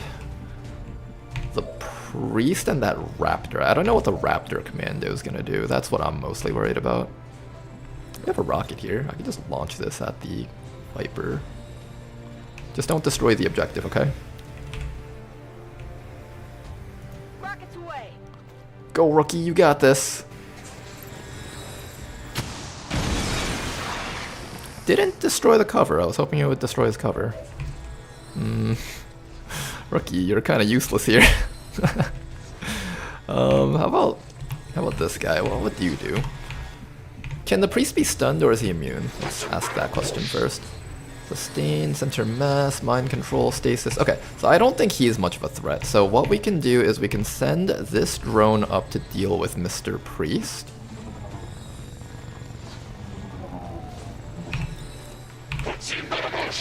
That's a stunner right there. Mr. Priest is down. Good. So we don't have to worry about getting stunned or anything like that. Nothing super annoying here. Then all that's left is to deal with Frost Trooper, Frost Viper, and whatever else was back here that I don't see anymore.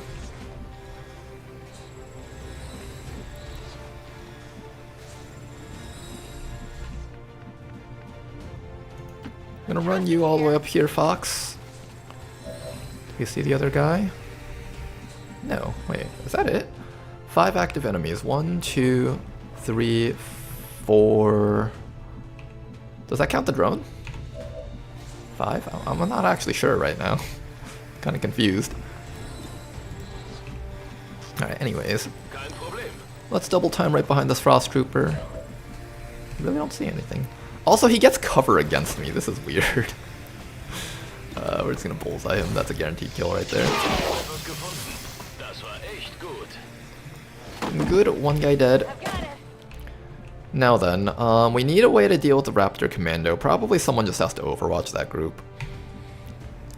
Meanwhile, Sion needs to figure out... Oh, there he is! Hi! Not gonna kill him, of course, but we can get some damage off on him. Can someone else take care of him? You can suppress him from this side. Okay, that's okay. Alright, yeah, I think that's what we'll do. So you suppress him from this side. So come up to here. Hi there. Take a nice quick suppression.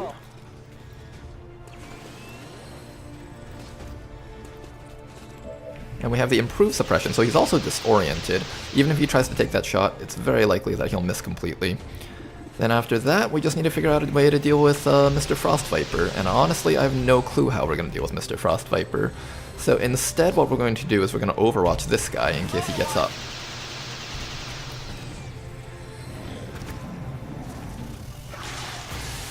What should we just do? Chill? That's fine. Shots? That's fine. Yeah, like all of that's fine compared to the Flame Viper. Oof. That guy tried. He moved over there and he was like, okay, I didn't trigger the suppression, but my aim is still bullshit bad because... Oh, nice. Alright, the entire turn was a success. They teleport away, that's quite interesting. Oh, and the Viper lost his cover. Okay, well today's just a bad day for all of Advent.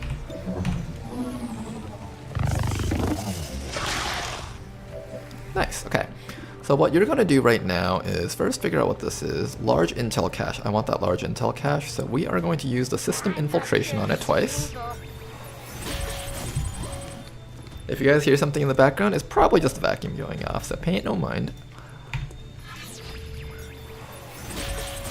Okay, so we're going to double system infiltration on that. Pretty good. Then after that, we just need to start dealing with the Viper and the Priest. I'm thinking we'll just... run up and shoot the Viper. How much damage will you do? Not enough for a kill. But, the Rookie! The Rookie can get the kill. Oh man, Rookie, where are you? Can you get the kill on the Viper? Oh, Rookie, you're so close, but you can't get the flank, though. And we need someone to deal with this. Oh, wait, no. We can use you to take care of the Viper. Okay, this is really awkward right now. So you take care of the Viper.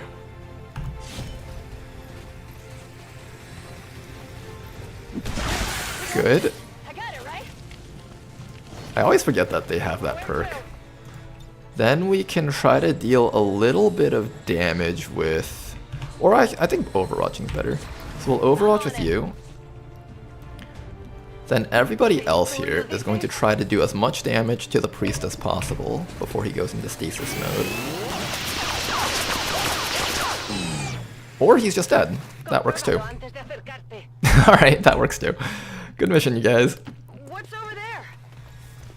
Got it covered.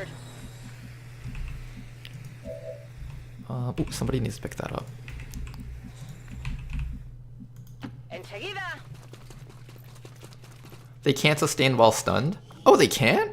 I always thought they could. Like, I always tried to remove their sustain using, like, disorient and stuff. But they would get sustained through disorient, so I assume that, like, they can still sustain even through a stun. I did not know that.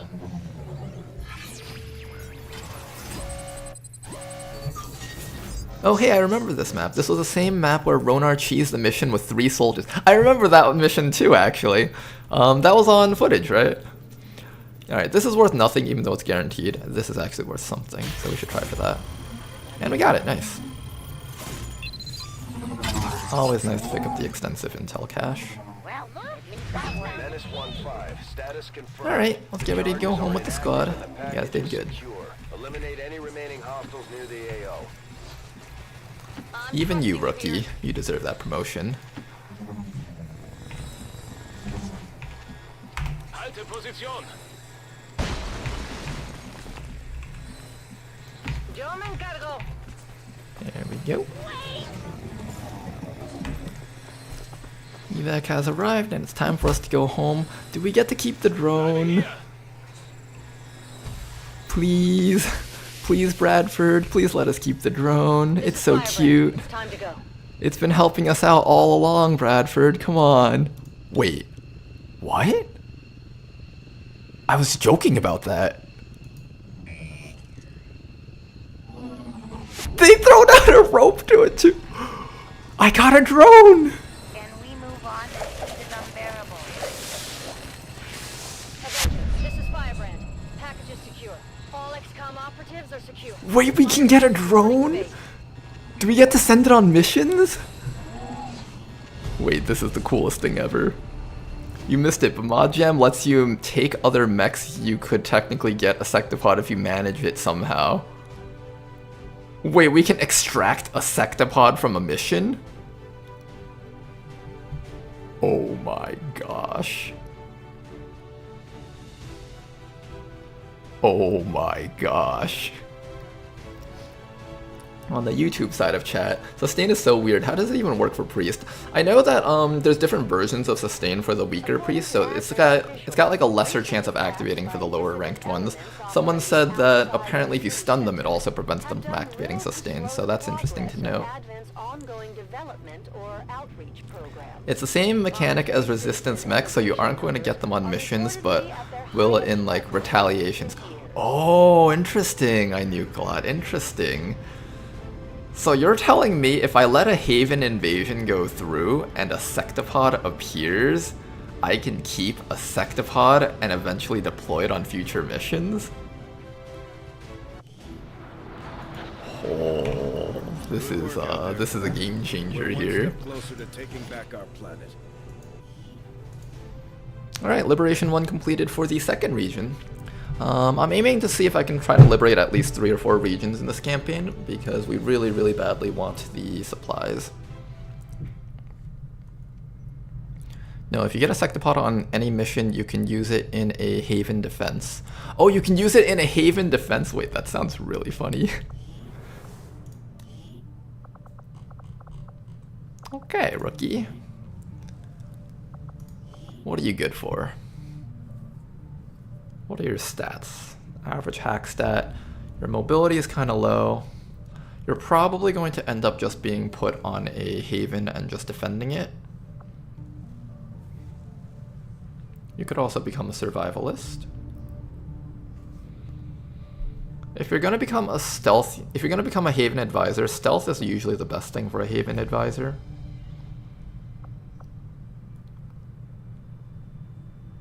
I could go agent. Agent comes with stealth.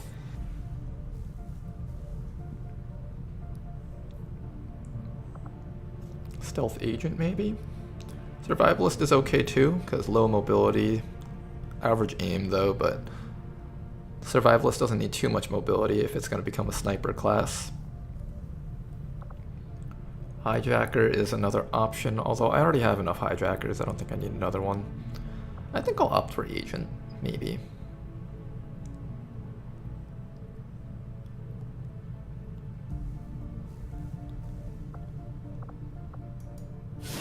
try out the agent.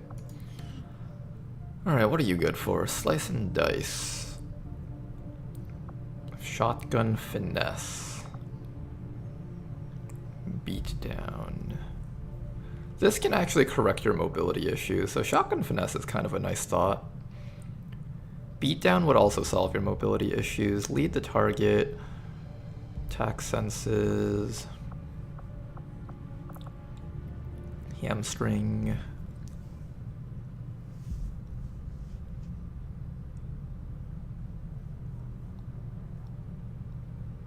Lightfoot would also solve your mobility issues, but these are all really far down, and if I don't take this person on missions, they won't ever get promoted that far. Disarming strike is nice. Take under.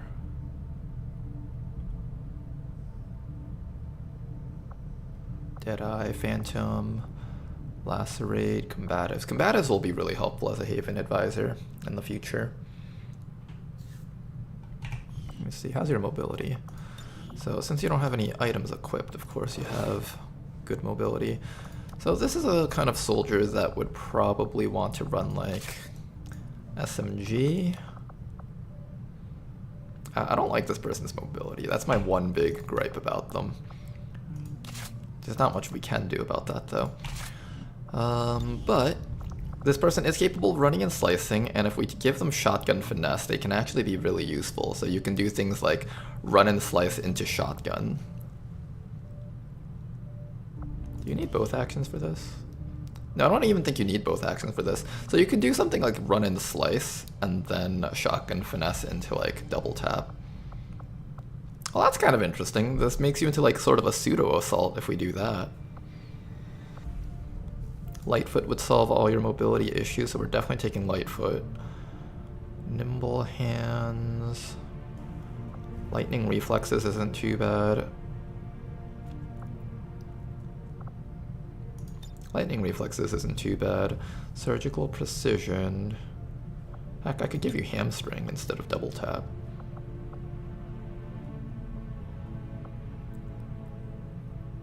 Conceal, surgical precision.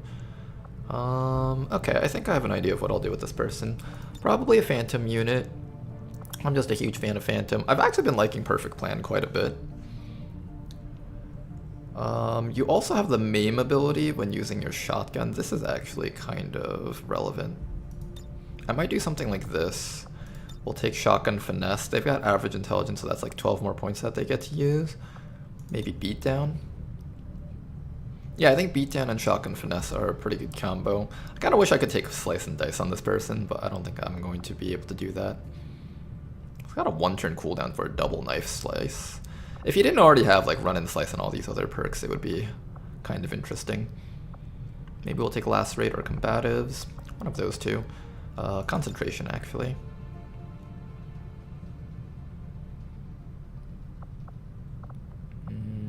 Packmaster, surgical precision.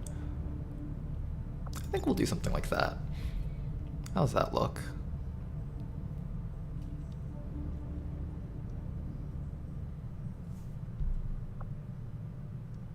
This will definitely be the kind of agent that's not really meant for stealth.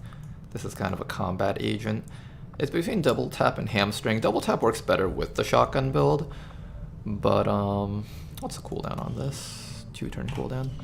Double tap is slightly better for the shotgun variant, but hamstring is just a really good perk overall, and I really want to have a bunch of units with hamstring on them. Maybe I'll do that. Alright, well, we'll mark both of those. One of those will be getting picked. Okay, that should be interesting. But he has an invisible head, can totally stealth. Well, we do have conceal. I can also opt to take out Phantom for Deadeye. This actually works well with shotguns. Most of the time we think of Deadeye as kind of a sniper rifle perk, because the sharpshooter gets it from Long War. However, Deadeye can actually be really good on the shotgun because the shotgun doesn't care about the aim penalty reduction.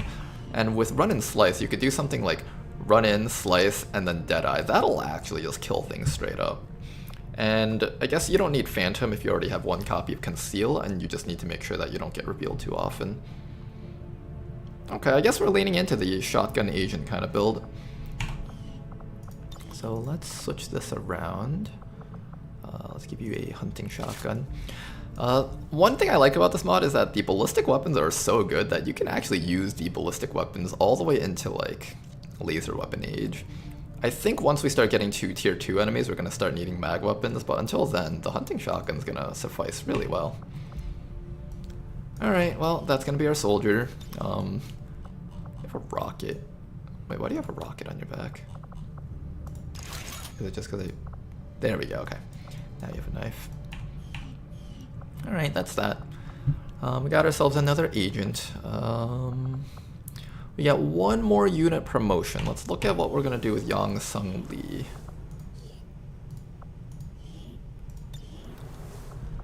Our final promotion. I was kind of hoping... Let me take a look. We lost a unit for the Ronar League, but we're going to, we lost 2 units because we lost both our Storm Riders. We lost a Recon. We're currently retraining up another Ranger, so we just need a Recon for the Elite Marksman right now. Recon, some other goofy soldiers for the Ronar League. I'm pretty sure we're going to be putting in, like, all the hero classes in here. So we're also going to get a Skirmisher in here, so I don't think we need to worry too much about that. Chemical Division needs to throw in, I think, the Arsonist. Oh, he's on a covert action. We'll throw them in when we get the chance. For now, Philippe can get in here. So we got our Double Grenadiers, got our Juggernauts, we got our other stuff.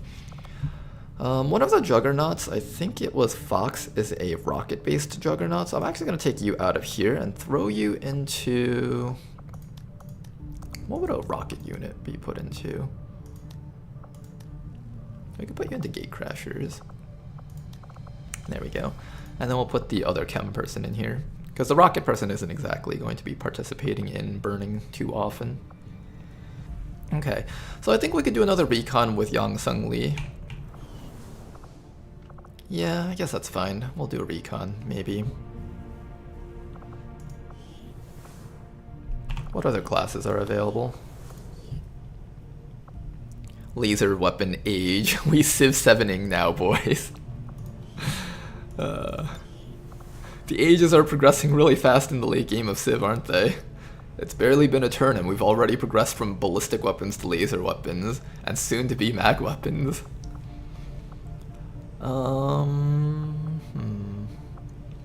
Recon is a plan. Not infantry, that class is terrible. No offense, but I don't like the infantry class very much. We have a Buccaneer. Is that guy still available? Do we have a Buccaneer still? Yes, he's just out forever because he got wounded on that mission. What class do you guys want to see? Is there any specific class that you guys are interested in seeing? We did need an Assault. That person just doesn't have the mobility for the Assault class. Combat Engineer. I'm hoping we get Bob Ross back at some point, so I'm not super excited to build another Combat Engineer. When do we get Giant Death Robots? Soon, don't worry. Those will be coming in, actually, at some point. We do need a new gunner. How's your aim? How's this person's stats? Perfectly average soldier. So if I wanted to make a gunner out of him, I could. Alright, I think I'm gonna put some options on the table. So gunner is one. Shinobis are always good because swords are always good. Recon. Gunner, recon, and heavy, I think, are the choices that we've got. Hitman sounds very funny. That is a stealth class. We actually have enough stealth people, so I'm not planning on doing a hitman for this run. You can think of them as kind of like the agent, except they also have some pistol perks if you choose to go with that route. Although they're slightly better than the agent at staying in stealth early on. They get like the Master Sergeant perk earlier. But I think our XCOM Covert Ops section is already filled with units, so I'm not looking to get another stealth unit right now. But they're basically a knife and pistol unit, if you're wondering. Are all those classes from Long War, or are they added from other mods? Oh, plenty are added from other mods. Long War has 8 classes. I'll go through the Long War classes with you. So the Assault is one of them. That's just basically shotguns, run and gun, and shooting twice with shotguns. Then there is the Grenadier. It's more or less the same as the one in this mod. Gunner class is basically just machine guns and suppression, and multi-shots if you want to go for that route. What else is there? There's the Ranger class, which is basically an infantry. It gets to shoot twice, and it's really good at doing so, and it can also use a sawed-off shotgun. Then after that, Sharpshooter is Sniper. Shinobi is Stealth with swords. Technical is flamethrowers and rocket launchers, and usually you carry an SMG on them, but you can also do shooty builds with them. And then, Specialist. Specialist is Gremlins. So everything else other than what I just listed is completely new to this mod. So Survivalist is its own thing. Stormtrooper. I haven't done a Stormtrooper yet. I've been told that Stormtrooper is actually not bad. I've just been having like this huge doubt about it because I had a Stormtrooper for one campaign that kind of didn't get to do much. So I've been kind of putting off building a Stormtrooper. At some point we'll probably buy one from the black market, so that's not an issue, I guess. What else am I looking for? I'm thinking we do a recon. We do need to replace the recon that we lost. I don't mind doing another recon. Yeah, let's do recon. I'm feeling recon right now. Okay. I hear Stormtrooper and I think they'll never hit anything. Oh no, don't roast the Stormtrooper class like that. They don't deserve it. Do Stormtroopers miss their shots on purpose? That's right. Because the enemies are main characters, the Stormtroopers aren't allowed to land their shots. Okay, Fast Score's got 48 hours until they're back up. 31, 37. Quite a few people are coming back up very soon. What I'm going to do is I'm going to keep on scanning on the side thing for just a little bit longer until the retaliation shows up. And once this retaliation shows up, which should be happening in 21 hours. So in 21 hours, we're going to get a retaliation, and I'm going to handle that. Supply convoy, that is okay. Oh my gosh. Are they sending 2 supply convoys at us? 2 supply convoys? Wow. Let me see how many units are on that mission, and I'll consider whether or not I want to send a team out to try and do it. Moderate heavy. Yeah, we're not doing that. We're not doing that at all. Okay, so we're going to skip out on that and just going to keep scanning down there. Rick Sanchez is back up. That's always good.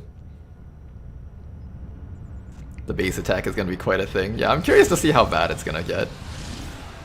Alright, we have... this entire place is literally just on fire right now.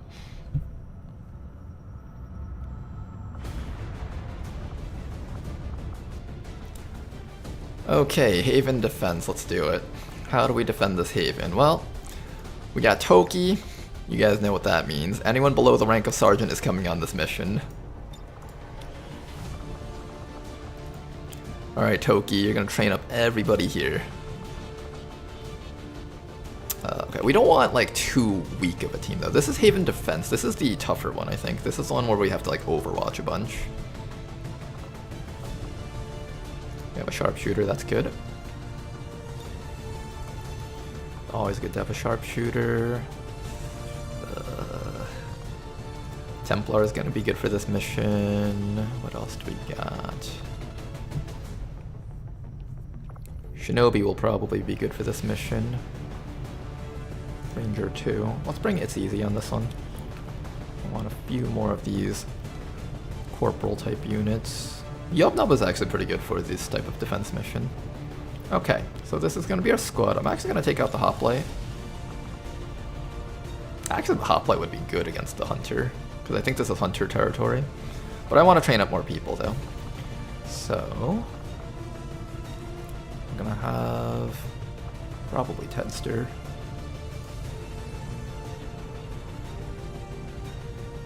I just want to trial by fire this entire squad right now. Okay, so everyone here will auto-promote to the next rank, as long as Toki doesn't die on the mission, that is, which will probably not happen, so don't worry. Toki's just like, what do you mean probably? You mean guaranteed, right? Yeah, that's what he meant. Alright, medkit on Toki right there. Oh, one thing I've been forgetting, personal combat sims. I should really be placing these on people. So let's actually think about who we're going to place these on. First things first, emergency life support for Toki, because he's an officer. He deserves it. He's survived so many campaigns and become a warden each time. I think I have to just make sure he gets to the end of this campaign. Like, I just can't let him die anymore. The last 2 campaigns we did, he rolled warden and died each time. Or didn't die, but the campaign ended. He really needs another chance at life. This is our Akimbo guy. I want this guy to have emergency life support also. Sniper over here should be taking depth perception. This is a really good perk for snipers. They're oftentimes on high ground, so that just gives them a lot of chances to do things. I don't have enough money to build anything right now, so I can't build the upgraded gauntlets. We're just gonna have to work with what we've got. Which one has the super sniper? Elite scope. Alright, Eula's got the elite scope. Nice. Got the double lasers for our Akimbo person over here, Scoopy. Let's see how well you do. Lag. Good. It's gonna give you a bit of armor and stuff. Your mobility is kind of lacking, so I want to just make sure that... Well, no, your mobility is not lacking. It's your aim that's lacking, my mistake. But that's fine. We'll let you have high mobility so you can run up to things and melee them instead of having to shoot them. I'm gonna keep you fast, so I think I'm just going to give you some armor and then you're just going to slap things. That should be fine. I could even give you... Do I want to give you Stun Lancer armor? Who do I want to give Stun Lancer armor to? You've got 13 mobility. You've got so much mobility. Oh my goodness.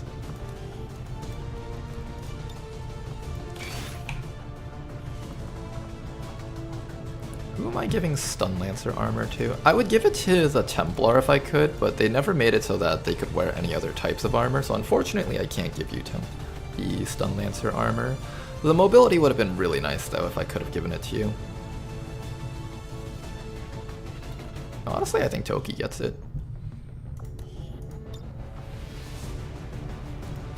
Yeah, Toki can take it. Alright, so Toki gets that. Then that means we give basic armor to anyone who has like 5 HP. You've got 5 HP. I don't like you having 5 HP. Do we have like laser guns? What happened to all our laser guns? Are those just all out?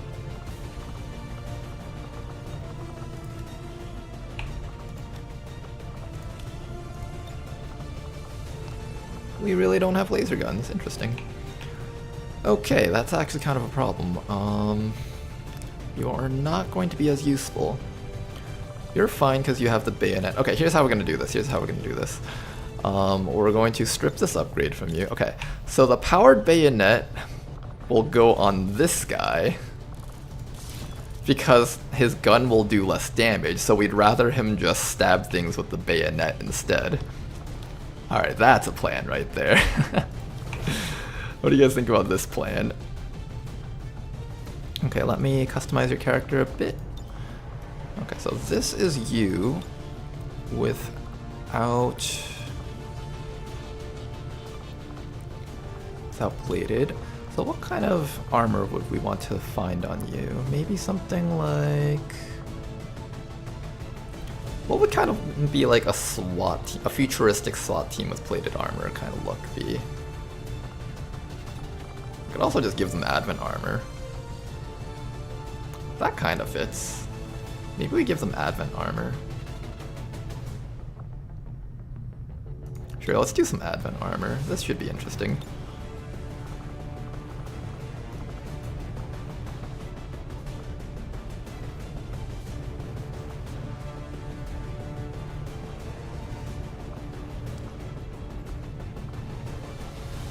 I don't know if these are actually functioning skins besides a few though. Alright, there we go. So it'll look like you have slightly higher tier armor than just the standard padded stuff at least. It's got like more of a canonical look to it. And he still has that same elite feel to him, kind of. Alright, there we go, that's that. Let's set up Eula over here, smoke grenades, ceramic plating. We might need the smoke, so I am going to keep that on her. Templar over here, gonna grab himself some armor, just like so. What else do we do? Let's build some items. No, we can't build any items, I lied, so we're just gonna take whatever you can. You don't have as much mobility, so I'm gonna leave one weapon slot open, just so you can keep moving around a little bit faster. This guy over here should at least grab a nanoscale, so he's got some armoring on him. Maybe even a med kit. That does tank his mobility a lot though, so I'm gonna do this. That way he can at least maintain 11 mobility. This agent over here needs to maintain 12 mobility so they can actually hit things. And that should be that. This is kind of a iffy team composition though. We need a couple more medkits just in case the hunter downs anyone, but other than that I think this is what we're working with. I'll go one medkit on you just for safety. Alright you guys, this is kind of a kind of messily put together team, but this is what we've got. Toki, take care of the kids for me. Oh, forgot about you. I need armor.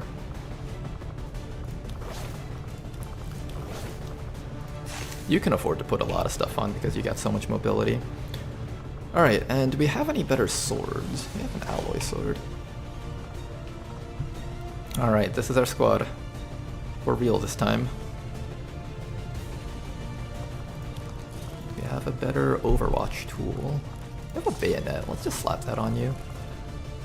Advanced expanded magazine. Advanced reflex stock, sure. Let's go with that. Alright, everyone good? Hopefully? I think so. Alright squad, let's get out there. Let's do it.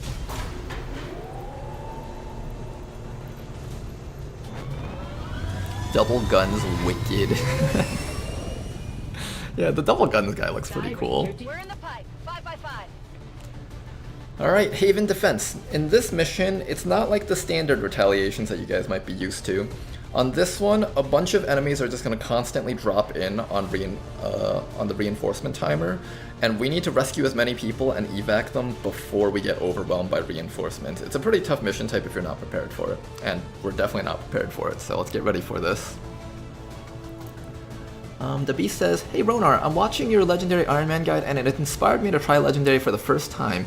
It feels like my very first playthrough on Veteran, but it's not as bad as I imagined." Yeah, right? I think the thing about Legendary is that if you're not just clicking buttons and just mindlessly walking up to enemies and shooting at them, things aren't actually as bad in the vanilla version of the game. It just really takes a different kind of mindset than the usual, like, just walk in there and shoot everything kind of mindset.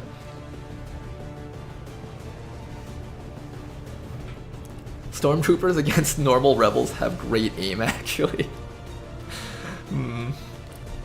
Might be true. Hopefully we can just have the enemy stormtroopers shooting at as many of our main characters as possible.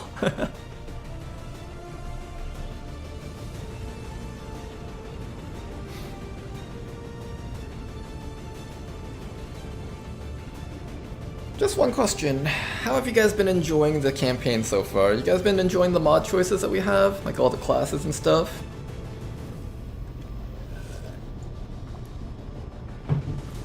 I think out of everything here, I've just really been enjoying the sword users. They've been doing these really wacky animations, and I'm really looking forward to seeing more of those. I'm really sad that we lost our Storm Riders, or Storm Callers, I forgot what they were called. Storm something. I still can't believe we like lost 5 people on that mission at sergeant rank. Really rough. Well, let's try to end off the stream on a good note at the very least. Enjoying it a lot. Good to hear. Those new mod classes are very impressive. I know, right? Alright, so that's the evac point that Firebrand is at. Advent is going to start spawning like crazy, and we need to get all 13 of our people out if possible. We also need to kill the hunter as he shows up, because he's going to be on this mission too. So why don't we do this? We're going to take our fastest soldiers, so Tedster's one of them. Tedster, I want you to just make a complete sweep around the entire map, starting from the backside. Oh, you can even see a dead mech over there. That's actually kind of neat. Whoever made these new map assets are have really good taste. I don't see anyone here that, ooh, that's not good. We need to see people. I am the man with no name. Zet Ranigan. That... Anything? Nothing, huh? There's nothing on the map to start off with, so this is safe. Whatever I'm doing here. It's mostly just a matter of figuring out where the hunter will spawn.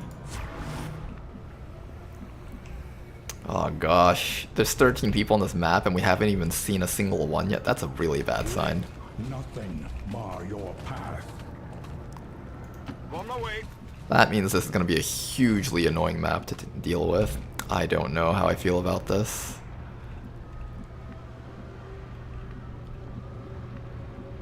This is going to be such an annoying map to deal with. Oh boy, oh boy. Alright, we're gonna try our best to just kill the hunter as quickly as possible so we can just deal with the other stuff. He's right back there. I found one person right over there in that corner. Mr. Meme Lord is back. Notice how the hunter wears gloves where the index and the middle finger are gloved but the other ones are open. It's for sanitation's sake. For when he handles his own business.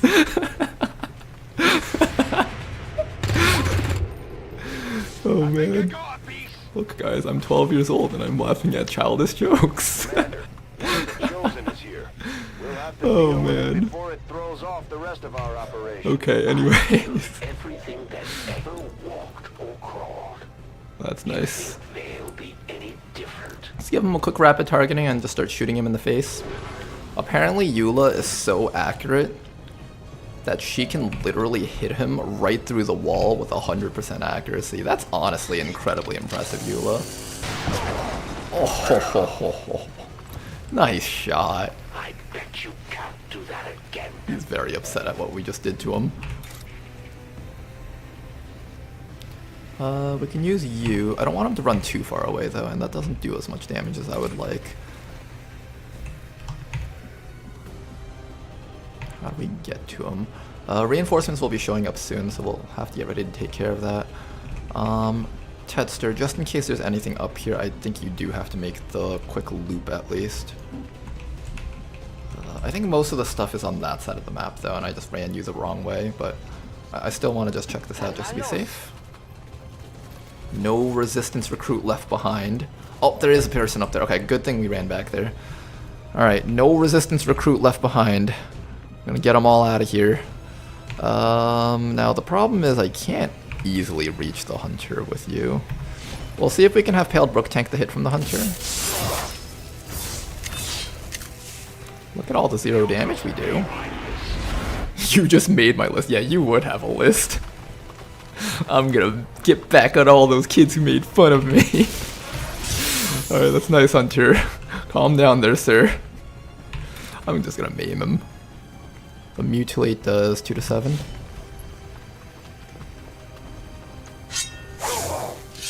That's a reasonable amount of damage.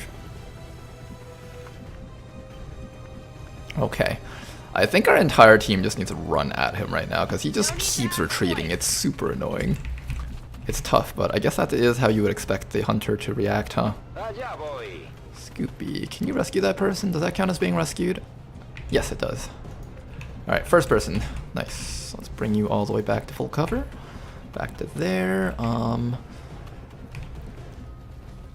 Reinforcements are coming in already, so I think we need to start setting up our overwatches. Gonna bring It's Easy up to here and just start overwatching. Yubnub is gonna sit still in overwatch. Backing shot, who's he going after? Yep. Blocked, nice. Does that disable the Templar Rend weapon? I'm curious about that. And again, there, Pale Brook. Oof. Taking the hit. You weren't supposed to live. Oh, he took all the hits. You'll have to suffer a little longer. Couldn't even bleed him, man. Couldn't even bleed him. Disappointing, Hunter. I'm disappointed in you. So disappointed in you, Mr. Hunter. Now, unfortunately, he's too far away, and we can no longer easily hit him from back here. Yeah, he's got the high cover now. That's the easiest way to reach him. Rampart. Reduces all damage taken. It's cute. I need to find an easy way to get to him. I guess Toki's the best one for now.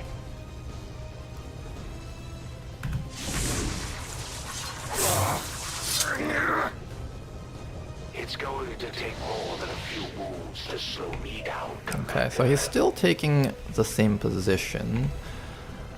I need to find a way to get, like, maybe the sawed-off shotgun on him. That would really, really hammer in the win. Maybe if we could just get, if I could just get the sawed-off shotgun against him, that would be really, really good.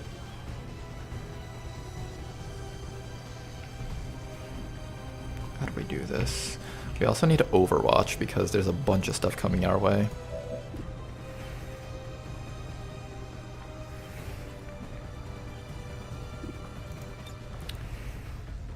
It only does 1 damage? Wait, why?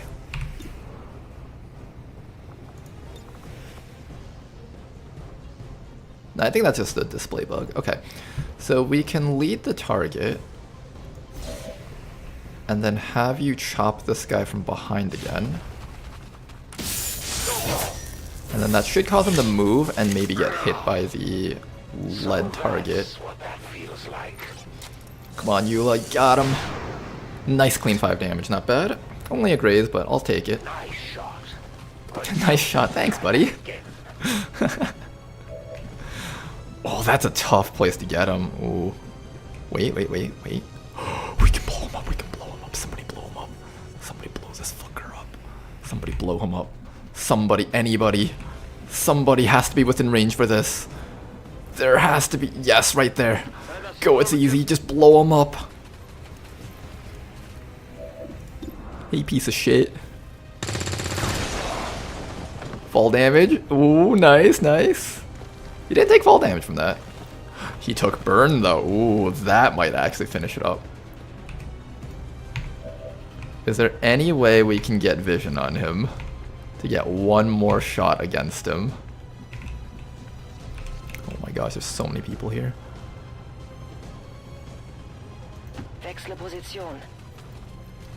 Alright, Tedster, start rescuing. I think if you stand directly in between, that should rescue both. Perfect.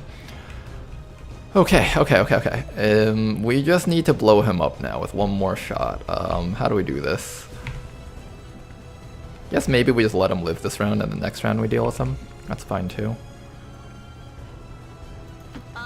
We also need to get ready to deal with wherever the reinforcements spawn too. I guess I should overwatch this round. Play it safe.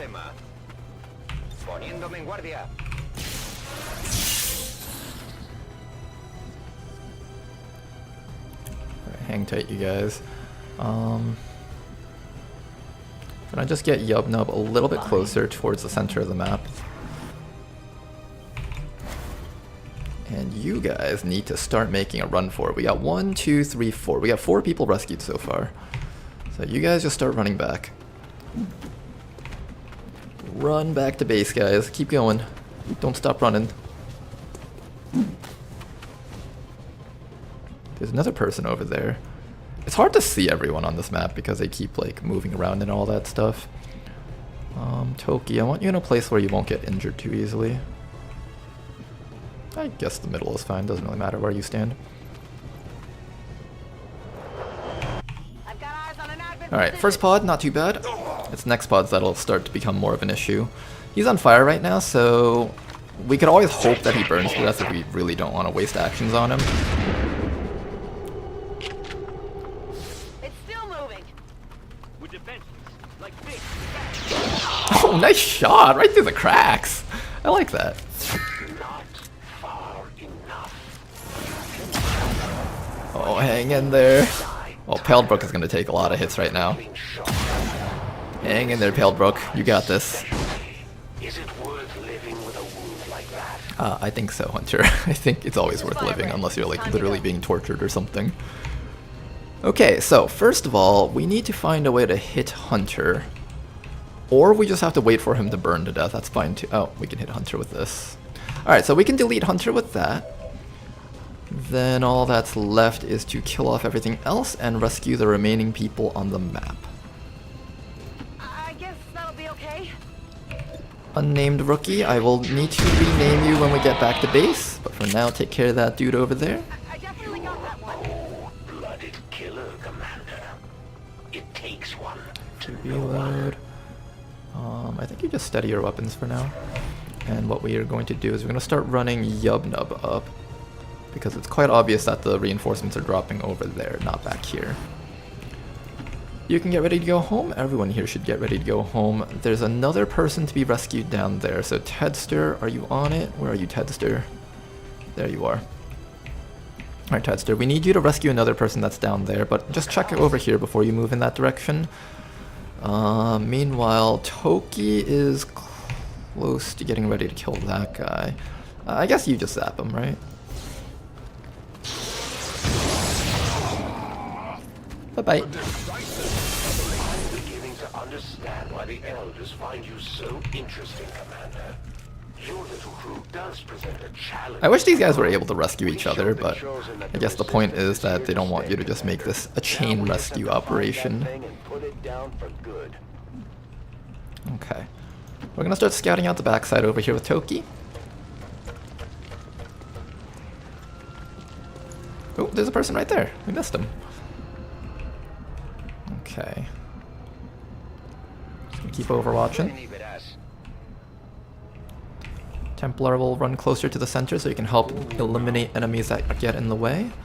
Doesn't seem like there's anything else around here. I think we can get away with just running you up to high ground and overwatching for a bit. I'm on it. Ooh, behind us. Gross. And there's a Muton Fantassin in there. Okay. This randomization in the spawn points is kind of rough. Doesn't mean he's going to win. Okay, so there's stuff back there. We'll keep that in mind. Are you guys gonna be able to handle this by yourselves? I feel like you guys need some assistance here. If you shoot that guy, he's gonna get a chance to act against you. You gotta watch out for that. These little super mutons and their ability to do janky things to the team is actually kind of spooky right now. How do we deal with this? How do we deal with this? Tedster, you just have to keep going after people around here. Okay, so that spot is clear. We should be able to rescue most of the people around this part of the map, so that's good. There's a guy there, there's a guy down there. I really kind of want to run Toki back, but I think Toki is better off hanging around here, maybe.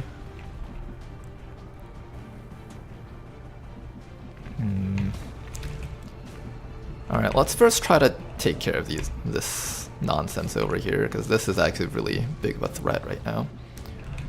We're in a lot of danger, and I really don't know how we're going to take care of these mutons. Our sniper is in a lot of danger. This guy just needs to shoot you in the back once, and you're just pretty much going to die. These spawn locations are terrible for the enemies. I don't know what to do about them, really. I need you to like overwatch the reinforcements, but like half of the overwatches aren't even hitting the targets that we need them to hit. We could always use little rookies as like meat shields if we're really desperate. Like he's got 8 HP, it's not like he's helpless or anything like that. Like I can stand him right next to this Muton to tank 1 hit.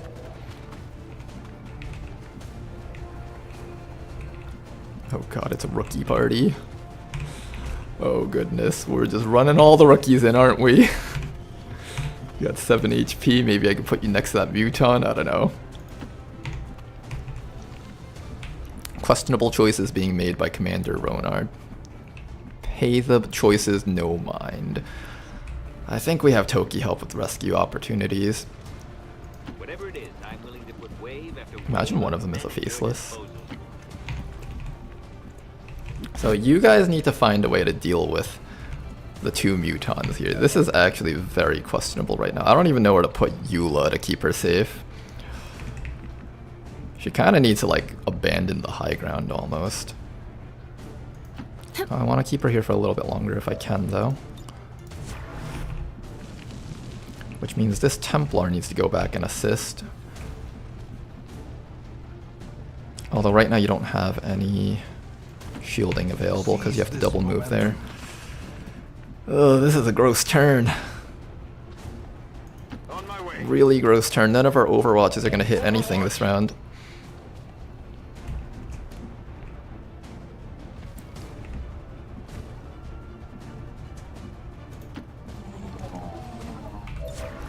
Okay, we just need to set up the Overwatches to reduce the next group of reinforcements coming in. Then this shotgun person is probably going to be in charge of dealing with most of the enemies here. I'm gonna get you all the way up to here, I guess? I don't even know, like I'm just running people around hoping that something good will come of it.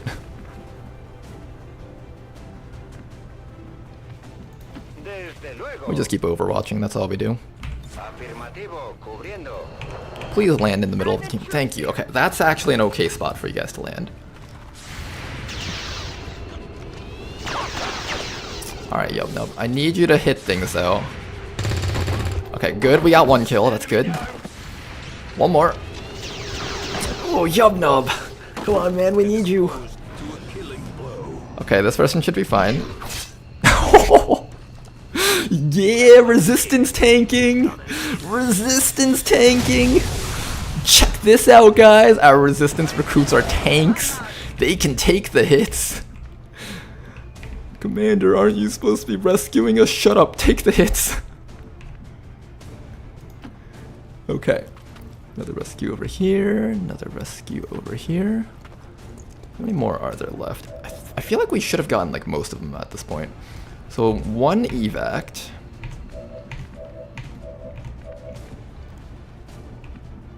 2. 3. I'll have you provide vision down here. 3. 4. You got HP. 5. This guy doesn't have as much HP, so this guy will take cover. 6. This guy really doesn't have HP, so we're gonna evac them. 7. 8. 9. We found 9 so far. 10 is right behind here. There's a 10th right there. Probably the rest of them are on this cliff or something. Somebody needs to go down there to get them, but I don't know if it's going to be Tedster. I don't know who it's going to be, honestly. These are easy shots. I want to start damaging the Muton Fantassin. This guy's just too dangerous to be left alive right now. We need to start getting damage off on him, but I really don't know how we're going to get damage off on him. Frost Priest and Medic. Alright, who's killing the Medic? Somebody here can do that. It's gonna be your job. Alright, Scoopy, your job is to kill that Medic. Bye-bye. Nice. Medic downed. Then what's next? Frost Priest is next. Good. Now, the big threats right now are the Muton, that Muton, and the Fantassin. More so the Muton than the Fantassin, actually. The Fantassin's just like, alright, he's kind of a threat, but like... The Muton's one of the bigger threats right now.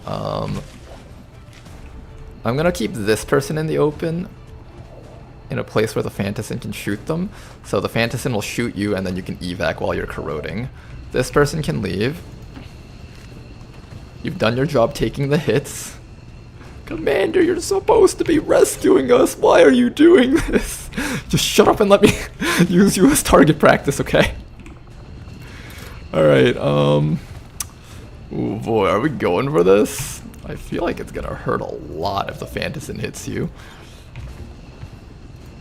Okay, we're gonna lead the target against the Fantassin. Then we're gonna have you stab the Fantassin in the brains.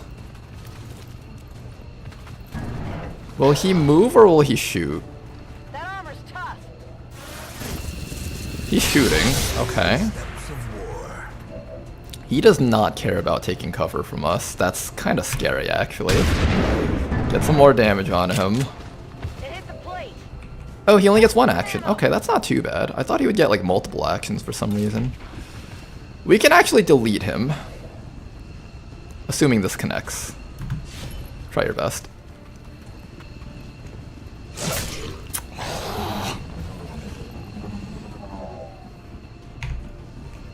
Can we get a shot that connects, maybe? No? The answer is no. We're green to go. Come get some. This guy will take the hit from the Muton.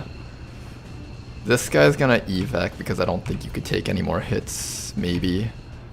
Tedster either runs this way and rescues more people, or we get ready to go back. We've got 10 recruits. It's not the worst. And things are kind of getting spicy right now, so I'm not feeling it. We'll do one last check, and that's it.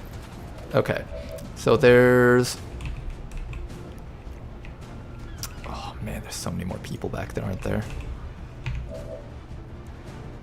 We're kind of already getting overwhelmed. We do have to head back soon. The Muton's probably just going to shoot this guy and he'll die. That's fine.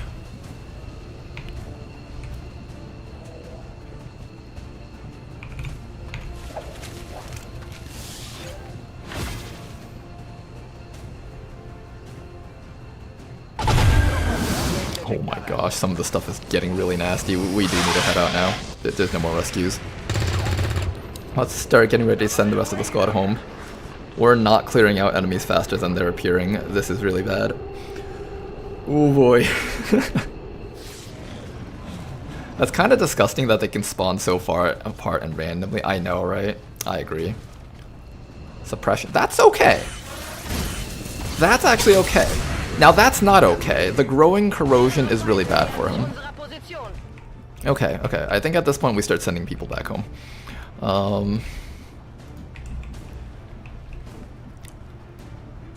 I'll rescue you. Is there anything else back here? So that's 10 and 11 after I get that guy. Okay, I think that's as far as we're getting. That's fine. We got as much as we could. We tried our best. Alright, you guys go home. You over here can finish that guy. You can also finish that guy. I'm gonna do a single reload on you.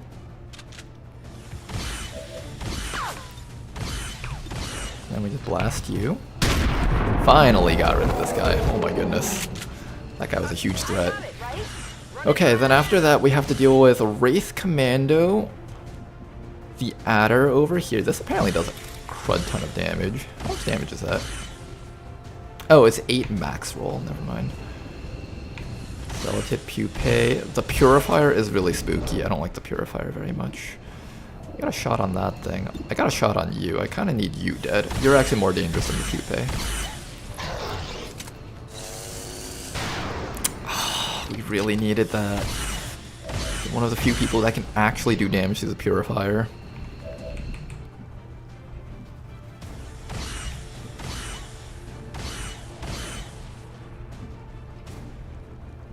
Sawed-off shotgun from here should be safe, I think. 1, 2. I think it's like a 2-tile explosion radius. If I'm desperate enough, I'll do that. Okay. The evac is right there. I'm gonna start running recruits out into the open. Jamie Kelly, a close relative of Jane Kelly. Okay, I'm just gonna start running you guys into the open because you guys, yeah, that just... You guys are gonna tank some hits for us. It's gonna be a good time, hopefully. Wraith Commando, what else do we got? I need to know what other units I have. I wish I could like just tab through my active combat units and not the other stuff. Let's see if we can rescue that one last guy in that corner. I don't think we can, but we'll try. Meanwhile, you need to start dashing back also. I'm assuming like the last few are like in that corner somewhere. Not much we could do about it though. I need to kill stuff, but killing stuff is hard. How's this Volt? 2 to 4, 2 to 4 damage. This guy's too dangerous to be left alive. I do need to do something about him. Oh, you get double shot. Alright, let's start with double shot from you. A nice crit. You want to crit him for 3 more damage?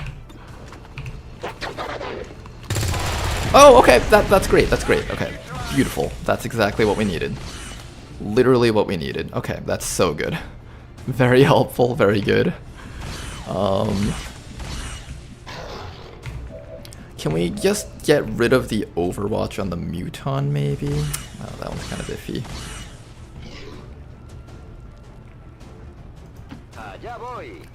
Alright, Scoopy, come over here and just shoot this person. Did you get a crit, maybe? What?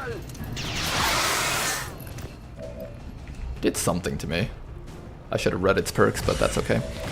Alright, then after that, I just need you to be able to, like, Overwatch something, maybe. And then, everyone who has 8 HP is gonna stand right next to this Muton. If you have 8 HP, stand next to the Muton, please. God. This is horrible. Yeah, if you have 8 HP, stand right next to the Muton. Stand right around him.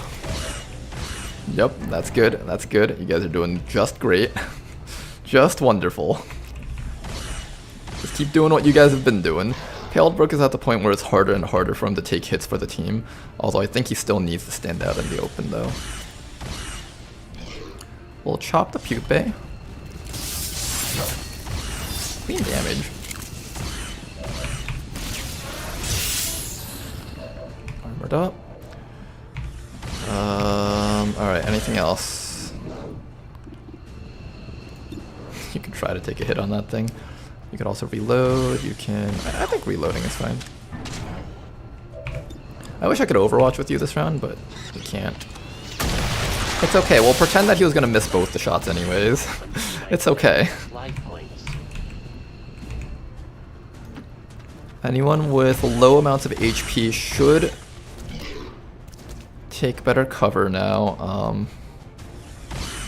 Alright, you guys stay there. And I think we're just gonna wait it out for a little bit longer.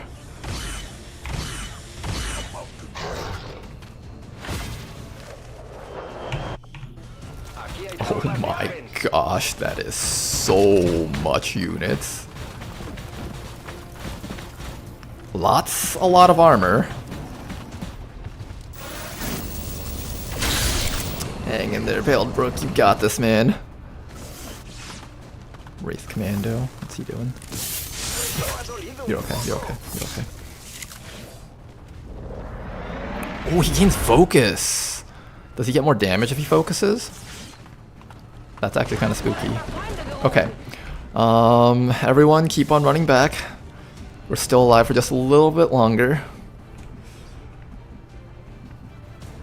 And let's just try to get the damage off that we can get, okay? That's gonna be our goal. Just try to damage as much stuff as we can. That Muton has somehow stayed alive for 2 turns and not killed anyone. I'm honestly quite impressed by that. Get a free reload? Alright, Eula, what are you shooting at? Frost Trooper Veteran. Ooh. I don't like that. This is starting to get into really dangerous territories here. Advent Sorcerer is up there. Eula also can't make it out to the evac zone. She does need to relocate, so she's within range to run away. I think as long as she is like right here, she should be able to run away.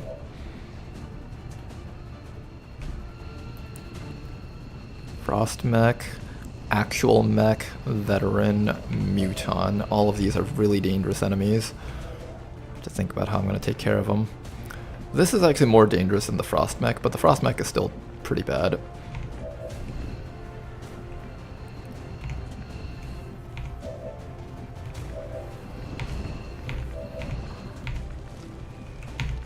Okay, where's Tedster? Tedster, where are you? You're going to need to participate in combat this round. And what better way to participate in combat than to deal a crud ton of damage to that mech? Hi there. Oh my gosh, we needed that so bad. Okay, good job to Tedster. That was really good. Really, really good. Really, really incredibly awesomely good. Okay, that's a start.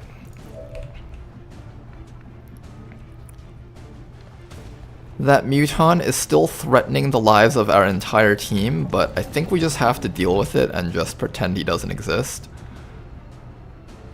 You're gonna come up to here and just try to shotgun that guy in the back with the hunting rifle. That was not a kill. I was really hoping that we could just one-round him. This Wraith Commando is also a big issue. I just can't figure out how we're gonna deal with the Wraith Commando.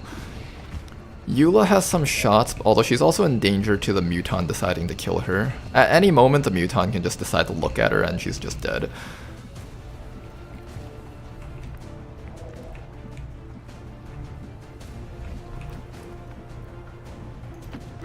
We'll take care of the Frost Mech using our sawed-off shotguns, so we just don't have to worry about them. I think the Advent Sorcerer might just kill one of his allies to do things. If he does that, that's actually great for us. Did that not kill it? Oh no, it didn't kill him. That's supposed to always kill him.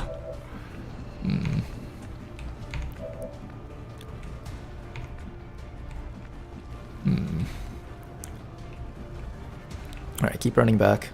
Get ready to support the team, Toki. Scoopy, how much damage does each of your shots do? 4 to 8, so you do 8 to 16 damage per shot, per bit of actions that you spend. It's honestly not bad.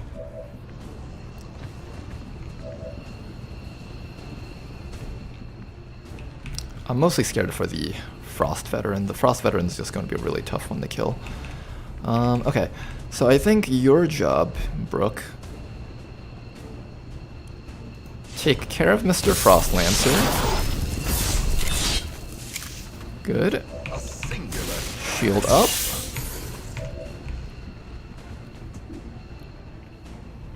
That Wraith Commando does need to die. For sure. We will challenge this Muton using more rookies. He will eventually give in and just start attacking the rookies, I hope.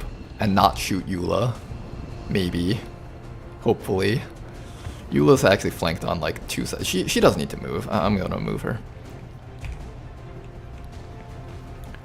I think back here is a really safe spot for Eula, so let's move her back to there. Where she won't be next to all the enemies. I really want to Overwatch with you, but I feel like the Muton's just gonna like kill you if we do that. It's a tough one. Alright, it's okay. We'll challenge the Muton using more rookies. Go, Rebel recruits! Challenge the Muton! Let them know that you mean business! I also don't like that this Wraith Commando is just gaining stats really rapidly, so I'm going to try and gun him down. Yeah, boy. 87. Oh. Gross. That was supposed to be a kill. Can this be a kill at least?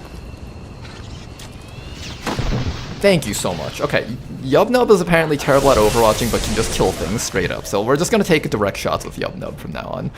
Alright, good, good, good. Then what do? We've challenged this guy using all of the available rookies on the team. Maybe we challenge the Frost Mech with the remaining rookies. What do you guys think about that? Challenge him with the remaining rookies. Okay, good idea, good idea. So we'll just run all of our rookies next to this Frost Mech. Not the 5 HP guy though, that guy will actually just die.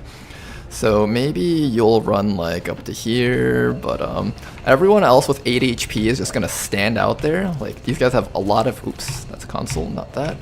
These guys have a lot of HP, so all they have to do is just take hits from him and stall for the round.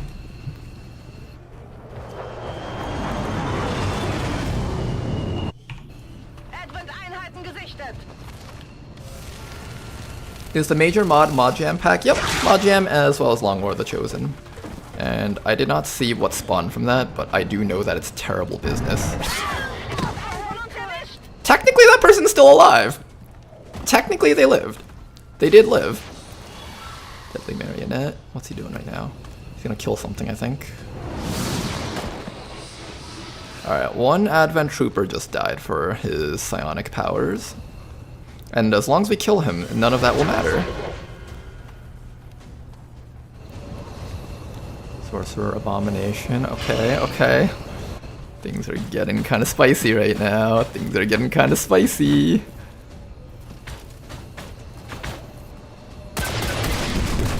Aw, he killed the person there. Alright, we're up to like 9 people maybe. Oh my god, that person lived. Okay, okay, okay. Another acceptable round. We have a Frost Legion adder, the veteran is still alive, and we got a trooper over there. How do we kill everything that is in our face right now? We have a Haywire protocol that will probably not work. That might work, but that's mostly a shutdown, so that's not as important. At this point, you guys, oh my god, you have 1 HP and you're bitter frosted. Okay, you're probably just gonna have to run to cover somewhere. Eula can make it out whenever she wants now, so that's good. The Frost Mech can be taken care of. There's a trooper that we can down. Nothing else that's an easy target, so I think we go for the mech with you. There we go. That thing should have been dead last round, but it wasn't. Then after that, we have the... there's an advanced trooper right above us. That's actually really spooky. Advanced Trooper, you're going to be leaving as soon as we get the opportunity to have you stop being chilled. Oh god, does that stack? Is that why this person can't move anymore? Interesting. Okay, where is our far people? Okay, you're far away. You can grab that person, although I don't know if we have enough time. I think we just have to, like, end things right now.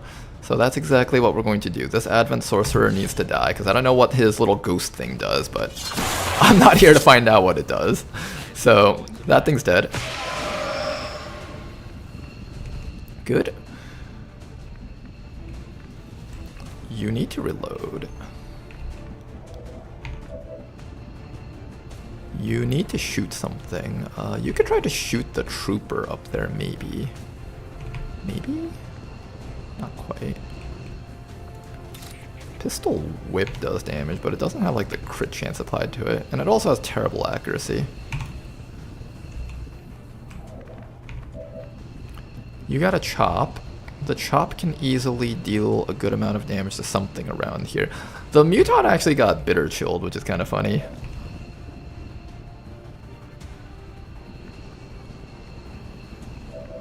There's an Advent Sergeant over there. The Sergeant's kind of spooky. I don't like the Sergeant. You've got 5 HP, so you can't take any hits. You can still take 1 more hit for the team. Alright, Thomas. You got 7 HP. You can take another hit for the team. Not this person, though, so this person runs.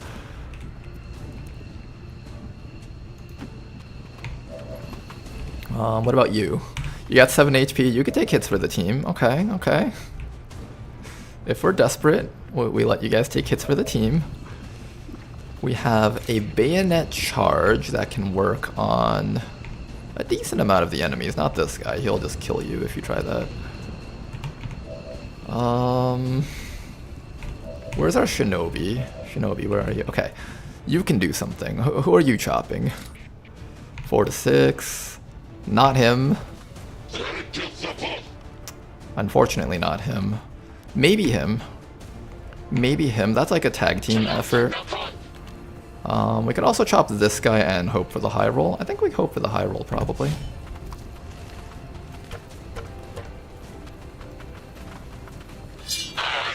Not quite, but we can finish him off, though. Okay, so that's good.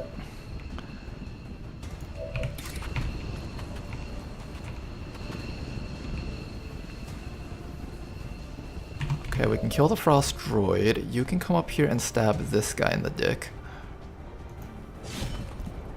Okay, we just need our team to just clear out as many enemies as possible right now. Ooh, that chainsaw. Okay, not bad, not bad. Got rid of another guy. Okay, now then, how many more do we need to get rid of? This guy will not survive if he stands next to this muton for sure. I think that person's actually just gonna die if he stays there.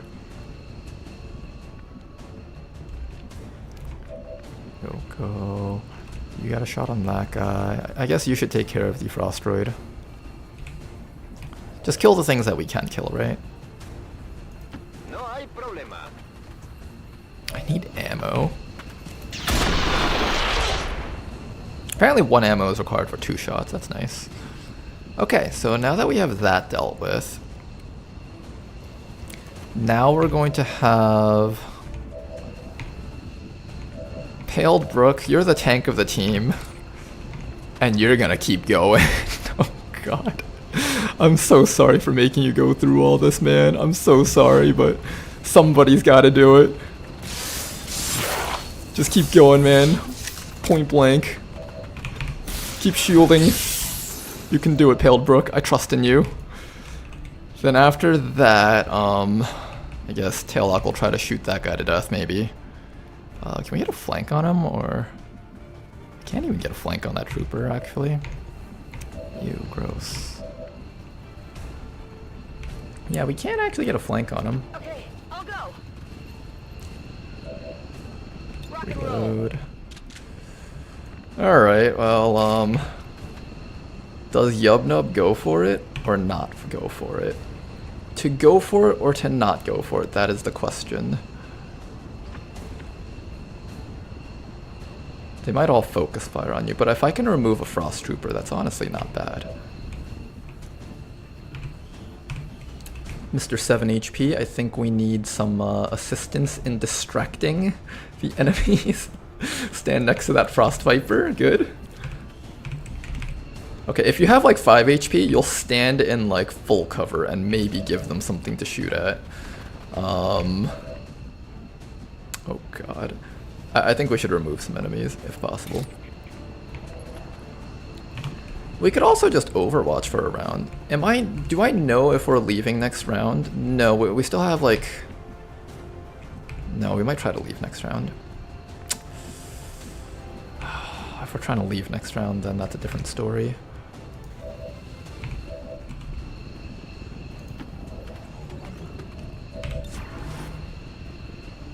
Don't hunker. I need you to stay, like, available. I need you to be available to the enemies. I hunkered that guy because hunker gives immunity, or not immunity, but resistance to melee attacks. Oh, hi! It's a Flame Viper! Can we kill anything here? Oh god, we just gave him kinetic plating. Okay, you hit the snake a little bit. If we can't get out this round, then that snake has to die, so it's good that you got some damage off on it. Oh god, it's just going for it. And it's going for a grenade. Okay!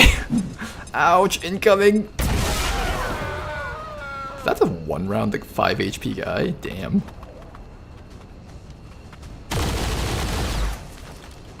Hang in there, recruits. You recruits got this. Oh, the snake is confused. The snake is confused. It doesn't know what to do. It doesn't. Oh, okay. It does know what to do. It's gonna do that.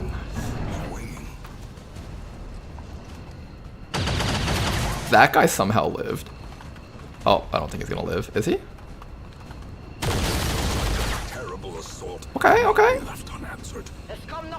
Okay, that's honestly not the worst. I've seen worse turns than this before, believe it or not. Okay, so which people can escape this round? You can escape if you want to. Eula can escape whenever she wants. You can escape if you need to. You're out. You're out.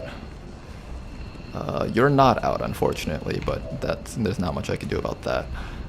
You can actually get out. Okay, good, good, good. Tedster can escape. Toki can escape. Okay, so we got a good number of escapees. It's just a matter of freeing the Templar. So, Paled Brook, we need to get you out of here.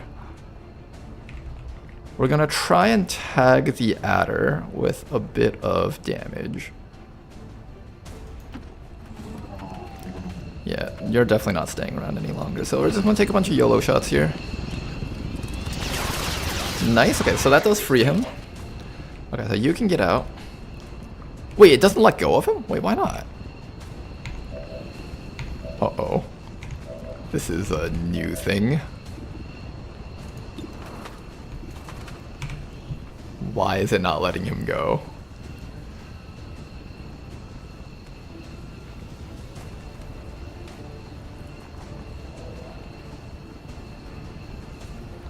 Why did it not let him go? Isn't that supposed to let him go? Does it not release now? What? This is new. Alright, let's think about how we're gonna release him. That mutant is really scary.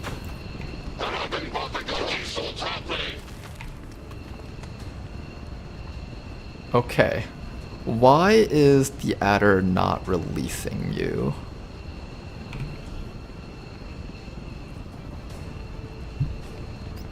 Adders don't let go even after taking damage. That's kind of rough, actually. Not gonna lie, that's really rough, in fact. I think this is not going to be an evac turn. I think this is a stay and fight it out turn.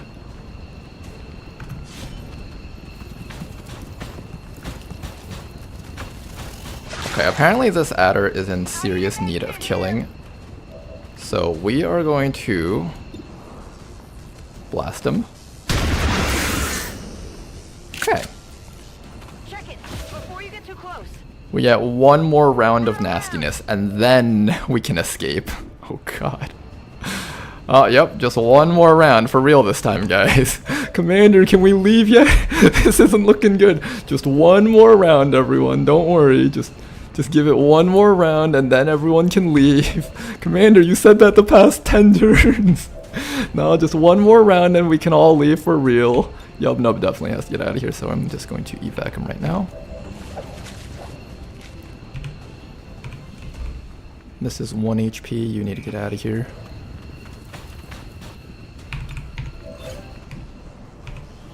You're not making out because you're bitter frosted, so that's fine. This guy has 1 HP, he served his purpose well. He can leave also. Okay, we're trying to squeeze every bit of— oh, I completely forgot you exist around here. Oh my god, I have to kill you, don't I? Oh god, I have to kill that thing. Oh my god, this is the worst day of my life. I have to kill that thing. My lord.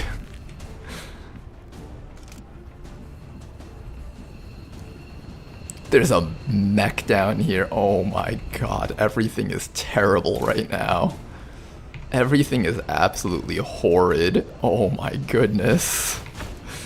Literally the worst turn I have ever witnessed.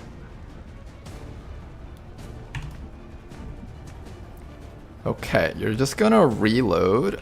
Listo para atacar.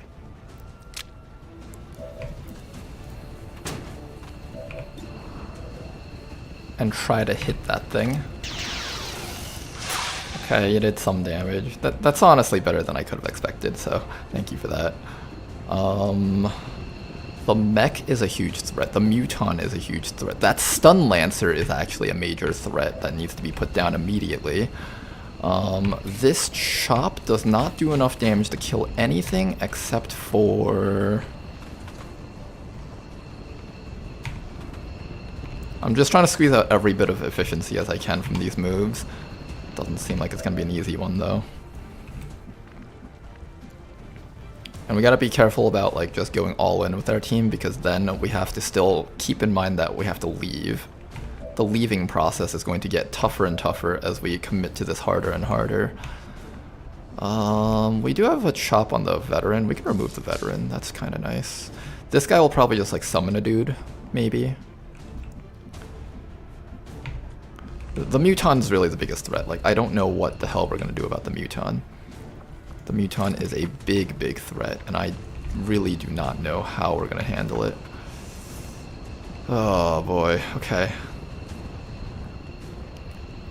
We can come there and deal with the Lancer with you. So one person can deal with Lancer. We can attempt to deal with Mech. Mech is actually more dangerous than everything else here. 5 damage. Can you kill Mech?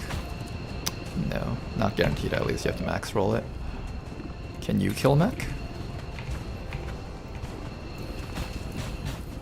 No, you cannot kill Mech. Who can kill Mech? Tedster. Can Tedster kill Mech? Tedster's really good at killing things. Tedster almost kills Mech. It's like a, and you're also sandwiched between these nice pieces of cover. I kind of like that. I'm gonna try having Tedster deal with Mech. Just gotta not min roll. And of course you graze. Got it. Nice. Okay, okay.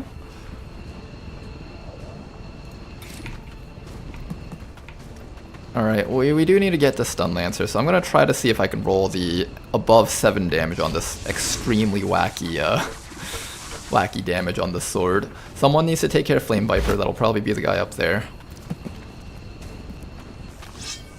Thank you so much for that.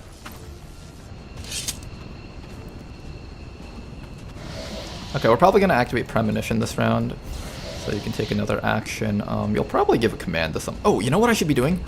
Everyone incoming! Take damage reduction from explosives, if something explosive happens. Then after that, you're going to reload and just come down to this guy. Now, if you miss that 98%, I will have lots of complaints for you. It's easy, so don't miss it. Good. Okay, that thing's dead. Not too bad. Things are slowly getting under control, even if it may not seem like it. You're getting chilled really hard, Paled Brook. I really want you to kill this thing, but you actually need to run back this way so you can actually escape when the time comes. Yeah, Paled Brook needs to like be close to the evac zone, otherwise he's gonna be in lots of trouble.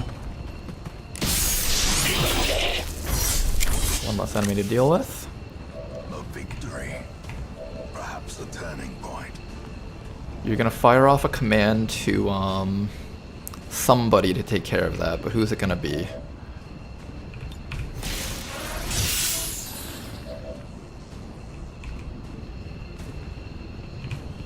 Got 3 HP. Run back to there.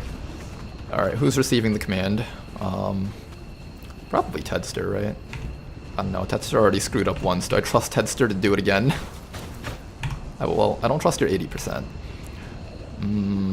Who's getting commanded? Tedster? Yoko? MC? Paled? It's easy? It's gotta be Tedster. Tedster, if you fail this, I swear to God, you deserve to get shot in the back. 4 to 6 damage. You just need to roll the 5. Oh, if you flash from where you're standing, that's actually 5 to 7 damage. That's good. Good. Min rolled that, but that's what gets the job done. Okay then. Oh my god. Oh god. Advent medic. They probably just like heal and throw a smoke grenade or something. They don't really do anything too dangerous. It's the Muton that's gonna do something that's dangerous. He had to reload. And he's gonna move. Okay, thank God. Okay, good. Muton's not gonna be too threatening this round.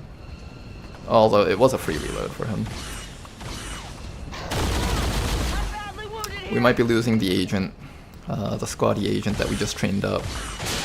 Not much we can do about that though. Oh God, that hurts. Bleeding out. Technically Toki can grab you and bring you out. Energy shield is fine. I'd actually rather him do that than anything else right now.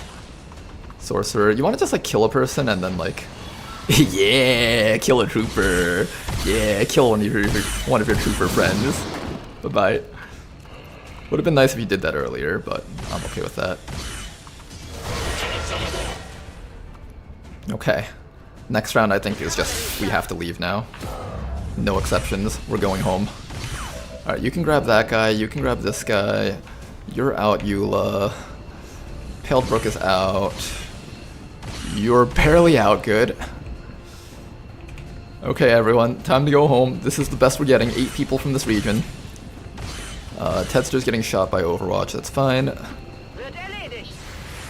Tedster, good. That Muton's getting demoted, he failed to do like everything. That Muton failed on everything. Alright, Toki.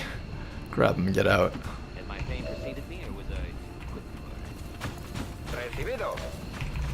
Everybody, it's time to go home. This mission was just more than we bargained for. This way, if you Wait, why are you suddenly... Okay, for a moment I was scared for a second. I was like, wait, was he one tile short? Is that everyone? I think that's everyone. And that's the mission, guys. Oh man. Let me read some chat. Status confirmed. Mission accomplished. Akimbo pistols report the total damage, not per shot. Oh, that's how it works. Okay, that makes more sense. So 4 to 8 is what I should expect from the damage total. Got it. Thank you for that.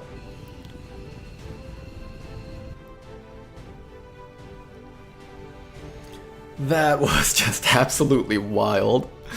Greatest commander on the planet. Thank you very much for that, Thack boy. Man, I can breathe now. Oh man, Toki, I bet you were like so scared that you were sitting in the middle of the group of enemies there, but you actually had triple-sided cover, so out of all the people there, you were actually the safest in that spot. Does anyone die? No, everyone lived, besides rebel recruits.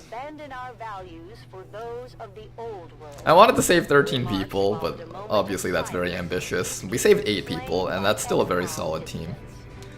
That was a rough ride. That was such a rough ride. My goodness. Today's stream has just been tough mission after tough mission.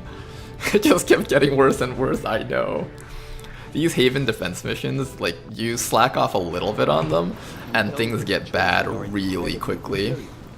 But you see this, guys? With Toki, with his trial by fire officer ability, everyone promotes. It's beautiful. It's like glorious just seeing this endgame promotion screen. I love it. Alright, Eula, you're gonna learn how to do your high def hollow for those extra critty hollow targets. Honestly, unnamed agent, I thought you were dead there. I thought we weren't gonna get you out, but Toki was just within reach for you. Be glad. Thank Toki with your life. Tedster over here, you did good. You rescued as many people as you could. We missed out on that one guy behind that, behind the aircraft, but what can you do? You did your best. Good job.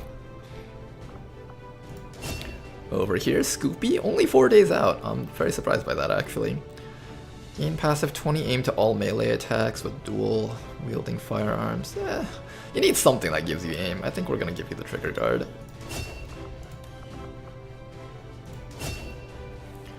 Paled Brook, man. You have it rough. Every single mission you go on, you just get shot up over and over and over again. Get some rest, sir.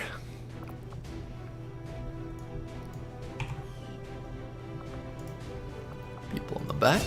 More promotions. Oh, I'm gonna miss having these whole team promotions after doing these missions. Cool under pressure, get some better overwatches. Just 3 more ranks away from rapid reaction and we can actually call you an Overwatch unit. Yubnub over here, what are we doing with you? Multitasking? I guess so. We could also do medical protocol. I might consider that actually. Although I am aiming for threat assessment, which does make multitasking a little bit more valuable for the later on points.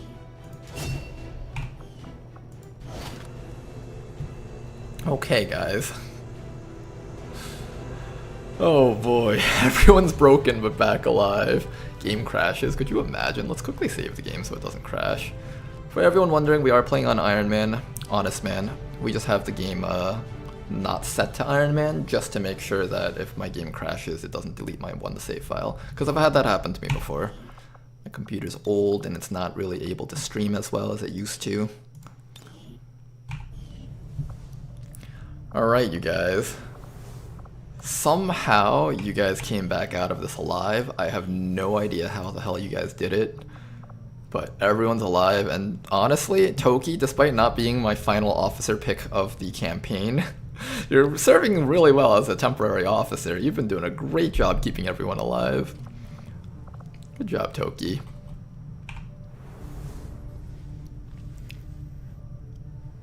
Everything isn't as bad as it might seem. It is all much, much more worse. Ronar in a few missions, probably. Hey, who knows, maybe.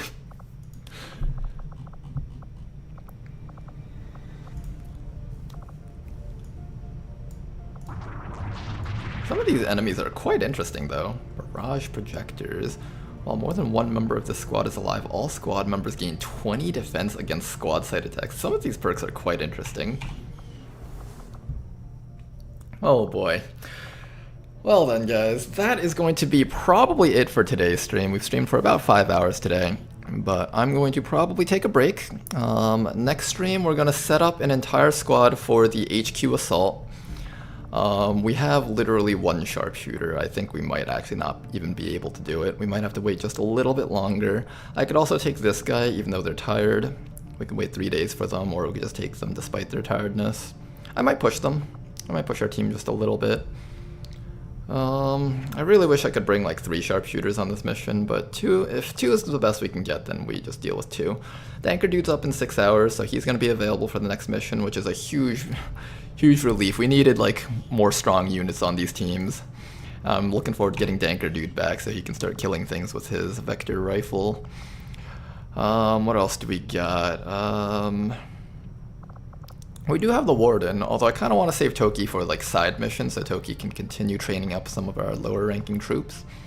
We'll see what we decide to do. Our Scrapper's back up soon also. Like, a lot of our powerhouses were out for like the longest time, which is why these past few missions have been so tough. We've been forced to like deal with using some of our non-damage dealer units. But hopefully everything will kind of start resolving itself once we get this all set up. Oh boy, is that the only Requiem unit you've encountered so far? Of the Requiem units that we've encountered, let's go through all of them. We have encountered...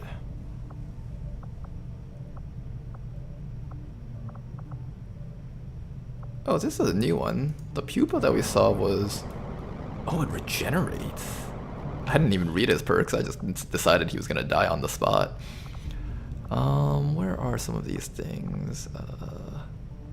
Okay, floater was one of them. So we've encountered the floater. We encountered one of these as well as a Requiem Muton on our first mission. That ruined the first mission. The first mission was a complete squad wipe. But after that, we were okay. We also came across... I don't think this is a Requiem unit, is it? This is something. It's not a Requiem, though. Just like some jetpack sniper dude. Seeker is the other Requiem unit that we encountered. And we also found the Muton. Where's the Muton? I was looking for all the stuff with weird icons. That's how you know it's part of Requiem.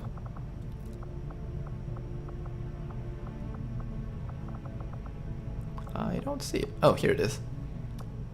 This guy right here. So these are the Requiems we've encountered so far. A basic Muton, Floater, Seeker. I really like how they've been pulling the enemies from the previous game into this. That's actually kind of nostalgic. Especially with the Floater being unable to be hit from all the way up in the sky. That was truly nostalgic. Oh man, remember back in the days in Long War 1 where the only way you could kill a floater was just sitting there shooting at it repeatedly with 35% shots on your infantries, or just like running a shotgunner right underneath it and just blasting it in the balls. Ah, good times, good times. Let's see. Let's read the YouTube side of chat. I've been reading a lot of the Twitch side of chat. Is this Iron Man mode? Yes, this is Iron Man. Well, this is Honest Man because my computer keeps crashing, so I've basically not playing it on Iron Man just in case it breaks a save, but I've not reloaded at all, and I don't plan on reloading, so if we die, then we just die. That's just how it's gonna be. We actually did have a squad wipe right at the start of today's stream, so there's that. Should I go for a War of the Chosen no-hit run, but theorizing it's very doable since a 1 HP. Hey, you could. I feel like it'd be kind of tough with Assassin, but I've done Assassin no-hit, so it's like doable, but I don't know if you'd want to actually try it. There's probably a lot of RNG involved and stuff. Want to know something funny? Says Danker Dude. Alright, tell me about it. The video just finished uploading. Oh man. I'm probably going to pause the stream right now because there is something else that I want to get done with today. But I guess we will probably do, we'll do your video halfway through the next stream that we do. I don't know when the next time I'm going to stream is, but probably sometime, maybe like Tuesday, Wednesday, sometime around the middle of next week. We'll see. I'll keep you updated on that so you know when we're going to do this. But yeah, we'll watch through the video together mid-stream. Should be fun. So whether or not you want to sink an extra... Yeah, I think that's the problem right now, is that it's going to be an extra 48 minutes, and I haven't actually eaten lunch or dinner, so probably important for me to eat something.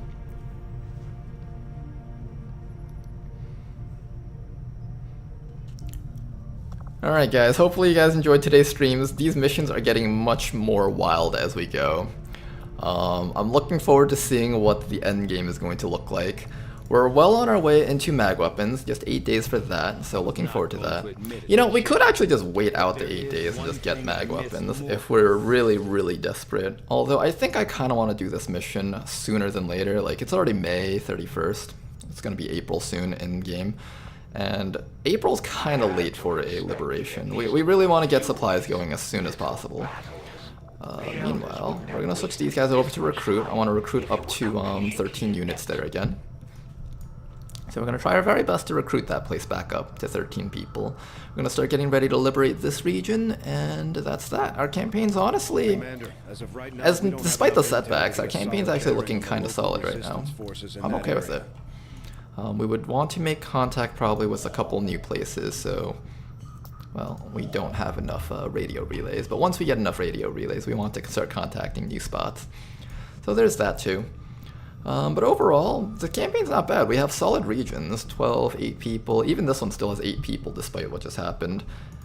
None of these are attacks against us. I could do like this one, but that one's kind of iffy right now. Moderate heavy, yeah, we're not doing that. But yeah. Good night everybody, have a nice day. Enjoy the rest of your XCOM free day. Take care. See you later, questions 4. Zach Boy, everyone else,